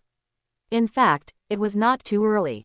With his ability, it would not take more than a few minutes to reach the Marine headquarters from the Sabaody Islands to Marine Fando. So Lorraine decided to have a meal first. How could she have the strength to fight if she wasn't full? On the spot, I got into the restaurant on the other side, but there was no one here. They all went to the square to live broadcast. It just happened to be cheaper than Lorraine, and I didn't even have to pay for it. I hope the store won't be too surprised when he comes back. It was already around 11 o'clock when Lorraine came out after eating, and she looked at the sky. It's getting late. Father Whitebeard and the others are probably arriving soon. After muttering, Lorraine disappeared on the spot and rushed towards the Marine headquarters, Marine Fando. A few minutes later, Lorraine. At this time, he stood speechless on the guard tower outside the Marine headquarters, next to Marine who was knocked unconscious by him. He's so early. From his position, he could clearly see the entire Marine headquarters. All Marines were waiting in the bay. There are 3 sofas under the execution platform, but at this time, let alone Whitebeard, Ace has not even been escorted over. This is not his fault but his own. He forgot the specific time. Ace's execution time was 3 o'clock, and Ace was escorted from Impel City to the headquarters only 3 hours before his execution. Whitebeard also appears later and Ace comes to the execution platform. Moses, is there anything going on? There was a sound from the phone bug, and Lorraine picked up the phone bug. No, everything is fine. He heard clearly how Marine responded to confirm the news, so he didn't have to worry about being exposed. He had to wait for the next hour or so. But fortunately, more than an hour is not very long. While Lorraine was dozing, General Marine and Shichibukai appeared one after another. Finally, there is the protagonist who appears in the finale. Execution target. Ace. At this time, Ace was unkempt, disheveled, and depressed. He didn't react at all while being held captive, and he obediently walked to the front of the execution platform and knelt down. Afterwards, Marine Fleet Admiral Sengoku slowly walked onto the execution platform. Give me the phone bug. Yes. Sengoku took the phone bug and walked to Ace's side. There is something I want to tell everyone in advance, including the people watching this execution. The huge sound was conveyed through the loudspeaker, and the drowsy Lorraine was awakened directly by Warring State's voice.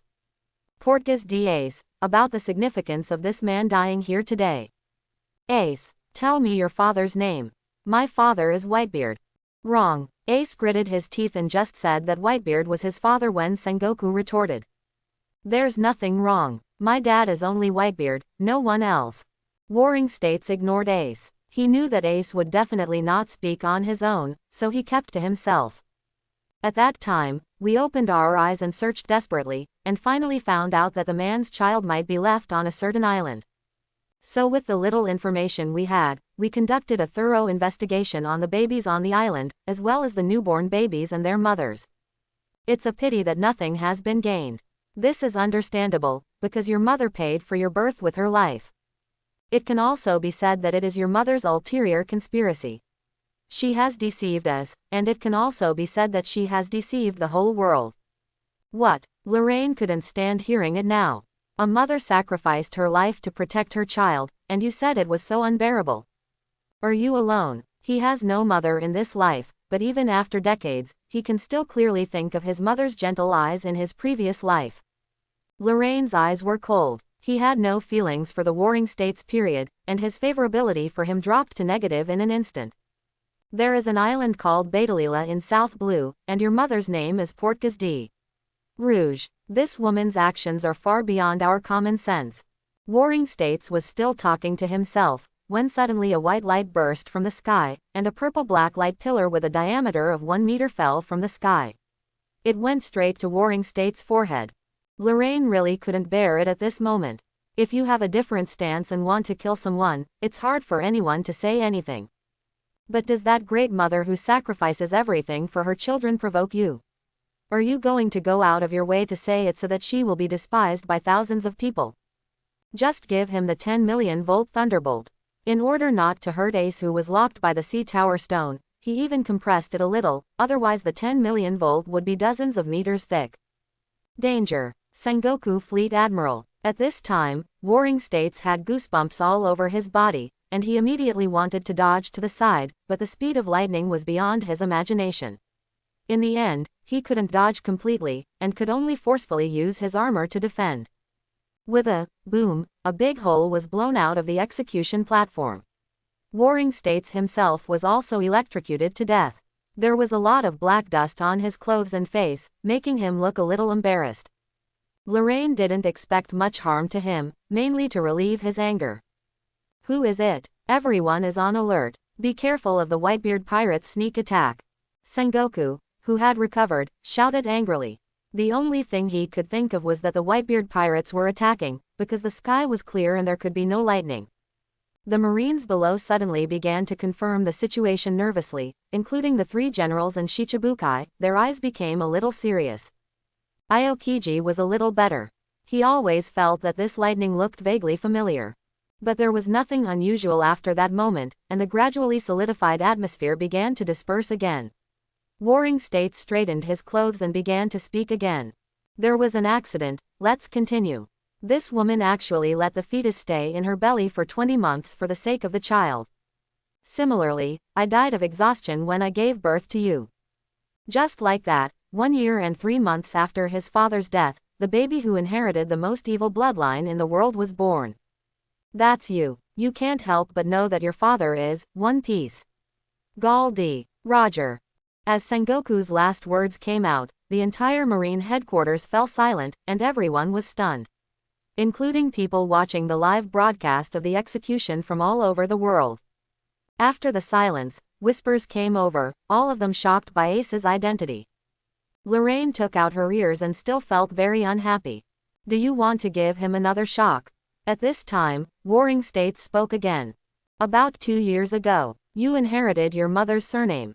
You began to roam the sea as the captain of the Spade Pirates, and you quickly became famous with your outstanding strength and speed. This also made us notice you. After investigation, we found that Roger's bloodline was not cut off. But when we were about to take action, you were protected by Whitebeard, who also noticed this. In order to train you into a new generation of One Piece, he put you on the ship and started teaching you. At this point, Ace, who had his head lowered and kept silent, spoke. No, I came on board to make Daddy One Piece. Only you would think that. Fortunately, you were caught. If you continue like this, you will definitely inherit the top qualifications of the previous generation One Piece. Once again, you will pose a huge danger to the world. So, it is of great significance to take down your head here today, even if we have to start a full-scale war with the Whitebeard pirates because of this. Chapter 98: The Whitebeard Pirates Invasion. As Sengoku finished speaking, the entire Marine headquarters, including the people watching the live broadcast, burst into huge cheers. Pooh! Lorraine picked his ears and was very disdainful of what Warring States said. In his opinion, this execution was meaningless. Report to Sengoku Fleet Admiral. The gate of justice was opened without receiving any instructions. The control room cannot be contacted either. What did you say? Sengoku frowned after hearing this Marine's report, realizing that things were not simple. Not only him, but all the Marines below became nervous. Whitebeard would definitely come, and this would definitely be a precursor to the invasion of the Whitebeard pirates. It's so quiet. Yes, it's unusually quiet. Compared to Marine and Shichibukai who were nervous, Lorraine seemed a little excited and took out his camera. He had been listening to the chatter of the Whitebeard pirates under the sea for quite some time. It shows up. Everyone, get ready for battle. Following Marine's exclamation from a certain watchtower, a piercing siren also sounded, and pirate ships appeared in their eyes one after another. These are the pirates under Whitebeard's command. After passing through the Gate of Justice, they surfaced, leaving only Whitebeard's Moby Dick still sneaking under the sea. He wanted to invade directly into the huge bay inside. Did it appear suddenly? How did you get in? Look where Whitebeard is.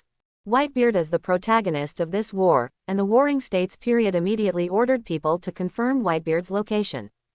Ranger Knight Tama, Thunder King Mikuge, Brother DeKalbin, and Great Vortex Spider Skuyard. Each one is a top-notch master, a captain who is famous all over the New World. There are 43 pirate ships in total. Whitebeard and the captains on the ship are not found. The observer holding the telescope introduced the pirates while searching. Can you see Ace? Here we come. Ace. Ace's eyes widened on the execution platform, and his guilt was palpable. Why are you all here? It was obvious that he went after Blackbeard regardless of dissuasion, but everyone came to save him. Everyone knew that this was a near-death operation, but they still came, which made Ace blame himself to the extreme for a moment. Do you want to launch an attack? Marine asked. No, Whitebeard hasn't appeared yet. He must have some intention. Don't launch an attack until you find him. Yes, Shichibukai Doflamingo burst into laughter when he saw the pirate fleet. This is so fun. I'm already getting excited. Come on, Whitebeard. Lorraine listened to what they said word for word, and couldn't help but be speechless at Doflamingo. When it comes to Kaido, you are so frightened that you turn into an ostrich. You are not afraid of Whitebeard anymore. Isn't this just a disease? The Marines did not dare to act rashly, and the pirates did not intend to take action before the white-bearded Moby Dick came out of the water. The situation ended in an inexplicable stalemate. Suddenly, a series of huge bubbles appeared in the bay of Marine headquarters, which was very conspicuous in this silent scene. Could it have come from an unexpected place? Did the deployment fail? Mr. Garp and Granny He chatted quietly, as if to confirm their words. As the huge string of bubbles burst and caused a series of ripples, a black shadow appeared on the bottom of the bay and kept getting bigger.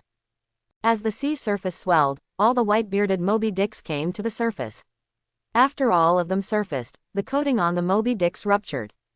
Did it come directly from the seabed after coating? At this time, Sengoku and others also understood how the Whitebeard pirates suddenly appeared in Marine headquarters. Before the Marines could recover, the water surface in the bay rose again, and 2 more ships similar to the Moby Dick surfaced. At this point, all members of the Whitebeard pirates have arrived. Chang, chang. With the sound of tapping metal, Whitebeard slowly walked to the front of the Moby Dick holding a pheasant knife. Gu la la la la, we haven't seen each other for decades, right? Mr. Waring states, is my dear son okay? Waring states face serious. Whitebeard, I didn't expect that he would directly invade here. It is true that the distance from Whitebeard's pirate ship to Ace's execution platform is only about 200 meters, but the distance of 200 meters is like a natural chasm. In the original work, Whitebeard exhausted his last bit of strength and failed to take a step forward. Wait for me for a moment, little Ace. I'll come to save you right away.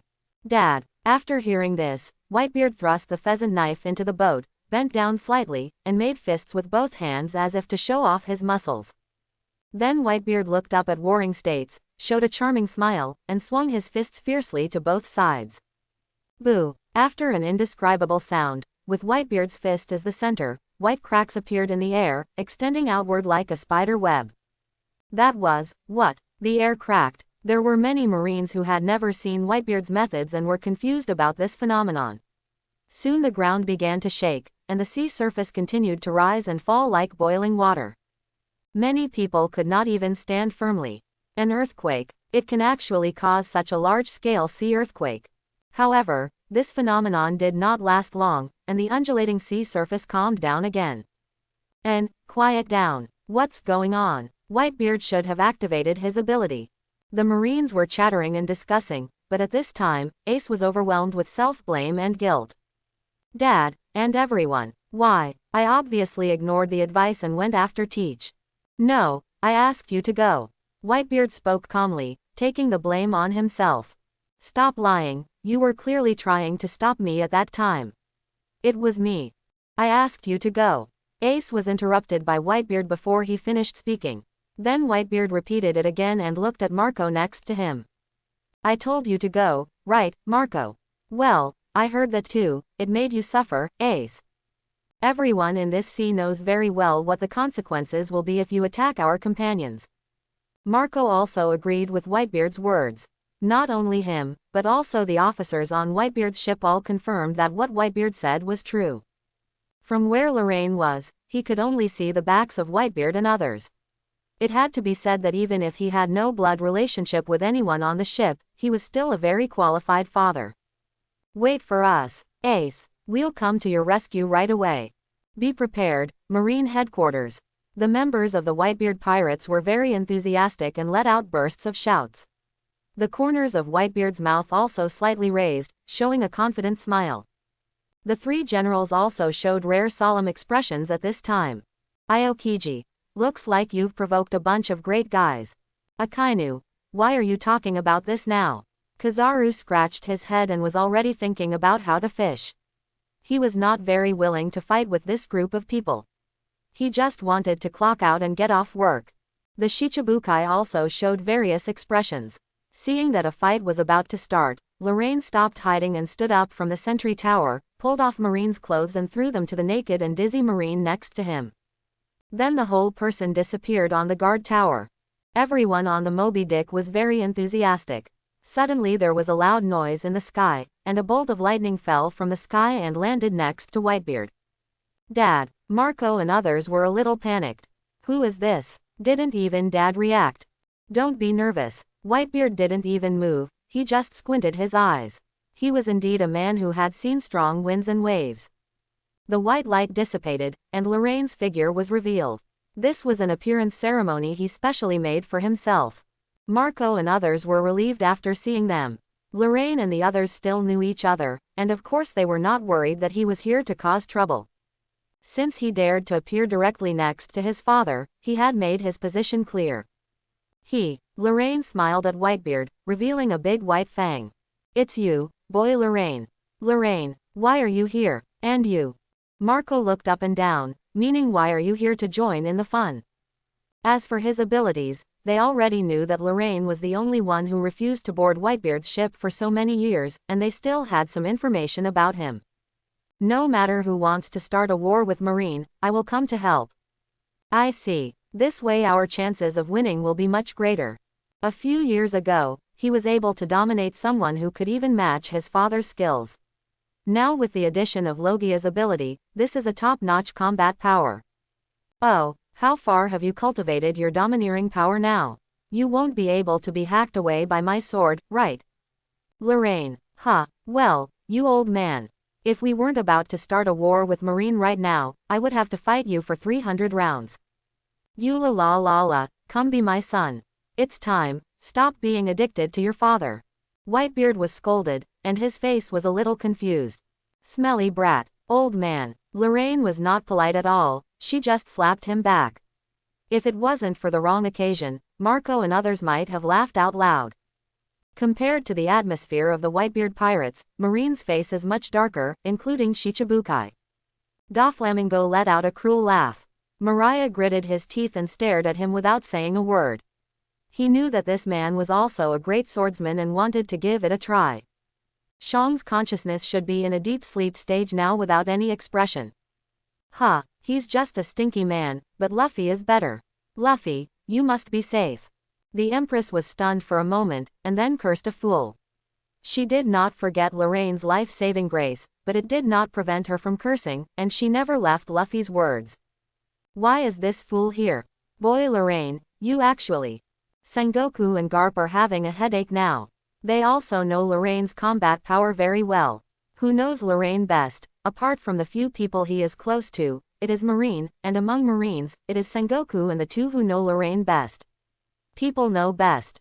With 3 colors of domineering, top 6 moves, great swordsman, Logia Thunderfruit, and his deeds, no one can ignore such an existence.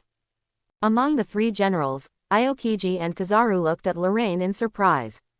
Aokiji was thinking about how Marine would deal with this guy, and Kizaru was thinking about whether to find a place with him to practice Tai Chi.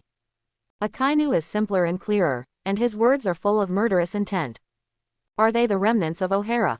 We'll just kill them together later.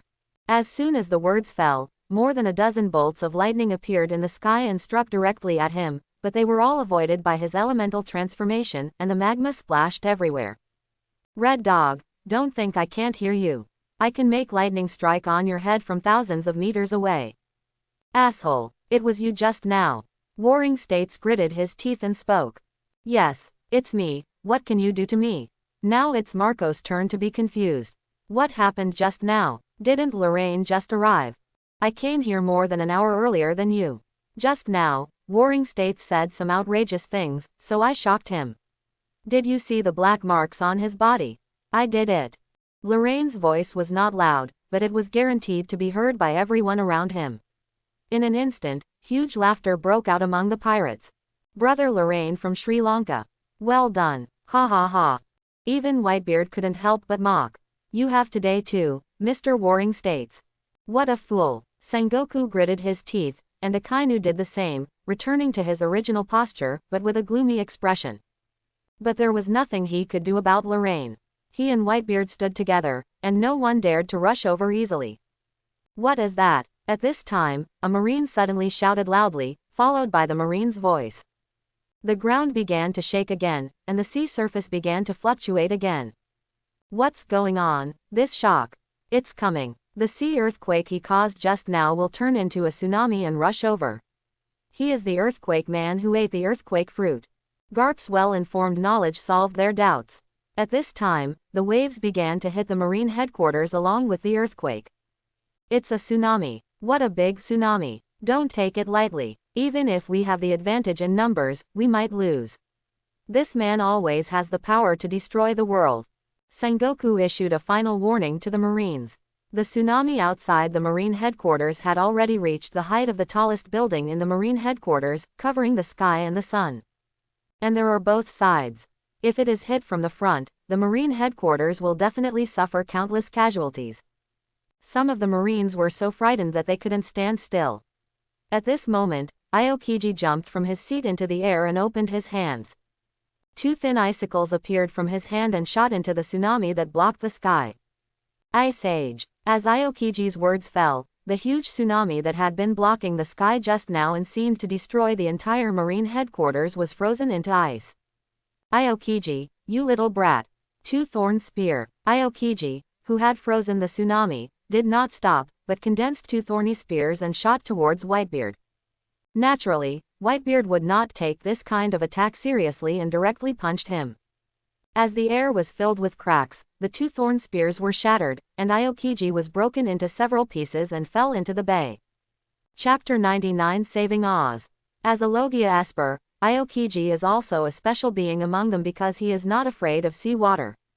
The moment Aokiji fell into the sea, the ice quickly spread out from the center of his landing point, and all the seawater in the bay condensed into ice in just a few seconds.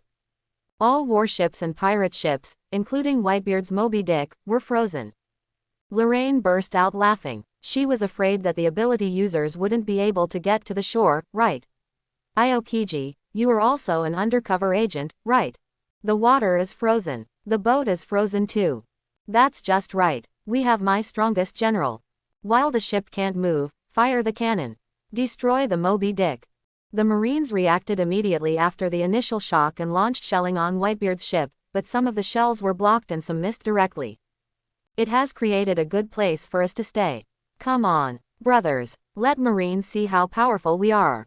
Oh, the pirates under Whitebeard jumped off their ships one after another, running wildly on the ice towards Marine.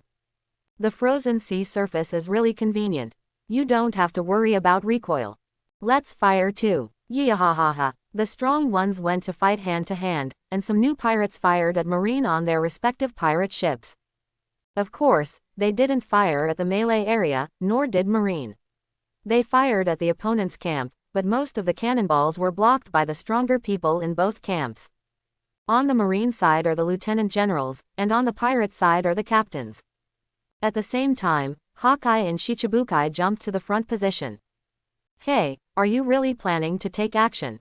Doflamingo stuck out his tongue and had a very disgusted expression on his face. Not only him, but other Shichibukai including Sengoku expressed disbelief at this situation. Just giving it a try. I want to see how big the gap is between that man and us. And I'm more interested in the man next to him. Hawkeye didn't care about their looks. After explaining something, he pulled out the black knife behind him and struck Yi directly. Get out of the way. We can't take the blow from the world's greatest swordsman. Diamond Josie, the captain of Whitebeard's 3rd Division, was already planning to go down and take the blow, but was stopped by Lorraine. After all, he was also a great swordsman and he wanted to give it a try. He fiercely pulled out the Yuhun from his waist and slashed it out with his sword. Hawkeye never calls out his name when making moves, which makes every attack look like a flat A. Lorraine simply stopped shouting. There was no need to accumulate energy anyway, otherwise people would have thought that Hawkeye would have used his ultimate move to block Hawkeye's flat A. What a loss. 2 slashes, one green and one white, advanced along the ice at high speed. They collided with each other with a boom, and tore the ice surface directly. Seawater could not pour in for a while, and the splashing ice cubes even knocked out the minions around who were unable to dodge. After the 2 slashes were entangled in place for a while, they spun and flew into the sky like a pair of dragons going out to sea, and finally exploded, scattering a lot of clouds in the sky. Block, come down. The world's best slashing attack was broken by someone using the same slashing attack. Is that man also such a powerful swordsman? No, look at the knife in his hand. It's also a black knife. The Marines were dumbfounded and looked at Lorraine who was standing in front of Whitebeard, only to find that the soul control in his hand was also a black sword. Dasky's eyes widened, and on the spot he took out the famous sword illustration he carried with him and started looking through the pages. Found it. One of the supreme sharp knives, the famous sword Yuhun. The total length of the knife is 97 centimeters, the blade length is 73.32 centimeters, the blade is a random blade, and the blade is. Before he finished speaking, he was interrupted by Smoker next to him. Okay Dasky, we are fighting now, don't talk about these irrelevant things. Yes, Mr. Smoker. Dasky saluted and stared at the Imperial Soul in Lorraine's hand for a few more times before giving up and turning around to join another battle. Looking at Lorraine again, he slowly put away his soul, showing an arrogant expression. That's it. Faced with Lorraine's ridicule, Hawkeye put away his knife and took 2 steps back without even looking at him. Although I really want to fight you, but not now. Lorraine curled his lips. He had thought that Hawkeye would not be easily provoked, but he did not expect that he would be so calm in the face of provocation. Below, the Marines have rejoined the battle after experiencing the initial shock, fighting with the Whitebeard pirates. Warring States personally commanded on the execution platform, and Kizaru looked around. Really, you are worthy of being the captains of the Whitebeard pirates. Each one of them is so powerful that they spend the whole night fighting monsters. It's so scary. But, if you want to minimize the losses, it is a good choice to capture the thief first and capture the king first. As he spoke, his body emitted a yellow light, teleported toward the sky, and finally stopped in midair. He held his hands in an OK position and pointed them at Whitebeard. 8-foot beautiful Magatama. Whitebeard looked at Kizaru messing around in the air in the flickering light and finally spoke. Hey, it's not okay to be so dazzling. Countless laser rays shot towards Whitebeard and Lorraine, neither of them moving. One of them knew that Marco would take action, and the other of them didn't pay attention at all, just when the light was about to come. A figure burning with blue flames rushed out from behind and directly blocked the laser light directed at the 2 people with his own body. Suddenly his whole body was covered with wounds, but these wounds were all burning with flames. How can you disturb our king as soon as you come up? Thanks to Whitebeard, Lorraine also became a king. His main purpose here was to prevent Ace and Whitebeard from dying. Ace's life was not in danger for the time being, so he just stayed with Whitebeard and fished. He also had to guard against the sneak attacks of the Vortex Spider. He has forgotten many things, but some scenes are engraved in his DNA and cannot be forgotten even if more than 20 years have passed. In midair, Kizaru looked at Marco, who was level with him, and said which mantra. It's so scary, the Whitebeard pirates. They are actually a species of animal phantom beast that is even rarer than Logia. It seems that the attack just now didn't work. The flames on Marco's body gradually faded away, and the wounds had also recovered. It worked. Stop lying. Kizaru curled his lips. Then Marco roared angrily, and his whole body turned into a phoenix burning with blue flames and rushed towards Kizaru. Kizaru activated the 8-foot Magatama again, but Marco rushed straight up without dodging. This time the laser beam seemed to have no effect. When he came to Kizaru's side, Marco's body changed back to its original shape. With enough strength, he kicked Kizaru's head with an upside-down golden hook. Kizaru raised his hand to block it. Well, this trick also worked. Stop lying, Lorraine. No, you two agreed. Where did this strange tacit understanding come from? Marco exerted force, and Kizaru flew backwards like he was hit by a train, hitting the wall of Marines headquarters, and the wall collapsed at that time. Marco himself was stunned for a moment. How powerful is my kick? General Kizaru, the Marines exclaimed, but Kizaru was obviously fine, he did it on purpose.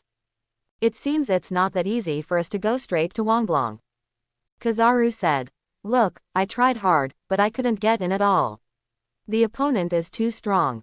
Don't blame me if you fish next time. Marco also showed a smile at this time. Old guy, you are really good at playing. The 2 people looked at each other, and Kizaru turned to the giant Marines and said. Giant troops, please pay attention to the sky.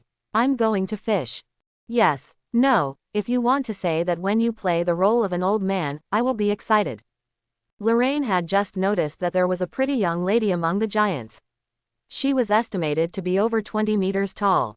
This was the first time he had seen such a big female giant. She was twice as big as Shirahoshi. In Lorraine's words, her head is probably as big as mine. Let her fight. Let her fight. It must be fun for such beauties to fight. It must be very dwang. I love watching it. You all stand down. He saw Diamond Josie, whom he had just stopped, punch the ice, causing it to crack. He struggled to grab the broken ice. He threw a large ice block dozens of meters in diameter towards the execution platform. Careful, this is too big. The Marines suddenly panicked, and Josie looked back. Oh, it was thrown too far. This was originally meant for those giant lieutenant generals. Really, those 2 guys actually left their posts without authorization. If we all go to attack, who will defend this place? Akainu slowly stood up from his seat while watching the big ice cubes flying towards him, and clenched his fists at the same time. Then his fist suddenly turned red, and a lot of magma emerged from it to form a magma fist. Big fire. He punched the ice cube with a punch. He was the user with the ability of Logia rock berries. The moment the high-temperature magma came into contact with the ice, a burst of white steam emerged, then penetrated the ice and quickly melted it. And his magma fist continued unabated after melting and evaporating the ice, exploding in the sky. Groups of magma fell towards the pirate ships below, successfully destroying several pirate ships, but they were unable to harm Whitebeard himself at all. As for Lorraine, at this moment, he was sitting in front and watching the giantess fight with great interest. When the lava fell towards him, he couldn't even look at it. The highest temperature of magma is just over 1,400 degrees, and the temperature that lightning can produce is much higher than that, which is totally true. Although the top combat powers of both sides only tested each other, the battle among the people below has entered a fierce stage. Just as the giant lieutenants were wreaking havoc, the ground shook rhythmically. Bang, bang, bang. What's wrong? Lorraine looked up and around, and then saw an Oz walking out from behind the boat. It's the same as the one seen in Moria. Although it's not as big as the one in Moria, it's twice as tall as those giant lieutenant generals. Oh, isn't this the first comrade Oz in the Whitebeard pirates to be killed? I'm going to save you right now, Ace. Because of his advantages in size and strength, as well as his rough skin and thick flesh, Oz was able to carry the shell all the way forward. Oz, you fool, not being afraid of death and seeking death are not the same thing. Whitebeard couldn't help but shook his head when he saw his reckless look. Don't stop me, Dad. I want to rescue Ace as quickly as possible. After saying that, he rushed forward regardless. Whitebeard was helpless, but he was still his son after all, and he couldn't just watch him rush forward alone. You guys, go and cover Oz. The other captains responded and ran behind Oz. Oz was now invincible, and he punched away the giant girl that Lorraine was very optimistic about. Lorraine, you're awesome. As he said that, he turned to look to the other side. Some pirates turned to attack the Empress. She had already slipped to the other side by herself because she didn't want to stand with the stinky man. Unexpectedly, he became the first Shichibukai to be targeted. Fragrant feet. Times N. Hey, they're all gone. You can't do this kind of kicking even if you have long legs. Thomas's roundabouts are all done for you. Lorraine complained and looked away. There was nothing interesting about this, but he never understood why it was called fragrant feet. He would ask later if he had a chance. Looking towards Oz, the bear with sleeping self-awareness had already compressed an air cannon and hit Oz. Boom, right in the middle facing the door. The powerful shock wave knocked everyone around, including people at the level of Marine Lieutenant General. This is true for Lieutenant Generals, not to mention Oz. He was hit directly from the front and was seriously injured. He could barely maintain his consciousness, but he could no longer stand still. Kill at least one Shichibukai. Oz, who was in a state of confusion, only had this one thought left. Then he looked at the guy wearing a pink mink and sunglasses, and punched him with his last strength. Lorraine, you chose the wrong person, fat friend. How good to choose Moria, he is the best. Forget it, let me help you. If you want to help, there must be someone who can help. You can't just sit back and watch everything happen, just staring at Ace and Whitebeard. Interesting. Doflamingo let out a breathtaking laugh, hooked his fingers and jumped into the air, dodging Oz's fist, hooked his fingers again in midair, and then frowned. He wanted to use it to cut off Oz's feet, but the thread was broken just now. He fell to the ground and turned around suddenly, and then saw Lorraine behind Oz. Your thread is not very strong either. Doflamingo gritted his teeth and a vein popped out on his forehead. When did this person come here? And cut off his own thread. However, he had no intention of continuing to take action.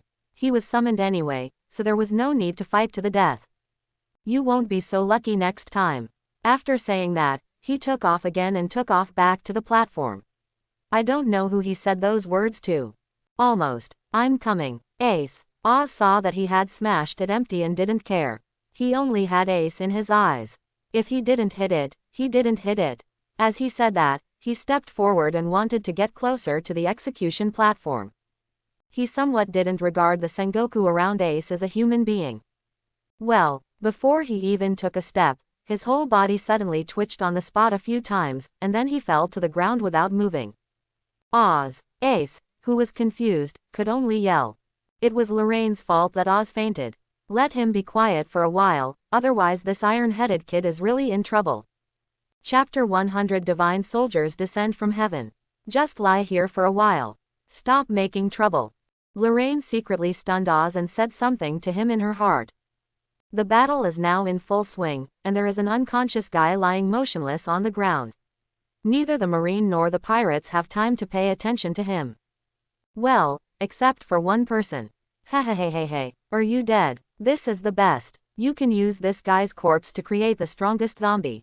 You're thinking shit. When Lorraine heard Moria's words, she couldn't help complaining in her heart, and she also gave him an electrotherapy. Moria was aware of it and instinctively used his shadow to defend himself, but a shadow was a shadow after all and could not prevent lightning at all. The shadow was penetrated on the spot, and then the electricity hit the body. Moria let out a weird scream and then fell to the ground. Waste. Doflamingo couldn't help but cursed after seeing it. No wonder the world government wanted to abandon him. After Lorraine stunned Moria, he dodged and returned to Whitebeard. His move was very quick and subtle, and most people couldn't detect his move.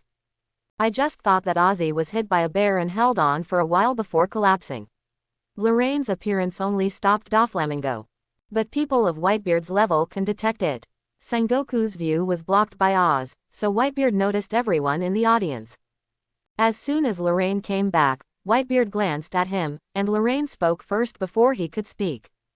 He's not dead. Let him lie there for a while. No one can save him if we rush forward again. And with such a big body lying there is no need to build a ladder. You can just run over him. You brat, I really want you to be my son. Whitebeard grinned, very satisfied with the result, and Lorraine was speechless. You've gone too far. I'm helping you with good intentions, but you still want me to call you dad. Before he could complain, a giant lieutenant general wearing an iron mask suddenly rushed out from beside him, holding an axe and slashing at Whitebeard's head. The flaw has been revealed. Whitebeard, Lorraine. Sure enough, there will still be what should be there. Awesome brother. I give you a thumbs up. Whitebeard didn't even look at him, and directly punched the giant lieutenant general's axe. With a sound of clong, the special sound effect of Junjun fruit sounded. The air was once again filled with cracks, and the giant lieutenant general's axe was also blocked. Whitebeard exerted force again, and with another clong sound, the giant lieutenant general's axe was suddenly covered with cracks, and the next moment it was directly broken into iron slag. Then he reached out and grabbed the giant lieutenant general's head and slammed him to the ground. This time everyone could see a white light ball appearing on Whitebeard's hand holding the lieutenant general. With a sound of clong, the giant lieutenant general's mask shattered and his teeth fell out. The man was shocked to the point of losing consciousness and was thrown dozens of meters away by Whitebeard. Lieutenant General Longzi. He actually killed Lieutenant General Longzi in one blow. Lorraine covered her face. Her brain was probably shaken by this, and she would be a fool to save her. Whitebeard's attention was indeed distracted when he was happy just now, which exposed a flaw. Lorraine also discovered it, but it was Whitebeard's flaw. Is that something ordinary people can hit? If it is Garp warring states are the three great futures, it should be able to hit it, but your Lieutenant General, After casually throwing away the giant Lieutenant General Longzi, the Whitebeard grinned again, revealing the big white fang. Step over Oz. Attack towards the execution platform. Oh, Whitebeard gave an order, and a large number of pirates climbed onto Oz's body one after another, using his body as a bridge and washed ashore from the frozen bay. Then, someone with no foresight came to Doflamingo again. It was Buffalo Atmos, the captain of the 13th Whitebeard Division. Sigh, you have no choice but to find the most evil one. Lorraine leaned against the side of the boat and sighed. Among the Shichibukai, there is no doubt that Hawkeye is the strongest. It is hard to say who is the strongest among the other people, but to ordinary people, he is definitely the most evil one. As a user with the ability of the Paramesha thread fruit, some threads are difficult to discover unless you have reached a high level of knowledge and color. The pirates of Division 13 found that their captain was motionless and rushed forward one after another. Just when Artemis slashed at a younger brother with a knife, his knife clanged and was blocked by Lorraine. He can provide support to any corner of the entire Marine headquarters at any time, and he won't even look at those who are less skilled than others and die in battle. But it's disgusting to be controlled by a pervert like Doflamingo and then die at the hands of his own people without any reason. Especially this guy. Doflamingo makes him angry just looking at him. After blocking Admos's knife, Lorraine spoke lazily. Don't come near here, or you will die in the hands of your own people. Yes, some people didn't know Lorraine, but they heard clearly the content of his conversation with Whitebeard and others just now, and they knew that this man was an acquaintance of Dad and the others, and that he was very strong. Brother Ming's favorite thing is to use wires to control others and make them kill each other while they are awake. He is very excited at the moment. Finally, this guy came to disturb the situation again. Do you really think that I, Doflamingo, have no temper? Veins popped up on his forehead, his fingers moved one after another, and Atmos also launched an even more violent attack. Lorraine blocked his knife and tilted her head. Then he violently blocked Atmos's knife, and while Atmos was staggering, he shuttled around him a few times at extreme speed. Brother Ming frowned, and Atmos lowered his sword and breathed heavily. Stop, stop, thank you, Brother Lorraine. Well, this guy is harder to deal with than you think, leave it to me. Okay, then I'll go support other places first. Although Atmos was very reluctant, Lorraine was telling the truth and gritted his teeth and ran away. At this time, it was not just the people who climbed in from Oz, there were also people from another place who drove an icebreaker and invaded the shore in the bay. Hey, you want to fight me? Doflamingo asked Lorraine with a perverted smile. No, I don't want to do anything at all, but that won't happen if you keep annoying me with these things. Lorraine answered him lazily, and at the same time stretched out his left hand and flicked it around several times. Brother Ming's expression changed and his breathing became heavier. He was very angry now. Bounce the thread. Brother Ming pointed his hand and launched several strands of white silk thread from the tip of his index finger like a spider. Jijujing, is that you? Lorraine didn't even bother to hide, and allowed the thread to penetrate her body. Tisk, Logia's ability users are really troublesome. Doflamingo cursed, and before he could launch a stronger move, he heard Lorraine's voice coming from behind. It's rude to come back without reciprocating, 30 million volts Brontosaurus. When Brother Ming turned around, the white light on Lorraine's hand was already ready to shoot towards him. He gritted his teeth and the white thin line in front of him spun wildly, creating a clone in front of him almost instantly. The Thunder Dragon crashed into the clone with a bang. The destructive power of the thunder and lightning was astonishing, and the clone was quickly melted. Doflamingo's crazy ability to stimulate repair, but the speed of repair is far from keeping up with the speed of destruction. Fortunately, the Thunder Dragon didn't last long. The moment the clone completely dissipated, the Thunder Dragon stopped. At this time, Doflamingo was already sweating on his forehead. Oh, it's just that I'm sweating with just a casual blow. You're not that good either. Where do you get the courage to be so arrogant? Do you really think you're a dishonor? Silly. Ah ha ha, he, ha ha ha ha. Facing Lorraine's ridicule and abuse, Doflamingo first smiled in a low voice, and finally turned into a wild laugh. Interesting. Big wave and white line. Suddenly, more than 10 thick white lines stretched out from Doflamingo's side and wrapped him up. The top of the white lines was pointed. Under the control of Doflamingo, it moved toward Lorraine, and the white thread end was covered with armed domineering force as it moved over. One sword style, fierce slash. Lorraine shouted and waved a blade of light, corresponding to each thread that was thrust towards him. And it exploded the moment it hit, blowing up Doflamingo's line. Before the white line could be regenerated, Lorraine turned into a bolt of lightning and rushed straight towards Doflamingo, who was wrapped in white line. Instant cut. The lightning destroyed everything, breaking through the layers of white lines on the outside, revealing Doflamingo inside. He was wearing sunglasses and his eyes couldn't be seen. But it can be seen from the cold sweat on his forehead that he is not in a calm mood now. The lightning passed through his body without any accident, and at this moment all the white lines disappeared. A fist-sized bloody hole appeared on Doflamingo's stomach, and Lorraine slowly put away the knife behind him. He turned around with a strange look on his face. It's such a pity that he's not dead yet. That's right, even though Doflamingo was stabbed in the stomach, he still didn't die. I have to lament that it turns out that people's physiques cannot be generalized. You must know that after CP0 Betsy was penetrated, her internal organs were shattered and she could not die anymore. Doflamingo can still struggle. However, Lorraine has no plans to continue taking action. Anyway, this guy can't make trouble now. It's important to go back and fish early. He looked at where Shichibukai was and kicked Doflamingo, who was struggling on the ground, to that side. The others didn't even move, only Shang stretched out his palm and pinched Doflamingo in his hand. Still alive, the medical soldiers rushed up on the spot. Shichibukai was recruited and pretended to treat him. Everyone else was stunned. So strong. Killed Shichibukai's Doflamingo in one strike. That man is a monster. Lorraine was also very happy with their praise. After all, men are good at face, but they are not too happy in their hearts. Come on, Luffy, who has been training for 2 years, can beat him.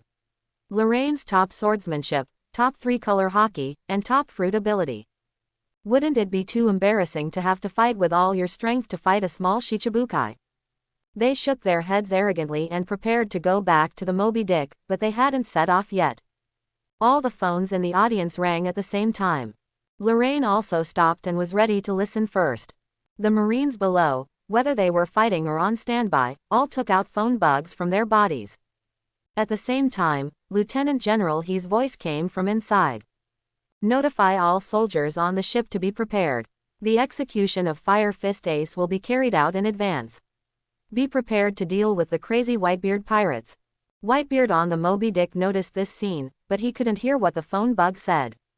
What conspiracy do you have? Wise General, Buddha's warring states period.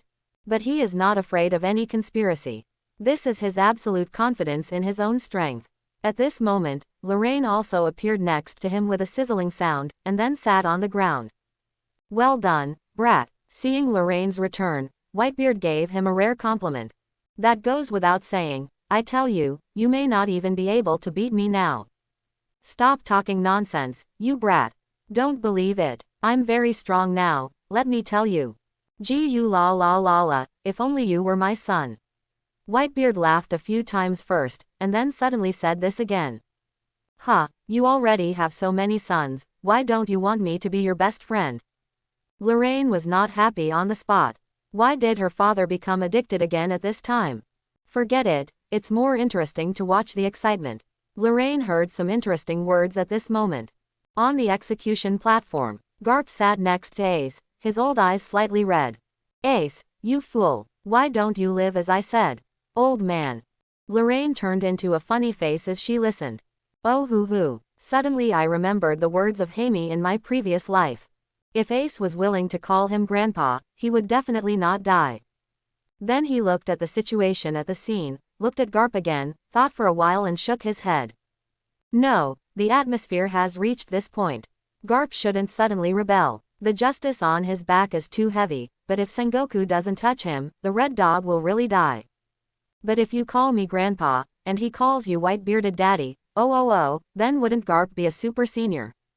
Whitebeard glanced at Lorraine. This kid has been talking to himself today, and he doesn't know where he got into trouble. Originally he didn't care, but he just heard Whitebeard and Garp. Although he didn't hear clearly, it must not be a good thing for him to smile so obscenely. If he was also his son, he would have to be beaten. Oh, by the way, let me tell you a secret. Lorraine, who was sitting on the ground, suddenly turned around. Whitebeard didn't say anything, he just stared at Lorraine and signaled you, kid, to speak quickly. I just heard down below that they are moving forward Ace's execution time to 15 minutes later. After hearing this, Whitebeard's expression finally showed a hint of solemnity, and he immediately swung his sword. Young men, attack with all your strength. The Marines want to execute Ace in advance. Can you agree to this? Can't. Kill. The people of the Whitebeard pirates suddenly became angry and executed them in advance. How can that be done? Warring States, who was on the execution platform, felt suddenly in his heart. How did this news leak out? Is there a traitor? At this moment, everyone looked up to the sky. What is that? Fall from the sky. It seems like a boat. Is it a surprise attack by the Whitebeard pirates? As the faint screams in the sky became clearer and clearer, a warship gradually enlarged in the eyes of everyone. Yeah, I told you that you went too far. Lorraine. It came, it finally fell, and it was Luffy who fell from the underwater prison and the prisoners he robbed. I hope everyone will support it and subscribe more.